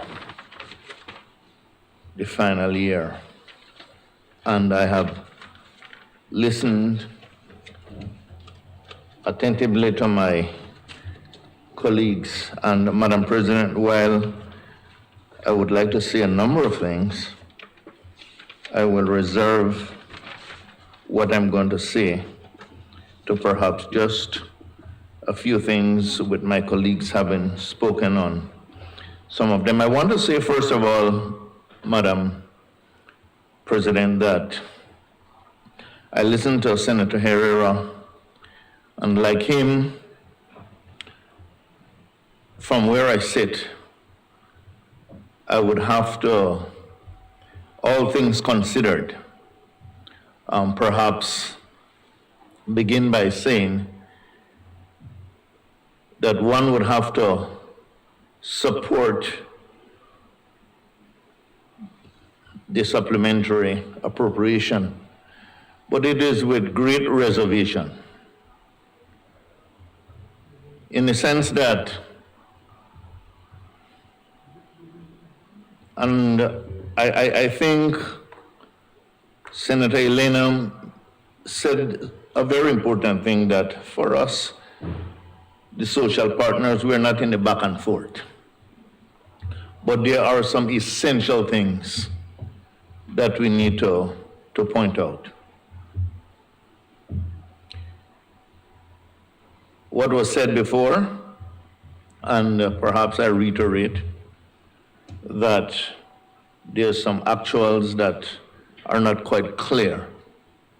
And perhaps when we speak to the level of transparency, as my colleagues have pointed out, we need some more details insofar as those things are concerned. Suffice it to say, Madam President, especially as it comes to the bank of the central bank, I want to thank Senator Koi for the presentation that we had prior to the sit-in, because if it was not for that, it would be hard to stand here and support what was presented. So I want to express thanks to him and to those from the central bank who made that presentation to us as social partners. Madam President, yes, I would be concerned, and I am concerned, for example, when I look at the Ministry of Health and Wellness and all the contracts, one after the other, are listed there. And as much as some level of explanation was offered, I would still have my own reservation and concern about that section, and it would include also almost 2.5 pages of that which is appropriated to the police, the area of policing, but suffice it to say, I will not go into that section. What I will say, however, Madam President, is that as I look at the Minister of Education, and while I will commend that which is there for training and high school and tertiary, I think, as Senator Elena has pointed out, the time has come where we hope very soon we will be able to see something there concerning giving back something to the teachers. It's about time, especially in light of the fact that when we look at the other sections, everything has been allocated for. I must insist, and I must say, Madam President, that the pace, and I'm also concerned about the pace and at which the meetings are being held between the union and the government. I still don't think that it is fast enough, and I am concerned about the asking for details, and again, we are here asking for details, and what is being presented, and other things have to be presented. Why is it that in one meeting that cannot be solved, and all the details are presented? And so I'm hoping that for the Ministry of Education, it will not only be that which is allocated for training for high schools and tertiary institutions, but that soon and very soon we will see where the increments and the 10% for teachers is also included in that section. Madam President, I spoke to the issue of the central bank already, and again I must express thanks to Senator Koyi for the presentation that was made to the social partners. I want to say one last thing, Madam President, that from where I sit, as I said, we will support what is here, though with a level of reservation. But I want to remind the government, as Senator Herrera has pointed out, that this coming budget will be the brainchild, the full brainchild of this government. In other words, will be the baby of this government. We expected them to carry the child and not to be blaming the other side for whatever is there. And so we await what is to come. And we hope that in time to come, we will see greater details in what is presented. And lastly, Madam President, we would hope that the budget will be so crafted that wide consultation will take place. And in addition to that, that we will have less supplementals before us in the future. I thank you. I recognize Senator Honorable Isabel Bennett. Good afternoon again, Madam President. I've listened attentively to what has been shared, and I hear the cry for details, but I remember sitting over on that side, no excuse, and getting one sheet of paper with a large amount of money, millions of dollars. But yet now I'm sitting on this side where there is more prudence, where there is more documentation, and I have to be able to go through several pages identifying allocations for financing of different areas that supports the population of Belize. But I'm also seeing a trend, because I remember being over on that side in 2020 as the only health professional then and still now in this chamber, crying out to the then UDP administration, alerting them on the fact that COVID is now being established as a pandemic in the world. But yet they were so busy trying to sort out themselves as it relates to leadership. Nothing has changed 2 years later into it. There is still a scramble, there is still a struggle, there is still a fight over on that side trying to establish leadership, when in reality, the issues that are being addressed in this country right now are being done most effectively and most efficiently by this government. 7 months later, and we still have not, as reported by Senator Salas, there still has not been a meeting by the Joint Accounts Committee. Again, why? Is it because they're so busy trying to sort out leadership? I don't mean to throw a blow here or go below the belt, but I see a trend, and it's a very pathetic one. And if the people of this nation is actually to look for leadership, they're looking at the right party right now, because they had voted us in for that efficiency and that effectiveness that they're actually getting for the first time in 13 years. When I look at some of the social partners were here when I was getting that same one page with millions of dollars being spent. As a matter of fact, I could also remember the leader of government business when we asked for details. Well, what do you need? Do you need to know the size of the road? Do you need to know the size of the stone? Do you need to know the length of the... It was so ridiculous. Why? Because he was saying to us, we didn't need to know the details of all of that. Leave that to the experts. It's pathetic, Senator Perfeet. Pathetic cry. As Senator Carl has pointed out, when you look at this document, I ask you to look at not expenditure, but looking at investment in the people of this nation, specifically the police department. The police department. As I look at the document, I am floored and I'm saying, thank God. I ask again if we be mindful of Standing Order 40 and have Senator Isabel Bennett speak. Thank you, Madam President. It's obvious that much care, consideration, and effort has been put into looking into the different units in the police department.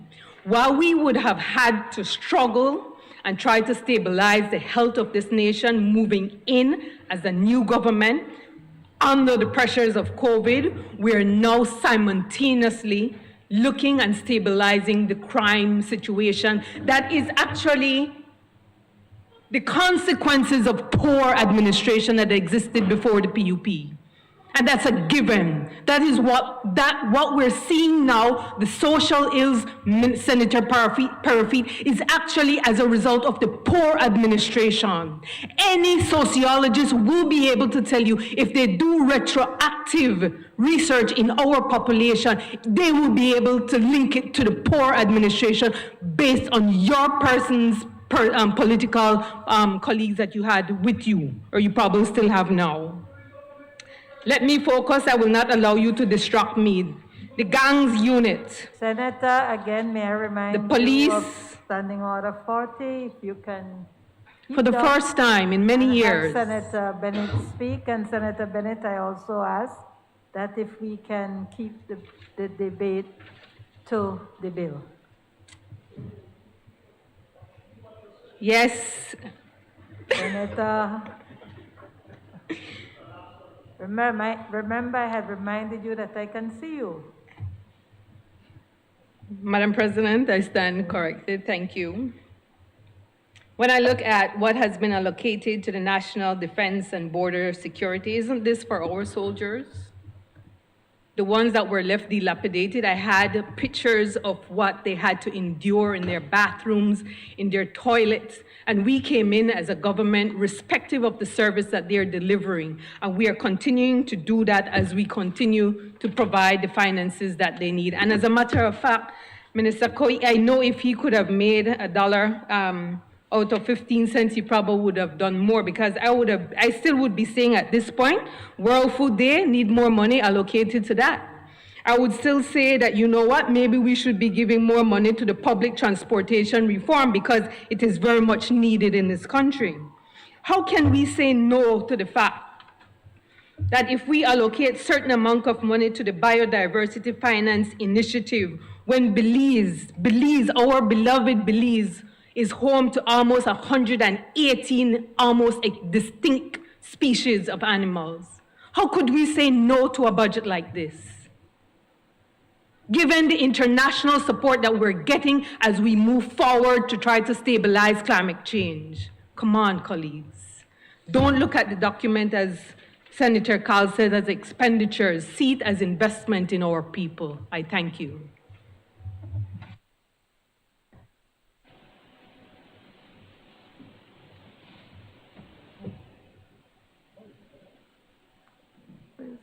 Thank you, Madam President.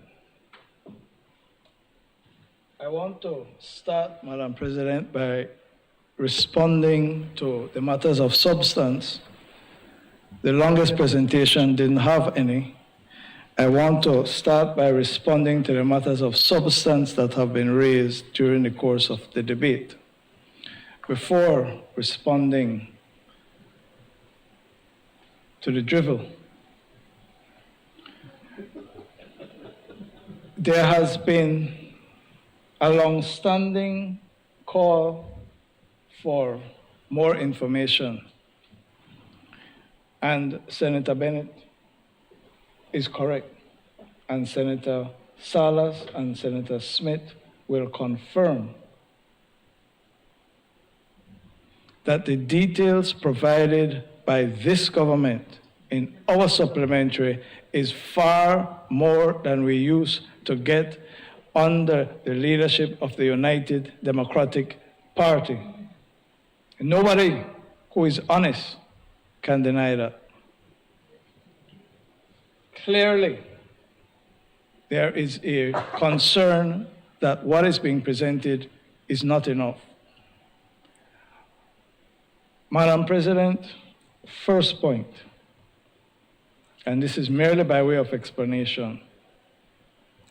The budget and all budgets, supplementary and otherwise, are presented on the basis of a head and subheads. That's the way the budgets are presented. And when we take a look at the supplementary bill itself,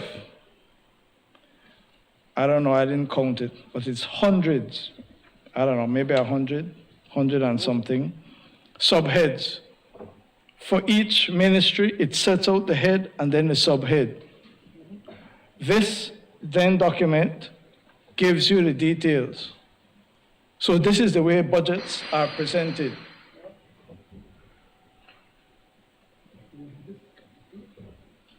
When one says we don't have enough information, I listen carefully.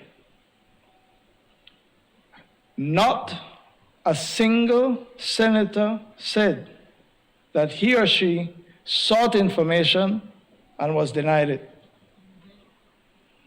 There are senators in this room today, at this place, at this time, who sought information and was given information. And I'm not calling any names, and it's no secret. The point I wish to make is not a single senator can say with honesty that they have been denied information. I want to go further. I listened keenly, and I heard legitimate concerns. I heard genuine criticisms. I heard a lot of speculation from Senator Perifeet. I heard allegations from Senator Perifeet about hustling. Madam President, had he one simple, single iota of evidence, he would have brought it here. He is quite happy to call people hustlers without evidence. There is no senator in this Senate today who has a judgment of the Supreme Court of Belize that says you spent $1.3 billion unconstitutionally. That is you, Senator Perry. So don't come here with a pretense that you're for transparency. Don't come here with any pretense that you're for accountability. The judgment, no, don't tell me I just wind up. Just you relax. You are the person who sits in this Senate and suffers the stain and smear and ignominy of being found guilty by the Supreme Court of $1.3 billion. And you can laugh all you want. It's you. You are not Minister of Finance. You want to read it on again? I'm not done with that yet. You had your say. Be quiet. Listen. You are the only person in here where the Supreme Court said $1.3 billion. And what is worse, Senator Perry, you were the Attorney General at the time. You did not give advice, or you gave wrong advice. Whichever way, you're wrong. But let's continue. There is a joint Public Accounts Committee. I didn't hear anybody over there talk about it. I wonder why.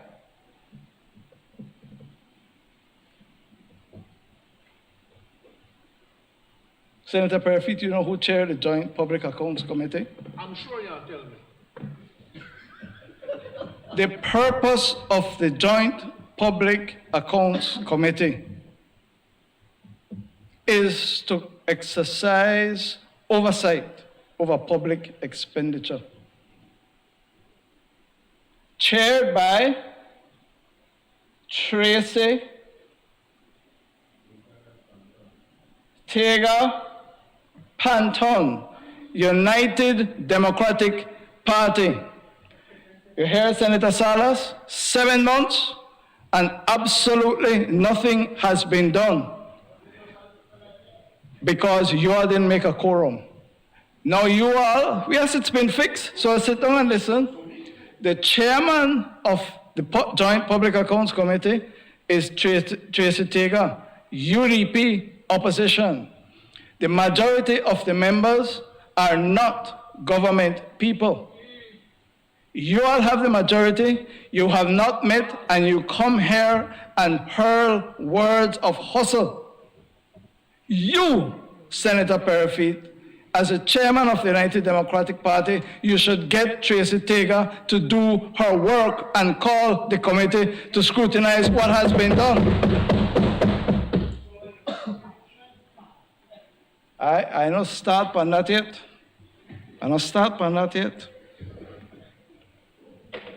Oh, Jerry, deal with you. Senator, Madam please let President. us keep the budget, Madam President, the debate to the bill at hand. Madam President, I want to end on the question of information on this point. I would like to propose, in keeping with what you articulated at the start of this meeting in terms of the reforms that you want to introduce in the Senate, that one way for us to address this legitimate concern of information is specifically on appropriation bills, that once they are introduced in the House, that the Senate as a whole in committee meets and bring the financial secretary and the other people from finance and have an open committee meeting to discuss the proposed supplementary or the general revenue bill prior to the debate in the Senate. I want to suggest further that, and it's going to be difficult, but I am hoping with the help of Senator Coy and Financial Secretary, that we can do it for the budget that is coming up. The time will be close, but we will try to do it. That would even predate any amendment to the standing orders, so it will be sort of informal, but at least people will be given an opportunity to go over the details and ask the questions that they may have. It is unfair, Madam President, for the impression to be given that this government has not been forthcoming and transparent on the issue of appropriations. And we have been criticized for coming 3 times in this fiscal year. Senator Salas counted the number for a number of years. We are doing it because the law requires it. That's why we're doing it. We, to tell tales out of school, in cabinet, when this came up, we questioned whether we should just delay it and put it as a part of a general revenue budget for the next fiscal year. And it was pointed out we could do it, but we will be breaking the Finance and Audit Reform Act. And so it was brought as the only bill to comply with the law. And so we are proud of our record in terms of what we are trying to do in reporting to the legislature, expenditure of the government, and proposed expenditure. We are not ashamed of it. No Chief Justice has ruled that we spend no $1.3 billion without approval. Now let me go to some specifics. And you know, I don't know. I listened to Senator Perfeet, and I remember one exchange I had with one of my friends the other day. You can't hear? No, and Q-tips are available. Listen to General Administration, the way that. Giving the public who doesn't have this document in their hands the impression that no detail is given. Right below that, he marked contribution and subscriptions. And as a former minister, he knows that these contributions and subscriptions are what has to be paid by the government to international organizations. He knows that. But you hear, huh? General Administration, that way that. We don't know about that. He knows it. But it is some people could read and understand. Others can read and can't understand. And this brings me to the argument I had with a friend. The friend, they tell me that smarter than me. So I said, well, why you say that? Well, I see the man report card and the man got loan A and lot of I said, what are you talk about? So which primary school? I said, primary school. He said, no, from the law school. I said, you see it? I said, show me it. The friend showed me the thing. I looked by it. I said, A. I said, my brother, they're in the absence.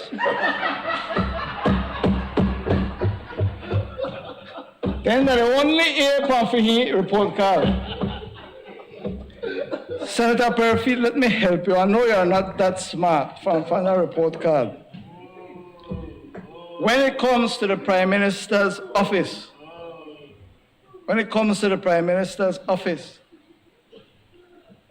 it is not the Prime Minister's office alone that is being repaired.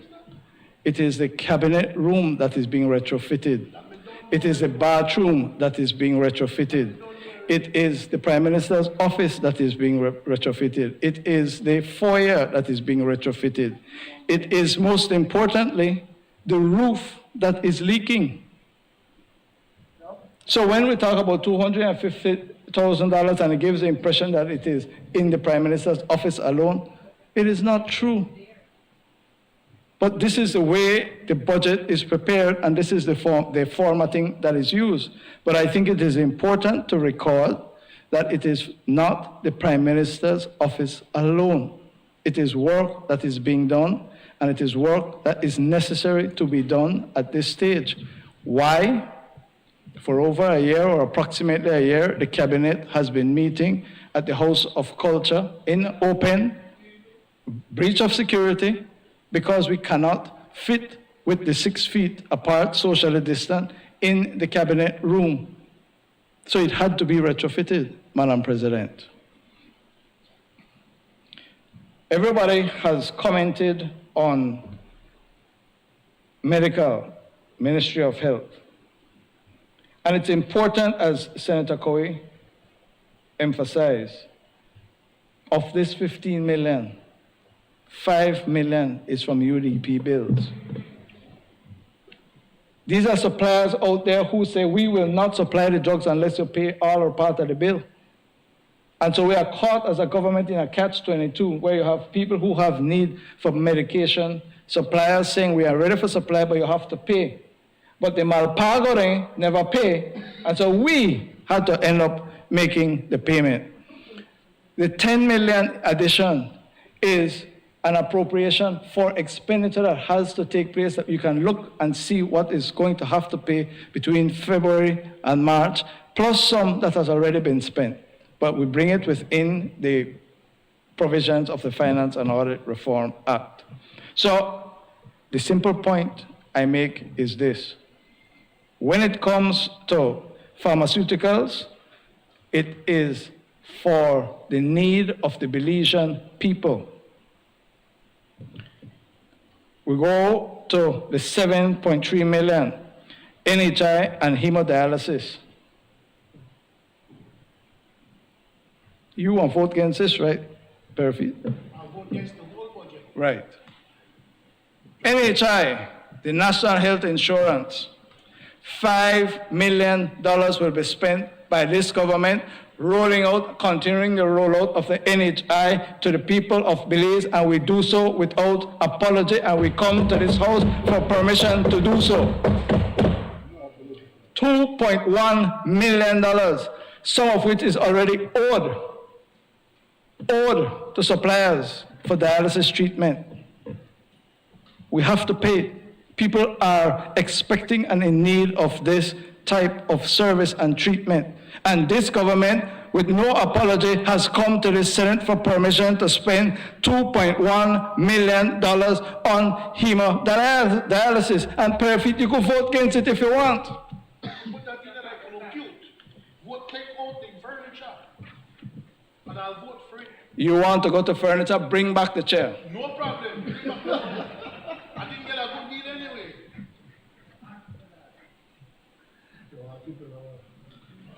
I want to deal with the question of vehicles. Vehicles. Senator, again, may I remind you? Senator Michael Perfect, may I remind you? Standing Order 40. Can you please maintain silence? He in the top of Commissioner. Who in the Senate ever gone before a Commissioner inquiry? Nobody back here. Nobody back here. I don't think you got. Only you? They don't call me. They don't call you? No. You need to call They're her. free. If they had anything, they may have called me. Bring back the laptop. Can we? I want to deal with the question of vehicles. Senator Michael Perfect and I want to Senator deal Amon with Courtney, the question of vehicles. Can we kindly stay with the appropriation bill? Bring back the 15 million. Anyway, sorry. Thank you. Vehicles. Question was raised about the 733,000 that is being appropriated. 10 vehicles. 4 for the Ministry of Youth. 2 for the Post Office. 3 for the Ministry of Transport. And 1 for the Ministry of Finance. None of the 10 is for any minister. They are going to be used by public officers to discharge the work of the public service for and on behalf of the government and people of Belize.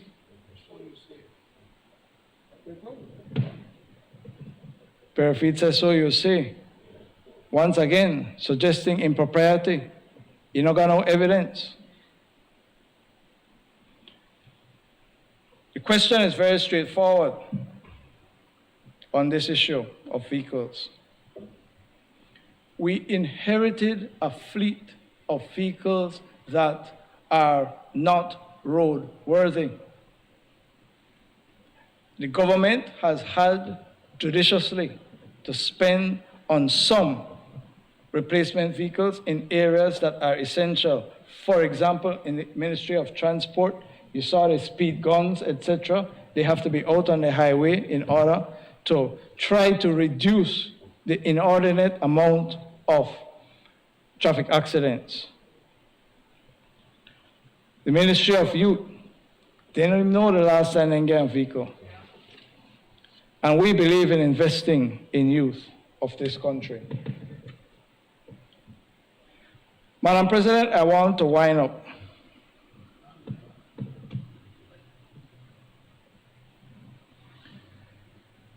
And before doing so, I have to criticize Senator Perfit again. It is irresponsible. It is wrong. It is bordering on recklessness for him to stand in this honorable Senate knowing better to suggest that something is wrong in the financial sector of this country.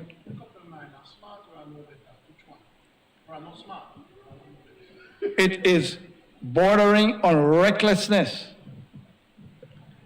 The social partners were briefed by the central bank governor.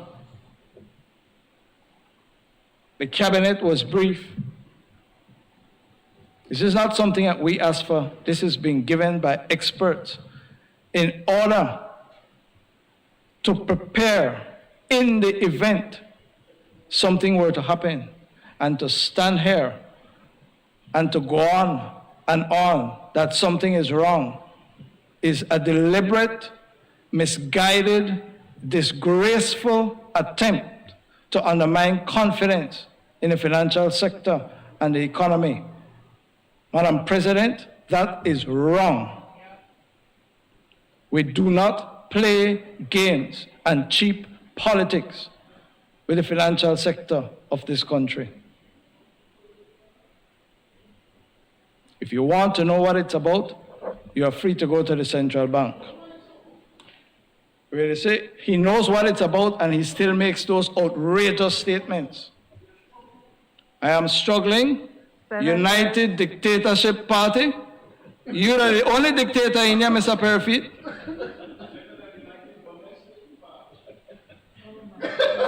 Let me wind up by saying this, Madam. Yes, please kindly wind Madam up, President. Leader of Government Business. Let me wind up. The supplementary appropriation bill before the Senate is before the Senate to comply with the law of the country. The supplementary appropriation bill is before the Senate because we have inherited expenses and expenditure and a broken public service that needs to be repaired, and this government is judiciously and prudentially appropriating monies in order to rebuild the government public service and the wider economy of this country. The supplementary appropriation bill is before the Senate because we have committed to seeking the approval of the Honorable House of Representatives and the Senate prior to expenditure whenever it is possible and required by law. We give our commitment to try to introduce, hopefully for the budget, but certainly immediately thereafter, a system where we will have meetings of the Senate as a committee to go into the minutiae of these appropriation bills prior to the debate. I conclude by saying this.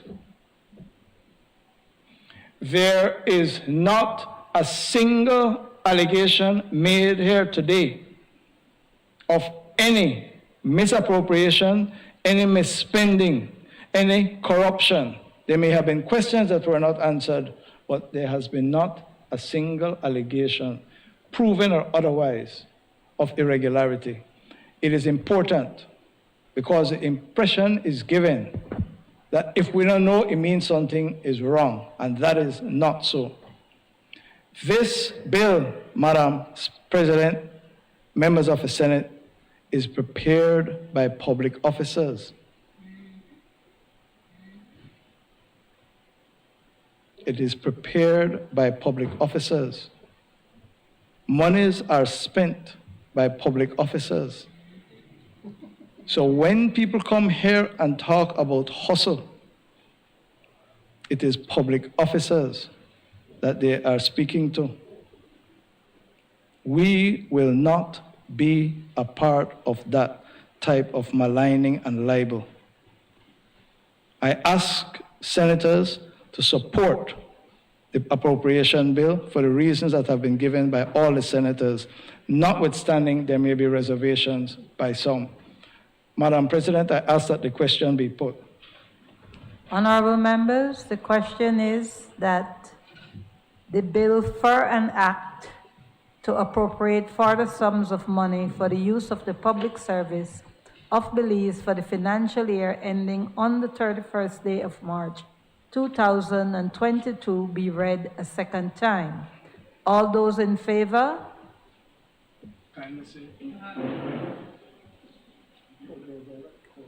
Those against?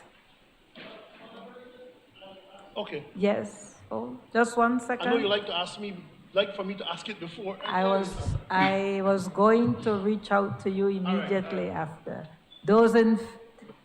For all those in favor, kindly say aye. Aye. Those against, kindly say no. I think the ayes have it. Everybody has indicated how they would vote. I mean, the respective senators, especially the social partners, made it very clear how they would vote. So I don't think there's a need for a division at this point. I vote no. When no 5 have to vote yes. 6. What will that do? Clerk, may you proceed, please? Kindly proceed. The bill for an act to appropriate further sums of money for the use of the public service of Belize for the financial year ending the 31st day of March 2022. Committee of the whole Senate on bills and on motion and bills.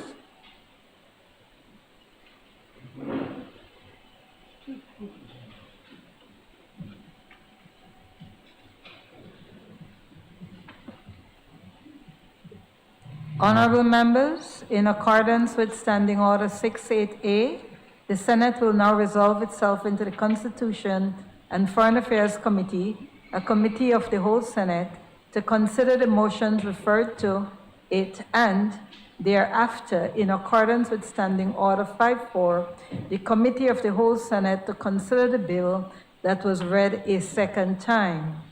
Honorable members, I will now take the chair as the chairperson of the Constitution and Foreign Affairs Committee, and then as the chairperson of the Committee of the whole Senate.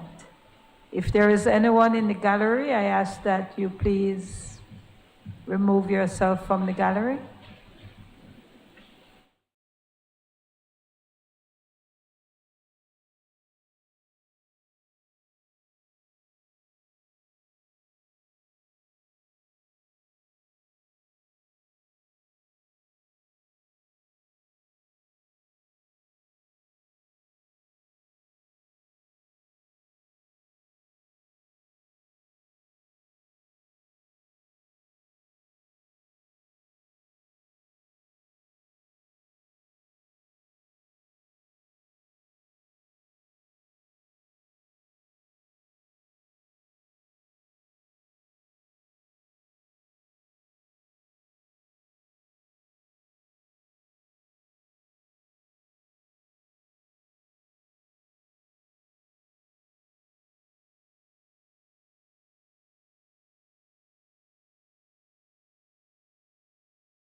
Business.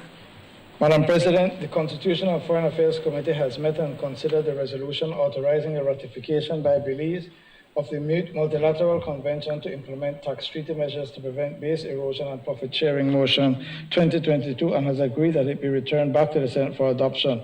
I therefore move that the question be put. Honorable members, the question is now, therefore, be it resolved that the Senate authorizes the government of Belize to ratify the Multilateral Convention to implement tax treaty measures to prevent base erosion and profit shifting. All those in favor, kindly say aye. Aye. Those against, kindly say no. I think the ayes have it. I recognize the Leader of Government Business. Madam President, the Constitutional and Foreign Affairs Committee has met and considered the domestic violence in Belize motion 2022 and has agreed that it be returned back to the Senate for adoption. I therefore move that the question be put. Honorable members, the question is now, therefore be it resolved that this honorable House, one, denounces and condemns domestic violence in all its forms as a crime and a violation of fundamental human rights. Two, supports the call for additional resources to further strengthen the interventions, safeguards, and public awareness required to effectively address domestic violence in Belize. Three, will undertake legislative review aimed at filling gaps and putting in the necessary reforms for the response to domestic violence. Four, as national leaders take a zero-tolerance position with regard to domestic violence. Five, prioritizes domestic violence as a national issue of significance and pledges to take the individual and collective actions to end this plague in our constituencies. All those in favor, kindly say aye. Aye. Those against, kindly say no. I think the ayes have it. Reporting and third reading a bill. I recognize the Leader of Government Business. Madam President, I rise to report that the Committee of the Whole Senate has considered the General Revenue Supplementary Appropriation 2021-2022, number 3, Bill 2022, and passed it without amendment. I now move that the bill be read a third time. Honorable members, the question is that the bill for an act to appropriate further sums of money for the use of the public service of Belize for the financial year ending on the 31st day of March 2022 be read a third time. All those in favor, kindly say aye. Aye. Those against, kindly say no. I think the ayes have it. The bill for an act to appropriate further sums of money for the use of the public service of Belize for the financial year ending on the 31st day of March 2022. Madam President, I move that the Senate do now adjourn. I recognize Senator Michael Perfit. Thank you, Madam President. Madam President, there was an individual who would watch and observe every single session of the National Assembly, the House and the Senate, with meticulous detail and keen interest. Always a contributor to many causes in sports, the University of Belize, to my career and education personally. And I would just like to, on behalf of this side of the House, with your permission, salute Romel Perdomo Sr., who has passed, a legend in the business community and a supporter of ours, but most of all, a true Belizean. And I just wanted to acknowledge that on behalf of the UDP, we salute him as we get ready to celebrate his life. Thank you, Madam President, for that accommodation.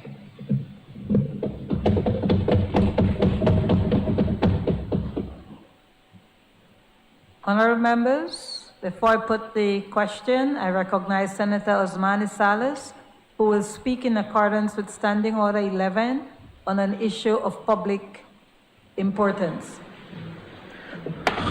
Right, thank you, Madam President. I know we have been here for about 6 hours or so, so I won't keep us back for too long, about 5 or 6 minutes of your time. But thank you for this opportunity to make a statement on the Chiquibull Mountain Pine Ridge Caracol Complex. Right, Madam President, this is an area which we refer to as the CMCC that has much significance to Belize, and I would like to share some related challenges and opportunities that we should all be aware of. The CMCC region is located in western Belize in this Cayo district. It comprises over 560,000 acres, representing about 10% of our landmass and over 40% of the Cayo district. For more than a decade, right, Madam President, our security forces, other governmental agencies, and the Friends for Conservation and Development, FCD, as co-manager of the Chiquibull National Park, have been tackling an increasing number of transboundary threats, including poaching, illegal extraction of timber and non-timber forest products, looting of my artifacts, gold panning and illegal forest clearing for agricultural expansion and cattle ranching. These illegal incursions have been widespread across that entire area and have required a collaborative, multi-agency enforcement effort that transcends protected area boundaries. Now, today, the main transboundary threats are in the form of agriculture, farming, cattle ranching, gold panning, illegal wildlife trafficking, and thankfully, largely due to the efforts of FCD and its governmental partners, these threats are more contained, restricted to particular areas along the western border. Shatter extraction has been greatly reduced, illegal logging has been kept to a minimum, threatened wildlife species seem to be rebounding. Unregulated gold mining activities in the upper Chiquibull headwaters, however, is a growing concern, as is, in a sense, the development of the paved road through the CMCC Mountain Pine Ridge area. I must say that while this road is important to improve security in the area and to bolster the tourism potential of the area, it could bring along with it intensive land speculation and other interests that could have a detrimental effect on the area if unregulated or improperly managed. Hunting activities have started to increase as a result of this improved road. Local visitation, which is a positive development, is increasing, but the accumulation of garbage has also been increasing, which contributes to contamination of the rivers and streams of the Upper Macal.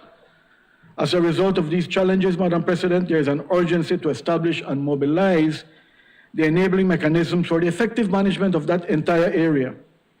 Multiple interests with poor planning and limited monitoring systems in place could serve to exacerbate the actual challenges in the CMCC area, Chiquibull Mountain Pine Ridge Caracol area. It is imperative, Madam President, that the government and its partners move ahead with implementing the recommendations laid out in the CMCC Sustainable Development Plan. This plan, which was finalized in 2020, was coordinated by the Economic Development Council Public-Private Desk in the Office of the Prime Minister, the former Prime Minister, with the participation of over 200 individuals. The plan seeks to improve the management of the ecosystems of that area. Implementation of that plan can contribute to a nature-based economy that provides opportunities for Belizean communities to live healthy and productive lives, protect cultural heritage, and preserve the natural capital and environmental resources that are the basis for Belize's prosperity. Both the private sector and NGO managers on the ground, such as FCD, can collaborate with the government so that that area, the CMCC area, the landscape vision of that area as outlined, not only in the Sustainable Development Plan, but also government's plan Belize, can be achieved. That development plan is built on 6 pillars, Madam President. Economic opportunities for local livelihoods, water resources protection, biodiversity conservation, safety and security, proper land use planning, and inclusive governance. The government of Belize pledged, Madam President, in its plan Belize, to elevate that area known as the CMCC region to a Chiquibull Mountain Pine Ridge Landscape Conservation Trust aimed at preserving this indispensable ecosystem. Now that 1 year has passed, Madam President, of this new administration, I respectfully call on the government to provide a progress report on the efforts of towards this landscape vision for the CMCC. Madam President, I respectfully present a few recommendations for consideration. That the current separate protected area designations, there are like 4 or 5 in that area, be replaced by a consolidated CMCC protected landscape designation through the passage of an order under the National Park System Act, National Protected Area System Act, and that a statutory instrument be passed to create the governance, administration, and management framework for that area. Critically, Madam President, that a comprehensive land tenure assessment of the area be carried out. There's an area known as the Baldy Beacon area that is currently not included under any of the protected area designations. That is a spectacular area, both for beauty and both for its impact to 3 watersheds. There are individuals that own large swaths of land in that area, an area that, in my view, Madam President, should be owned by no one, but should be owned by everyone. It's part of our natural patrimony. And so it has been very difficult to get a sense of who owns what there and how much. Hence, we are recommending a comprehensive land tenure assessment of that area. That government institutes a moratorium on any dereservation, future sale and land transfer and transfers of public lands within that area, and that such a moratorium be put in place as soon as possible. Establish a well-resourced border protection force to tackle all the threats in the area. And finally, that the Ministry of Education leads the planning and coordination of an application to UNESCO for the designation of that ecosystem as our second World Heritage Site. To conclude, Madam President, a landscape management approach of the CMCC would be innovative and visionary.